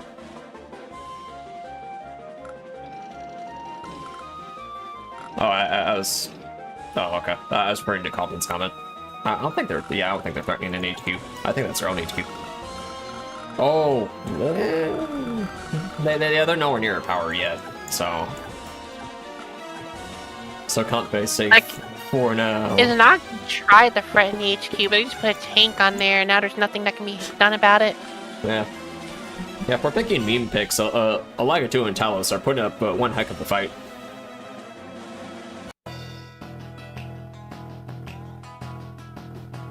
I mean, if you ever want to test out Sturm, let me know. I like playing Sturm because I like being able to actually drop a meteor on someone's head once in a while. Yeah, very impressive performance from Alagatu if this is his first ever high funds game.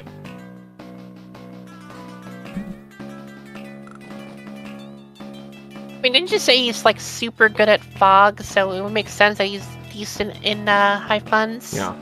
There's definitely some skill sets that carry over, but like it is definitely different vibes, different tactics, etc. So it's like it is a bit of a disadvantage.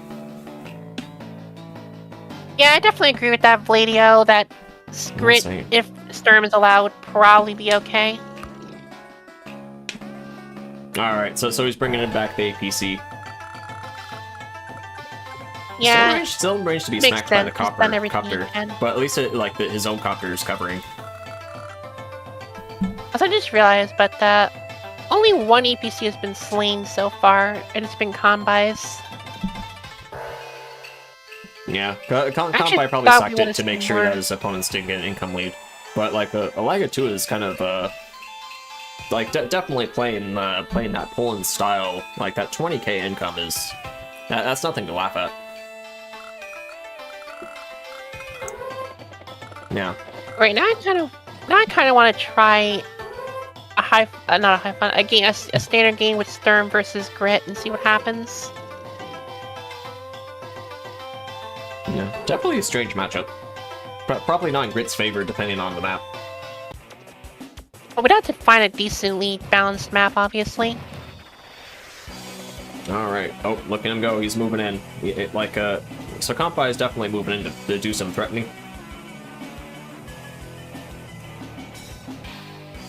So, like, we're definitely seeing a lot more tanks and anti-air copters than normal high funds, because this is, like, a 2v2. And 2v2 does have lower income per player.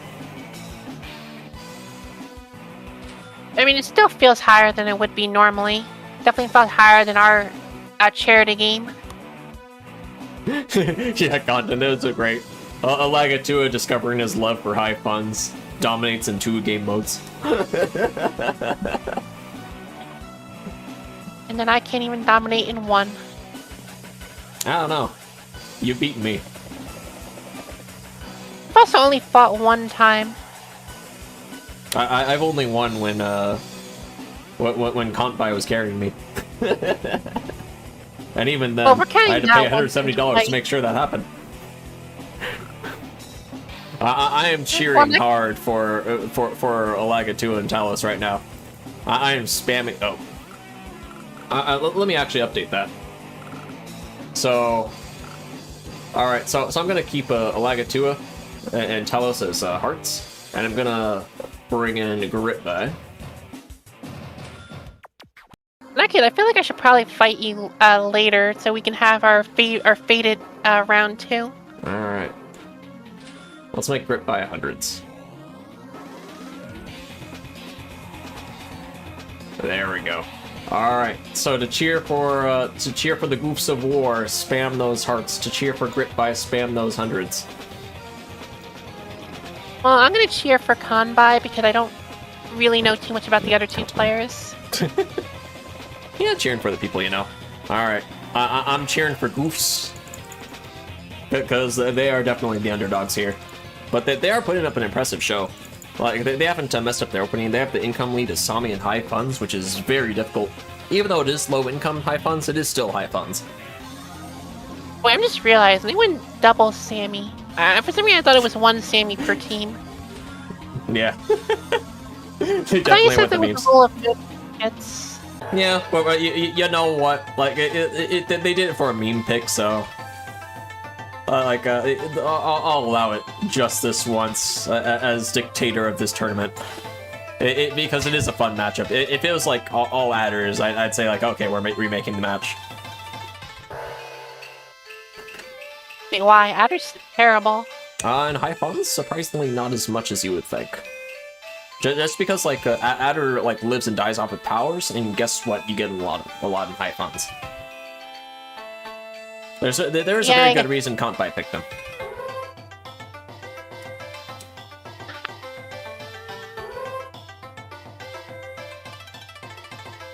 I just realized we've been streaming a really long time. Yep. Yeah, this is definitely the final game. The final match of the day 1 of the tournament. And Wednesday too, tomorrow. Oh, he's moving in. What's he gonna do? He's making those already walls. Question is he going to interrupt? No, wait, I just remembered. Red and purple are on the same team. What am I thinking about? What am I smoking? Alright. Apparently, the house that's on fire. Oh, man. Happy you're doing better from that. I am. Like I said, I was in like 2017. Let's see. Oh. Yep. So Alagatua doing the buddy system with the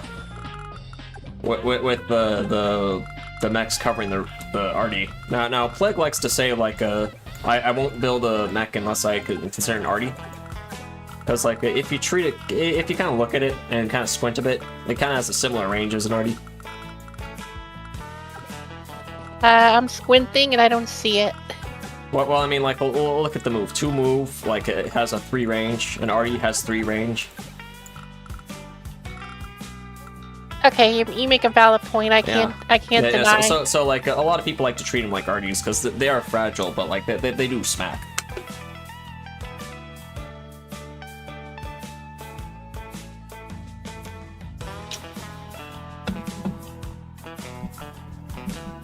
You know, this is a very interesting game for Lagartu and Talos, because like the last thing they want is Kanpai and Izanagi teching up, so they're holding on to their income lead for dear life. Although it looks like Kanpai is gonna like get some properties up in the north over here that are pretty hard to interrupt. I mean, they can interrupt one of them, but then they lose an infantry. I don't think they want to do that. Yeah. Well, Lagartu is probably sensing that some of the brawling is starting, so he's definitely going for this con tower. Now, just an interesting thing about Fog players is that they're very, very good at long-term planning. Feel attacked here. Yeah. Yeah, so it's like a Lagartu can definitely has very, very good game sense from his Fog days. Meaning him playing High Fawns isn't as much as a meme as people thought, despite the intro.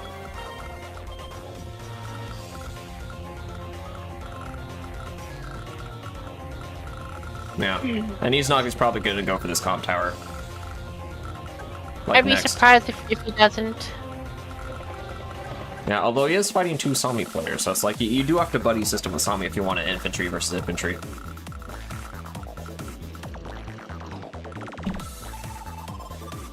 Oh, look at that. Alright. The copters are just dancing just out of range of the... anti-air. Look at this. Just out of range. Covering some units nicely. Protecting the infantry. A lot of people like to protect infantry in High Funds because it is easy to just knock them out and you have to keep building vehicles to keep up pressure so you can't capture properties. Like some black bombs from Timu. No. Black bombs from Timu. Yeah. So my original guy is definitely very right. It is all about the fundies. The fundies are always important and go across multiple game modes. Cover your units. Like, infantry are always good at capturing properties, etc., etc. There are nuances, but the fundamentals do carry over.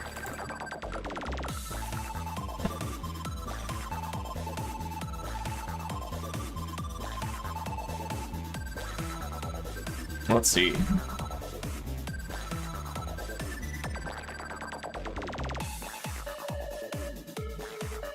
Yeah, Lagartu and Talos having some pretty good comp tower timing because they probably sensed that some fighting was gonna happen pretty soon. And I'm also surprised that not a single player has teched up yet. Hello, King Rex, and welcome.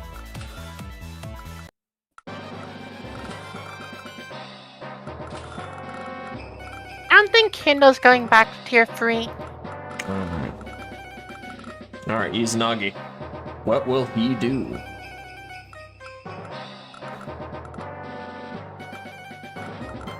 Let's see.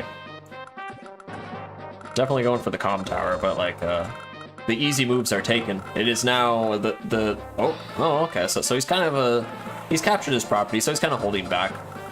He knows that if he moves forward with his infantry and vehicles and whatnot, Sami definitely has some counterplay. So he's playing the defensive game right now. At this point, I'm curious who's going to be the first person to tech up, because not a single tech up has happened yet. Yeah.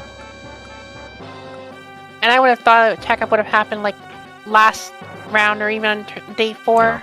It is very difficult to tech up in High Funds to a medium tank, just because it's it's very easy to counter with a neo tank. Well, you have a point there, but it isn't unheard of though. So it's. Well, we'll find out. I don't know. As I'm just realizing this, but Kanbei is slowly approaching 24,000 income. Ooh, look at that. If that infantry is not interrupted, then that is something that they're just gonna have to deal with, and that is not a good sign because that means that all their efforts to deny his income has been in vain. Yeah. Yeah, Kanpai and Izanagi are showing themselves to be kind of the sleeper picks of this tournament. Like, Kanpai is a very talented high funds player, and Izanagi is he's very easy to underestimate because he's always shown losing games, but like there's a reason why he's shown a lot. It's very hard to get an advantage against him, and keep it. I feel like I'm being attacked here because I've never seen this guy play or heard of him before this tournament. No. I think there was kind of a joke forever ago that that D just accidentally kept casting losing games with Izanagi. Apparently that's true because, I mean, it's true because this is the first time hearing about him. Yeah, I'm rooting for Izanagi. Alright, I'm a spam some hundreds reluctantly because I'm rooting against Kanpai, but for Izanagi. Alright. Now let's see what same here. Alright. Now Alaga2 is putting up Alaga2 and Talos are putting up a pretty good showing because they're kind of holding on to the threatening income leads and they are taking some of the contested props. Things along this line right here are definitely very contested. I wonder if Edelgard is going to finally buy a tech up or not yet. Let's see.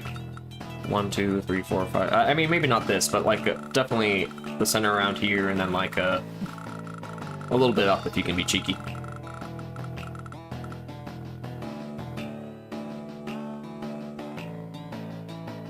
I'm Go guard confused. moment. Wait, what happened? Wait, what happened with I think you Fire called Alaga2 at Edelgard. Oh. Alaga2 are now a Fire Emblem player. Oh man. I swear. Yeah, I love this this War Groove game, huh? I have Wargroove. I've never played against another human now. Yeah, very fun game. Interesting meta. Spears are surprisingly pretty good, but not impressive because they have the mech problem of just fight elsewhere. I should really challenge someone to Wargroove just to see how PvP is, even though I never beat the main story, because I got it in the Ukraine Humble bundle, and there was 200 games in there. Oh, Kanpai sending his copter down. Yeah, Kanpai definitely doing the the tried and true dance of if you move your anti-air, you can't cover them all. Probably trying to prevent an attack. So Alaga2 is gonna have to keep building anti-air, and every anti-air Alaga2 builds as an infantry, he doesn't. Either that, or he's gonna have to build a copter as a sad anti-air. The turtle is quickly obtaining 24,000 income, which seems to be the maximum you can get before you start having to steal ones from your opponent. Ooh. Yeah, Kanpai doing very good in income, but Talos is unless interrupted, we'll definitely match him. But unfortunately, Sami does not want to be on equal income, especially in high funds. But we'll see if they can pull it off, because there might be a cheeky player too. Yeah, Fog is full of cheeky plays. So they're definitely their years of experience of cheekiness definitely makes them puts Kanpai and Izanagi on guard, At least that's my theory. I wonder where the first major brawl is going to happen, because everybody's just squaring up in the middle and nobody's actually started a fight yet. Yeah. The Kanpai is definitely sensing the wall. But like, I think the problem is that like it's like we're probably going to start seeing some tech up soon, especially since Kontbai has 24,000. He's either going to go for unit count and like go for an overwhelming push, or he's going to go for a tech up here too, tech up or two. And yeah, Melly, the turtle. Yeah. And we'll see Yeah. if The Izanagi turtle. decides to turtle. Yeah, Edelgard and turtle. Oh man. I swear, when Fluhfie does the final round with with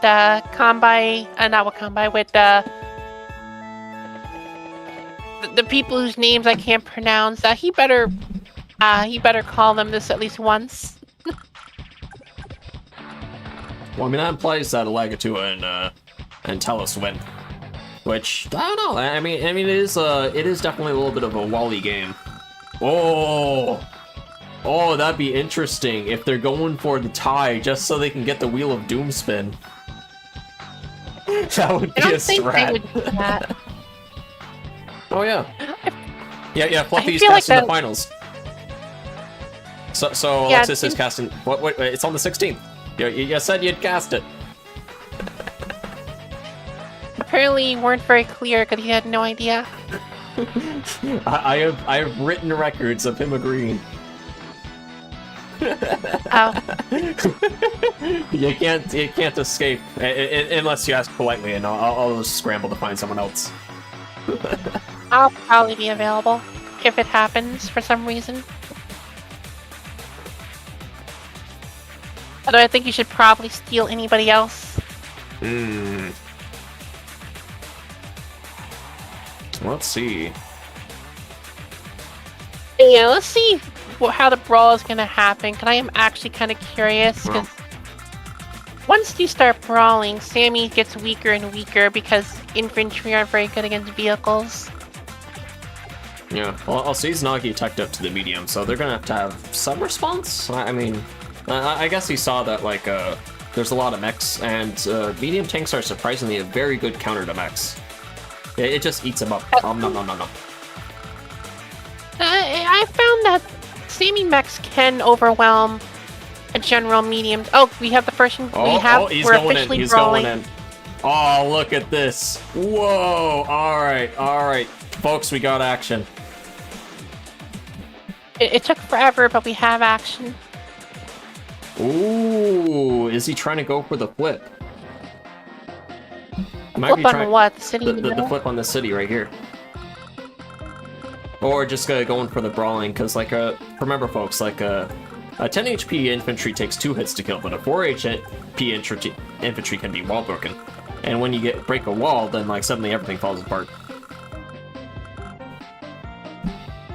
I assume that Aligutul, Ooh, look at that. whatever his name is, They're taking It's advantage of turn probably- order. Look at this. So like Talos went for the initial strikes, and Lagatua is probably going to go for the follow-up. yeah, that's what I was about to say. Oh, sorry. We're probably going to start all the fighting over there by green. Look at that. Oh, and they're going for the flip. Now, High Fun's flips are very interesting because it's a 4K income swing.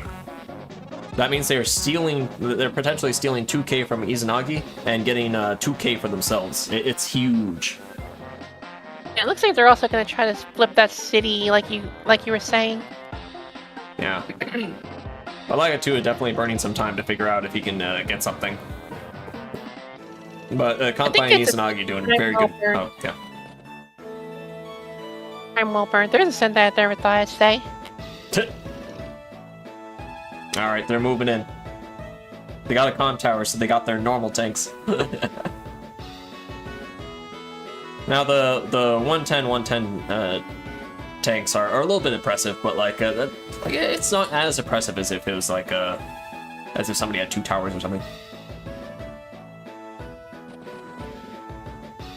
Alright. Look at that. This wall has only one weak spot that I can spot, and it's a weak spot he can probably fix. Yeah, even Yeah, so, they're meeting it's, all yeah. Also, one thing I kind of like about this is that because he's moving all his units over to the green side of the map, Combat actually isn't really in position to immediately start helping. Alright. Yeah, so like Izanagi and Kanpai definitely have their units spread out. Kanpai was like kind of going for like the threaten everything approach, which is why he has copter to kind of like so I park an anti here. Oh, okay, I move my copters over here, kind of thing. But like they're definitely trying to have like a skeleton force over here to defend things, and then just going ham a little bit over here. I can't wait to see how Kombai and Izanagi defend against this, because I think this is actually a pretty good attack. Yeah. There's only really one weak spot in the defense that I can spot at a glance. Yeah, interesting enough, we might see a damage race depending on what happens, because like Kombai can try to go for this red city, but we'll find out if like this is probably what Lakitu is trying to do. Like, see if he can defend this city while taking this one. Because if you can force a bad engagement, because like right now it's like a single hit on the infantry, it feels so bad to attack into this, especially from on a road. But like if you can kind of like slightly deny this this city over here, the red city, then maybe.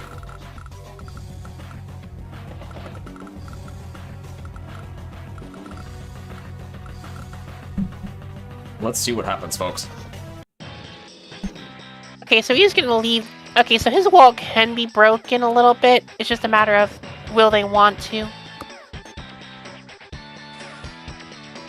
If they do that, then they lose an anti-air. Would you look at that?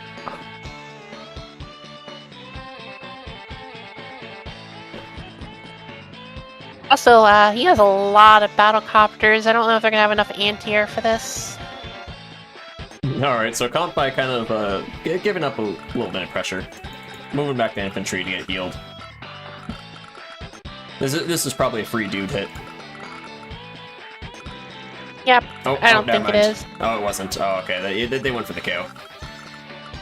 I mean, there's no way to punish that. Like, I mean, I guess you could kill the mech, but you can't get to the tank. Alright, look at that.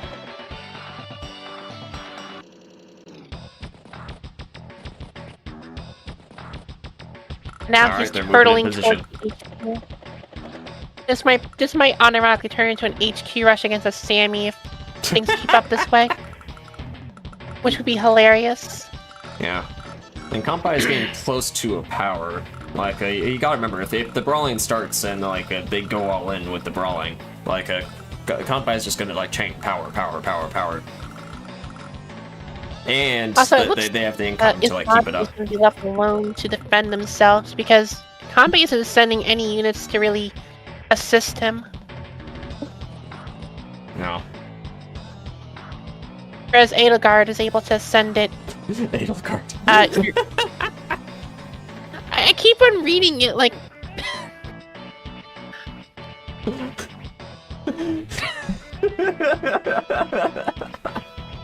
Alright. Alright, so Alagatu. Oh, we got a nice bomber to like deal with any potential tech ups. Probably a preemptive bomber. Yeah, but yeah, basically he's able to send his units either east or west, whereas Kombai just sent everything for that HQ. Which means Izanagi is going to kind of have to defend himself for a little while. Which may or may not be a problem, I don't know yet. Oh, interesting. Is Izanagi gonna go for the red foot?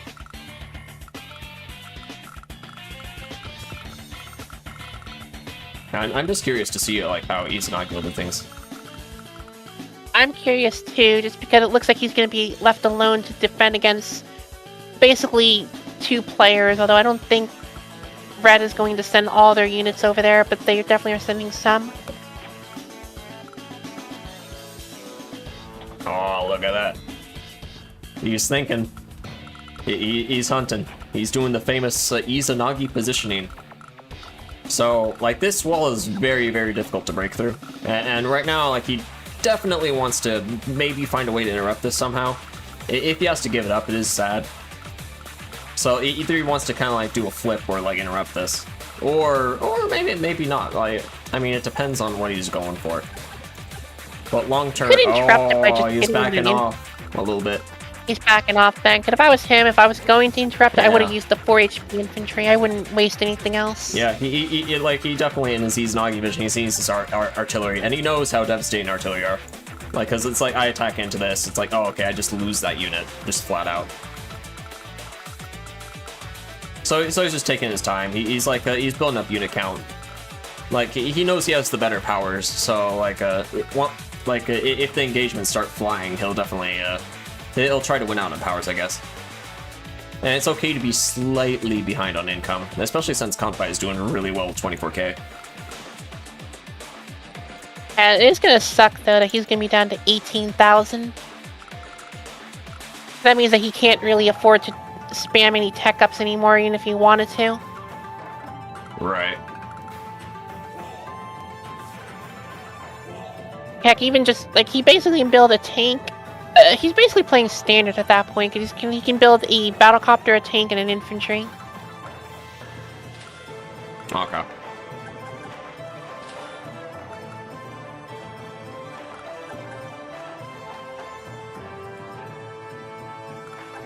Yeah, looks like we got some more anti-air. Probably because it's fighting Sami. He definitely sees all these mechs. It's like, I gotta deal with these somehow. Same with the medium tank. It's to wall break through Sami, like, and then follow up with anti-air and just like start going ham. Yeah, I want to see if Team A is going to push all their effort onto Izanagi while stopping the HQ rush, or if they're going to split up now that they forced one of the players back a little bit. Definitely. Also, Nope. we have the bomber over there. All right, how will tell us? Oh, we got an anti-air. Anti-air. All right. Yeah, I guess. Actually, no, this doesn't really tell us anything. I don't think they're going to send that anti-air to the bomber. I think they're going to send it up north. Yeah, this property flip is huge. Like this is a very good coordinated play between Telus and Legatua. So they're probably going to try to like set up to keep those properties and then do a future push. Or there's or a future hanging back and like just let the powers or let the income do the talking. Let's Actually, see. they don't have the super because if Tortles had their super, they could take the HQ, not the HQ, the base ring now.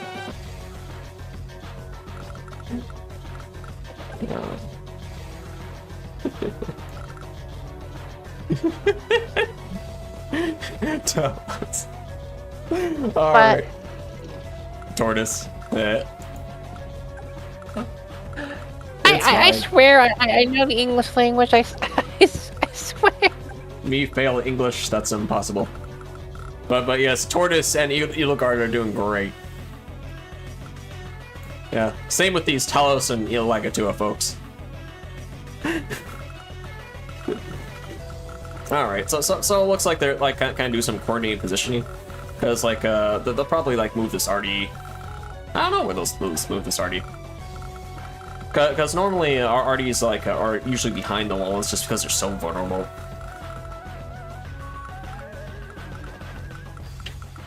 This many units, I think attacking the artillery basically just means the death of whatever hits it. Right. I guess you don't have to wall it up perfectly because an attack on it would be suicide anyway. Yeah. Now, a little hidden tip for walls, like at high level play, you'll see like imperfect walls that look imperfect, but like the goal of a lot of walls is just to make it bad to attack into, not necessarily to protect units. Because like even if you like destroy a certain unit, if it's like you lose your entire army attacking that unit, it's just not worth it to attack. Which is why you didn't see. Confirm. Yeah, which is why you didn't see Izanagi attack despite this 2k income swing. Which it probably feels bad for him, but he knows it's best to like build up unit count, get an RD or two in position, like get some wall breakers in position, apply pressure and flip it back. And sending all his sending his artillery back there. Right. I don't know why. He probably wants to like wants to protect stuff, and Oh, yeah, he sees this city right here. He definitely wants Which to prevent city? this flip. So the purple city. Because he is Sami, and so if he slowly shifts to the right, he's suddenly threatening the HQ and forcing some units to sit on it. Oh, good point. It looks like he is shifting a bunch of stuff to the right. I mean, Yeah. to the left. Yeah, so it just kind of has to like zigzag a little bit left and right, get a little bit of an advantage. Although it's still only Kanbai's units over there, whereas Izanagi's still dealing with a mix of red and purple units. Oh. These 4 Sami copters.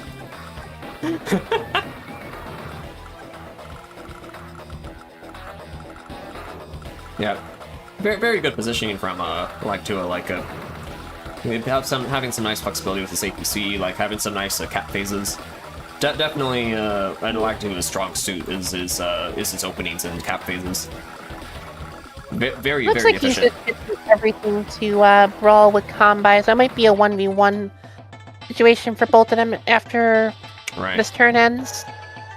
Which would probably be good because it always feels bad. I did a 2v1 one time where it was just everyone just decided to engage on me and just ignore the other person and I got destroyed. A 5th copter.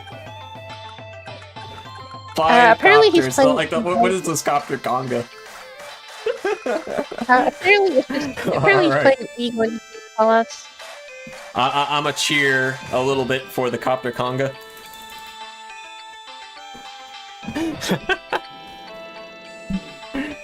Oh, and I feel better. Torlis's name is French, that's why I have a hard time pronouncing it. Hey, you got closer. You ever play Skyrim? A little bit. You And by know a little that bit, I one mean I god, have Telos, half an hour. the one that's like banned, and everybody's like, talking oh, about Skyrim. yeah. Skyrim is like, oh yeah, like we can't worship Talos. He's totally a god. Oh, and the that elves guy. are like, no, yeah, that's how you pronounce his name, Talos. He's the Skyrim god. Telos. Talos. There we go. Yep, Talos. I'll and take it. I Legatua, got one of the names right with Telos. I believe. Now if I could just get Edelgard's name right.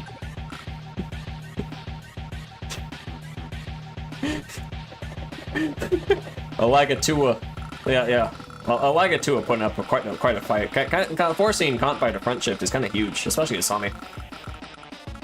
Yeah, this bomber is front covering a lot shift though, was, so like, the definitely- bomber is scary because it forces the all these copters can apply pressure on so many places and like, but like the anti-air have to cover each other, otherwise that bomber just goes woo boop. Because if a bomber gets their first strike on an anti-air, like that anti-air is kaput. Yep, Turtle and Edelgard. Turtle and Edelgard are doing great. Yeah, Talos and Edelgard are doing good.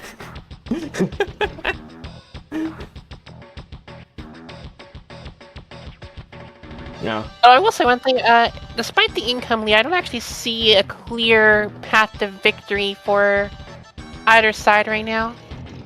Yeah, it is a very close game. So like a very good play from both players. Like this is definitely a very good showcase of high level 2v2 play. Implying that we ever had high-level 2v2 play before. Also, in unrelated news, that base, Edelgard's base is now being blocked, being hit by that artillery. Yeah, it's very scary. Yeah, very cheeky positioning from Kanbai. You probably saw that when I'm gonna go for it. I feel like we need to start, maybe you need to buy, like, I don't know, we need to buy something, though, to get out of the stalemate that we currently have. Yeah, this is definitely a very much a bit of a grind. I mean, that or we need to just get Sammy Super and just hope we can do something with that. Yeah, Kanbai does have power next turn, so that's going to be interesting to see if he holds on to it.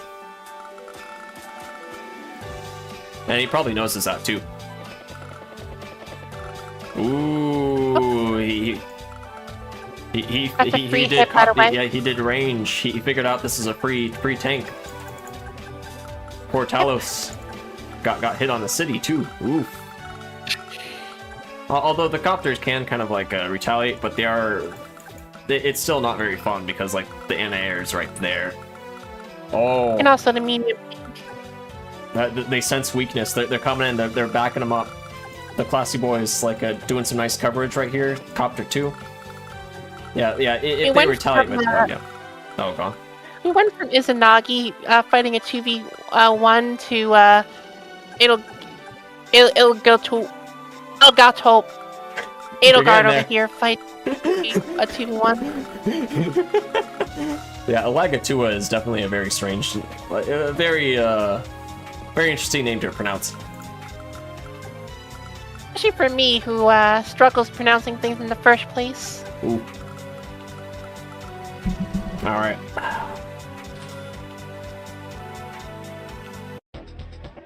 Also, we have a rocket, which is probably going to be devastating because that rocket fits behind everything. Enemy has no way to get to it. It's just gonna blast everything. Yeah, they definitely have the unit count where it's like rockets are looking a little bit interesting.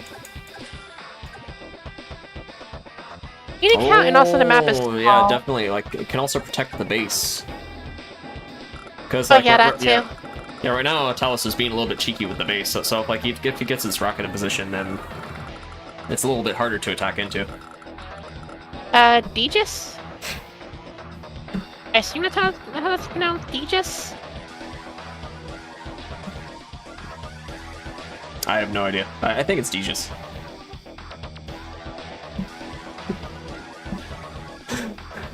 I guess it's better than people calling like Starflash Starfish.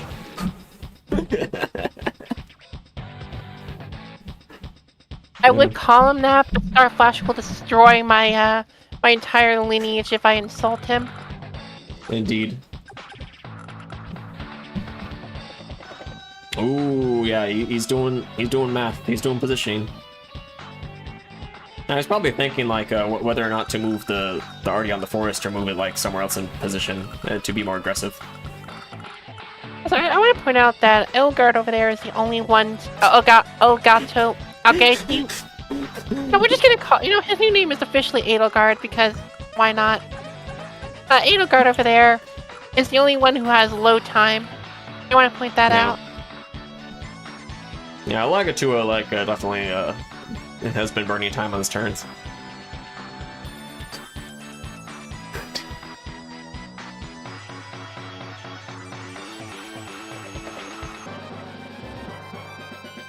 All right.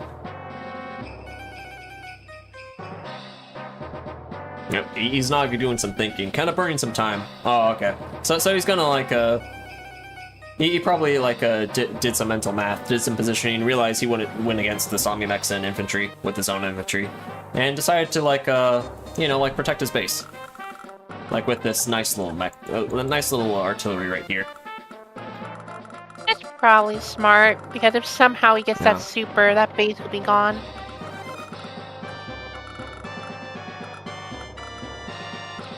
He did decide to take that copter on copter trade, even though there's all the anti-air in the world over there.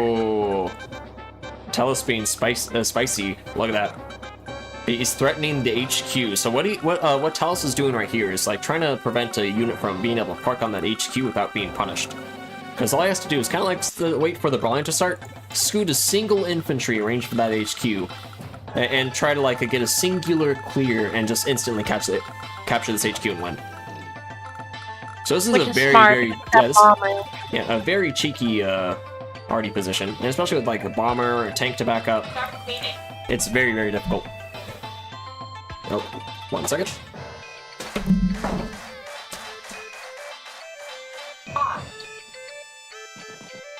Alright. I was thinking, this game has been a lot more tense than the last two. Alright, Cat was pawing at me.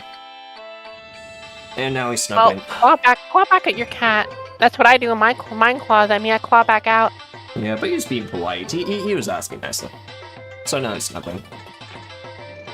Yeah, as it he's continues- threatening that HQ. So yeah, he's definitely trying to threaten the brawl. Going like, yeah, go ahead, brawl. We have 104 like unit value. You start brawling, I get my victory march and basically win. That is a very, very scary RD position. Even if it is exposed. Oh, and a Nothing. bomber chain. Look at that. Probably so he can build more infantry.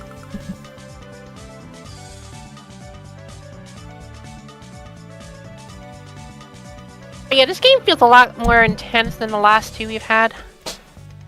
Yeah, these are some very talented players. Like 4am Kontbai is pulling in. Probably now 5am. Oof. And Telos and Alagatu are doing great on their high funds debut.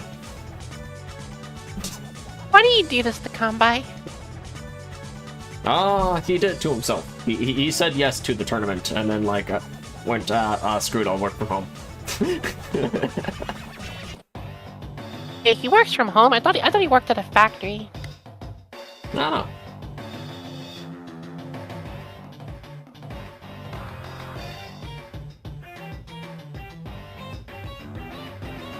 I'm kind of curious what Edelgard's artillery is going to do, because he just left it back there. That is such a mean strategy, though. Just like drawing out the game just to make Kontbai more tired. I mean, that might be a legitimate win condition here, depending on if he slept before the tournament. Yeah, he did have time for a nap, so but I'm sorry to feel bad for him. Alright. So there is a human soul inside that body. Yep. Let's see. Oh, look at this. This is a very, very scary HQ threat. He doesn't even have to, wait. Let's see. Yeah, he just has to wait for the brawling and then suddenly, whee! It's a shame that Kombai is safe, because his HQ is all the way in the back. Yeah, his HQ is behind his army, but Izanagi's going after front shift, and if he front shifts, then that's a bunch of army that he can't send towards the left. So very good play by Talos. I feel like this map might be slightly unbalanced when Sammy's involved. Surprisingly, Sami's the underdog. Because it is a very high income, but there are 4 bases, so it's, Also, he's brawling even though those anti-airs are going to murder his battlecopters. Maybe that's what he's counting on. Because, it's to the point where it's if you get a victory march with charge, it's pretty funny. True, but unlike Izanagi, he's not going to be able to get knocked. He's not in any risk of losing his HQ from this. Yeah. Also, Laga 2 is definitely getting close to increment. Very, and once you get to increment, Floppa starts taxing you. Indeed.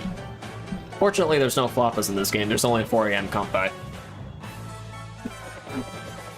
Well, 4am Kombai is probably still better than me.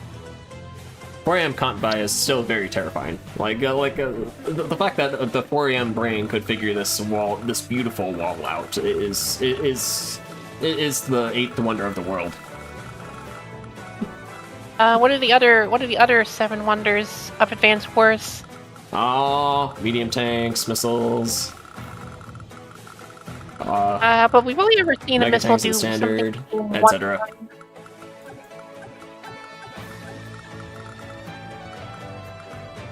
Also, I'm taking bets, everybody. Will we see another missile contribute to the victory of a game this tournament? I don't know. I mean, it seemed like a one-hit wonder because it's like the stars were aligned for that missile, and it actually earned its value back. That's what I'm surprised about. Which is weird because I don't build missiles very often, but the few times I do, they usually work out. Yeah. So if you wonder why Alaga 2 and Talos are playing a little bit scared right now, it's because Kontbai currently is threatening power. And threatening double power is very, very scary. It means I feel that like it's suddenly, not a like, threat. a bunch of It's gonna positioning... happen. Yeah, a bunch of positioning and math changes suddenly. Ooh, and yeah, you can tell, like, Alagatua, like, was very sad building this infantry, because it's just gonna get shot at every turn. He's probably... he teched up down here just because it's, like... He had to. He had to spend his money. Not sure what that Neotake is going to really do, though. Oh, that's for him to figure out with the 1 minute on the clock each turn. Because Alagatua is now on increment. Let's see if we can figure it out. He does have really good sadly, instincts, though, so yeah.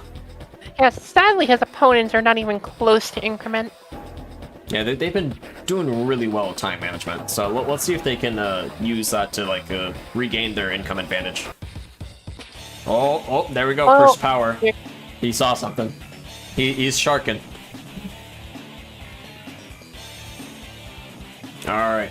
Or he just popped an ace, and now he's just thinking for 5 minutes. That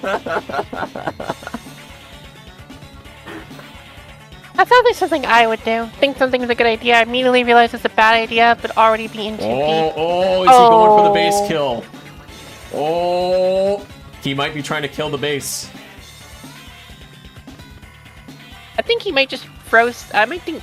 Actually, I'm not really sure what he's going to do. Like, he could block the base, but he's thinking about blocking the base. Yeah, he's making it, like, very difficult to interrupt that base cap. Like, it's just... as long as it's painful is what matters. But if he gets that base kill, that is huge for Kanpai. Yeah, like... let it be known that 4am Kanpai is absolutely terrifying. I'll have to defeat 4AM Kanpai sometime.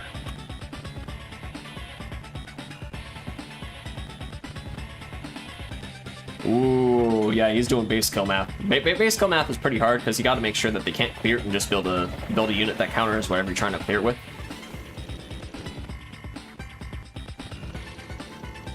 Seeing the Talos over there isn't the one being beaten up.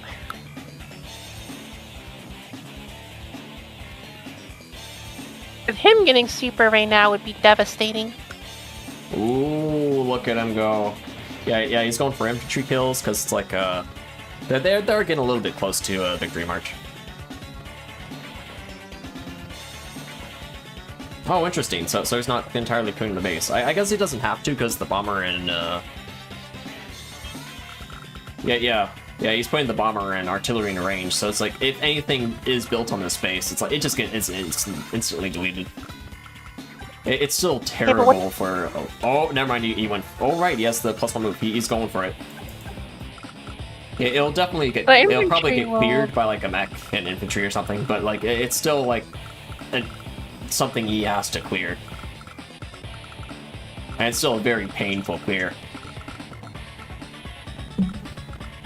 I think that we're hitting the climax of this battle. The game will probably be over in the next 3 turns. We'll find out. This is still very well thought from Alagatua and Talos, so like don't count him out yet. Look at this. This is so threatening. Can the Neo even... Yeah, okay, so the Neo can, like, clear with, like, a Mac. There's plenty of ways to clear this, but it's still super painful to clear. Because, like, the last thing you want to do is fire from a base. It just feels so bad, because you're just automatically base skipping if you fire from a base. And the fact... Oh, no. Yeah, oh, that is painful. Alright. Yeah, Izanagi eating the free tank. I think the red player is gonna get knocked out of the game at this rate. The red player. Yeah, Alagatua is definitely struggling. He's probably like looking at this in despair a little bit. But like, but he's still very talented, so it's like he is very good under pressure.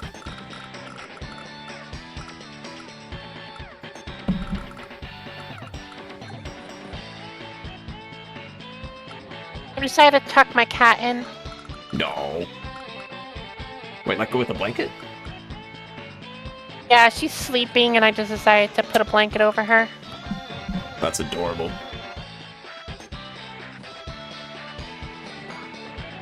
Oh, alright, going for the clear.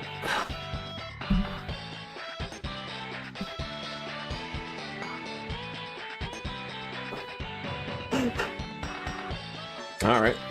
Yeah, so he's not, he can afford to burn some time a little bit right now. Just because, like, look at these timers. Like, Lag 2 is on increments, Talos is at 3 minutes.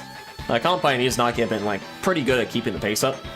So if, oh, yeah, he sees this. He knows that they're scheming, and he's scared. But it's definitely gonna get shot at, but, like, it is partially, like, partial health APC is still something, and it feels bad to, like, bring in with the bomber.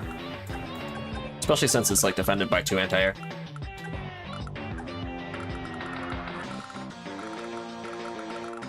Let's see.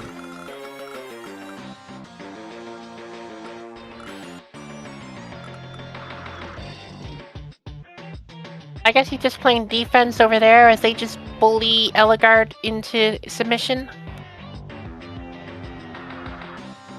Look at that. Alright. Yeah, I've just given up on the pronunciation. He's just now the red player. He's not red player. Yeah, Disc, you're coming back to you're coming back to high funds. Lag 2 and Talos versus Kontbai and Izanagi. Kontbai is threatening a base capture. Izanagi's doing pretty good base defense, but like this HQ is being threatened, so like if Talos can get a victory march, like doing Sami math, then like it's brutal. Because you just do clear, and then whoop.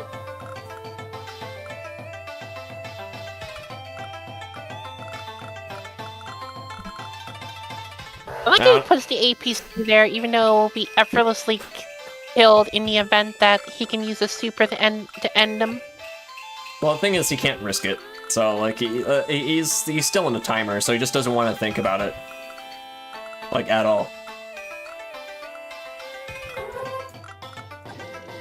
Because, like, the biggest worry of Izanagi is that, like, Talos can do Sami math, sack everything, and just get the capture. I feel like you can still do that even with the way things are.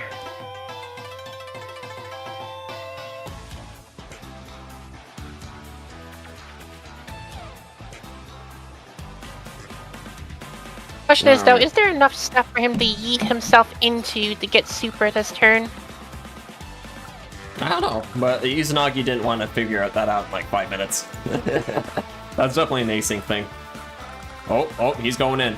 Did he find something? Oh, he might have found something. Yeah, he might be counting on the clapback. So, like, if he goes in for the full brawl, like, and he loses a bunch of vehicles, he still wins. Just because all he has to do is just clear this HQ, and just you whoop. Which is probably why he built the second bomber. Yeah, Talos is doing very interesting tactics up here. I'm trying to look at it, and I'm not seeing any way for him to acquire. Yeah. Remember, like, all he has to do is, like, get in, like, 1 or 2 turns, because, like, unless, like, Izanagi can safely shift his entire army without losing everything.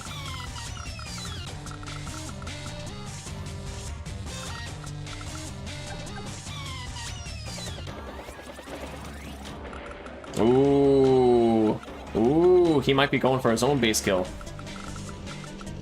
Oh, he's going for it.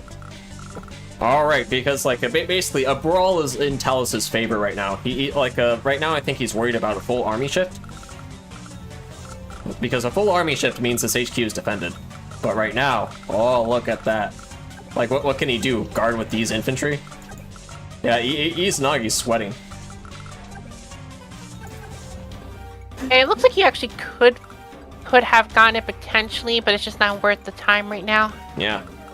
Izanagi might have built this fighter just to, like, make sure it parks in front of the HQ. that would have been hilarious. That makes sense. Yeah, look at this. Talos definitely doing Sami math right now and causing Izanagi to sweat.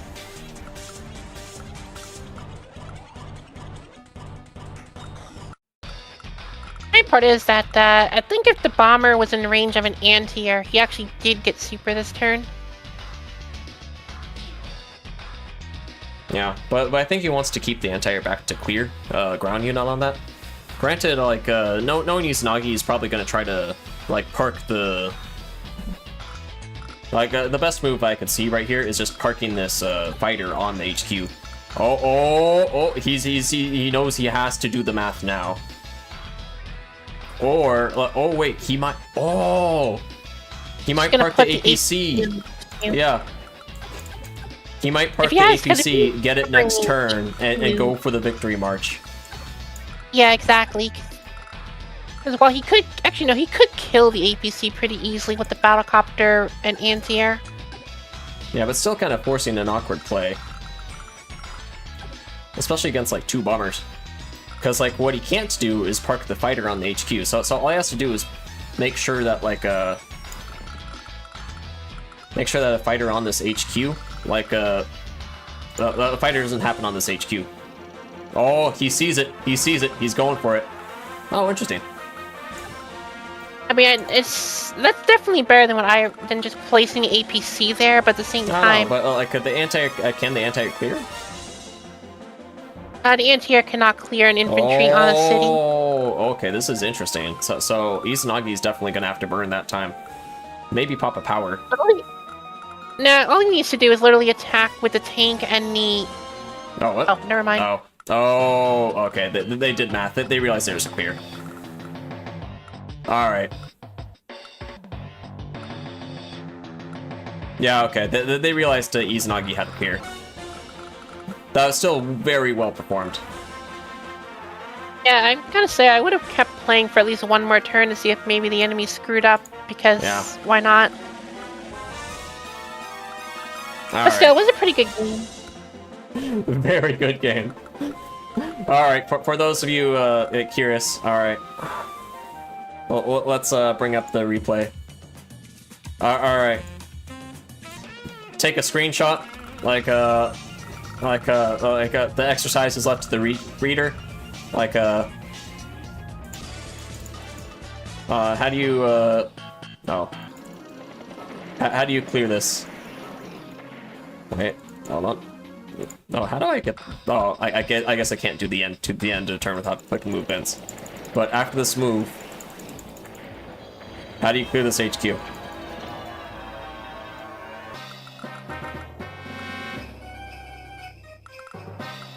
Yeah. Because I'm thinking you clear the APC, and then, like, once you clear the APC, you can double hit this infantry. The only thing you need to do to clear the APC is literally just attack with a tank, attack with the battlecopter, double copter, like a double AA, and it clears. Yeah, like, it's actually a pretty easy clear. Yeah. All right. Good game. No Wheel of Doom. Like, this was an intense game. Very talented players. Yeah, everybody GGing in the chat. Yeah. Impressive show from everyone. Yeah. A very impressive first game of high funds from Lagatu and Talos. Like, congratulations to 4M, Kantbai, and Izanagi for their impressive plays.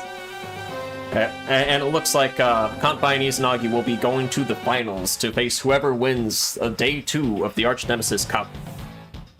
It'll be Melody. It will be Melody, but we can't spoil it. Oh, like, we can see the future. Yeah, but Grit Bay, that is huge, man. Yeah, Kantbai and Izanagi showing that they are hidden forces, like, talented in a multitude of game modes. We'll see how well they do.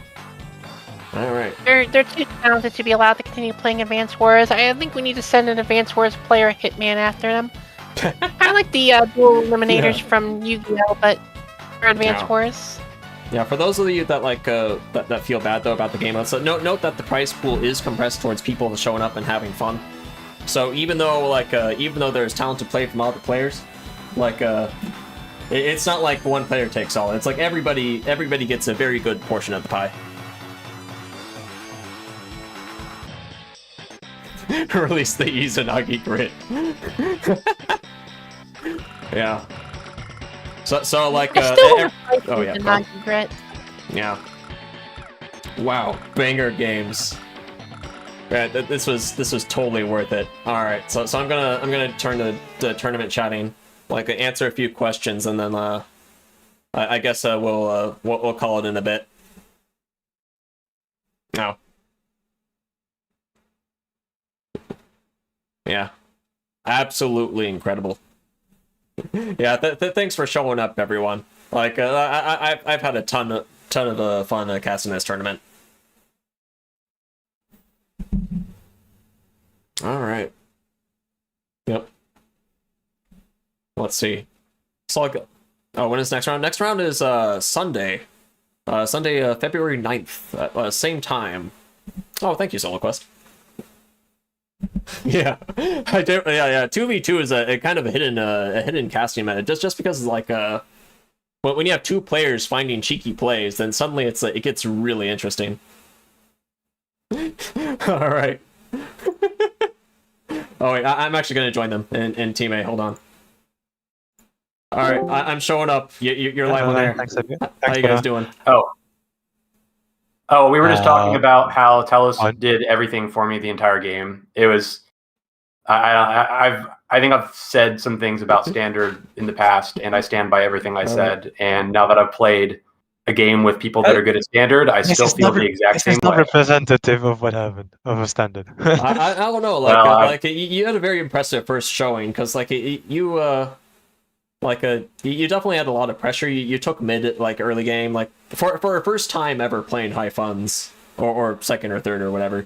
Like you did great. No, you don't understand. He just literally told me what to do the entire game. I just asked him like, where should I move this? Where should I move this? What should I buy? Like literally the entire game, he made every single move for me. Talos is fantastic at playing two players. Then congratulations, Talos. I was just like sitting here on day 7, like don't really know what's going on, don't really care. I think the funny was like, which units do I put in the war?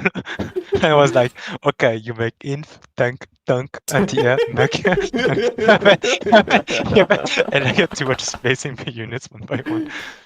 Yeah, because we had to. My timer ran down a lot because I had to keep asking him like what to do for everything. So like that's why my timer was not. So it's not like I was thinking about it. I was just asking him what should I do, and he was telling me. Like that's what happened. But then you were very impressive with all instructions. At that point, you just give Talos your account password and tell him like just play on incognito mode. I feel like that would be a little bit bad manner. Like I'm trying to at least be in the spirit of the tournament. Yeah, it's a goofy tournament. Like we are goofs of war, remember? So. Yeah. Very impressive show from Talos for playing two players. Like that HQ threat was actually like we were talking about it. It was a pretty brilliant move because like it forced like Izanagi to like have to do a bunch of math, even though like they had the clear at the end. It was still it was still a good show. Yeah, I was happy to see the Rocket because Rocket was like, okay, I have one extra turn to settle because Rocket was just pretty slow. Yeah. But yeah, I didn't have enough anti-air. Yeah, it was a close one. All right. We chose to eat it at the end. I think I really enjoyed the first game though. That was really fun. That was like a cool collaborative experience doing Fog like with 2 players. That was great. All right. It's 4 a.m. for Contby, so he's going to bed. And I think we're going to call it soon for the tournament. All right, day 1 of the tournament. Like everybody did fantastic. Yeah. Thanks for the good show, everyone. Here. Man. Thanks for the entertainment, and have a good one. Yep. Bye. All right. On that note, I'm gonna call it here. Stay safe, everyone. Enjoy yourself, and yeah, we'll be cheering for Grit Bye, and whoever wins in the on Sunday, February 2nd, for the Arch Nemesis Cup. Farewell, everyone.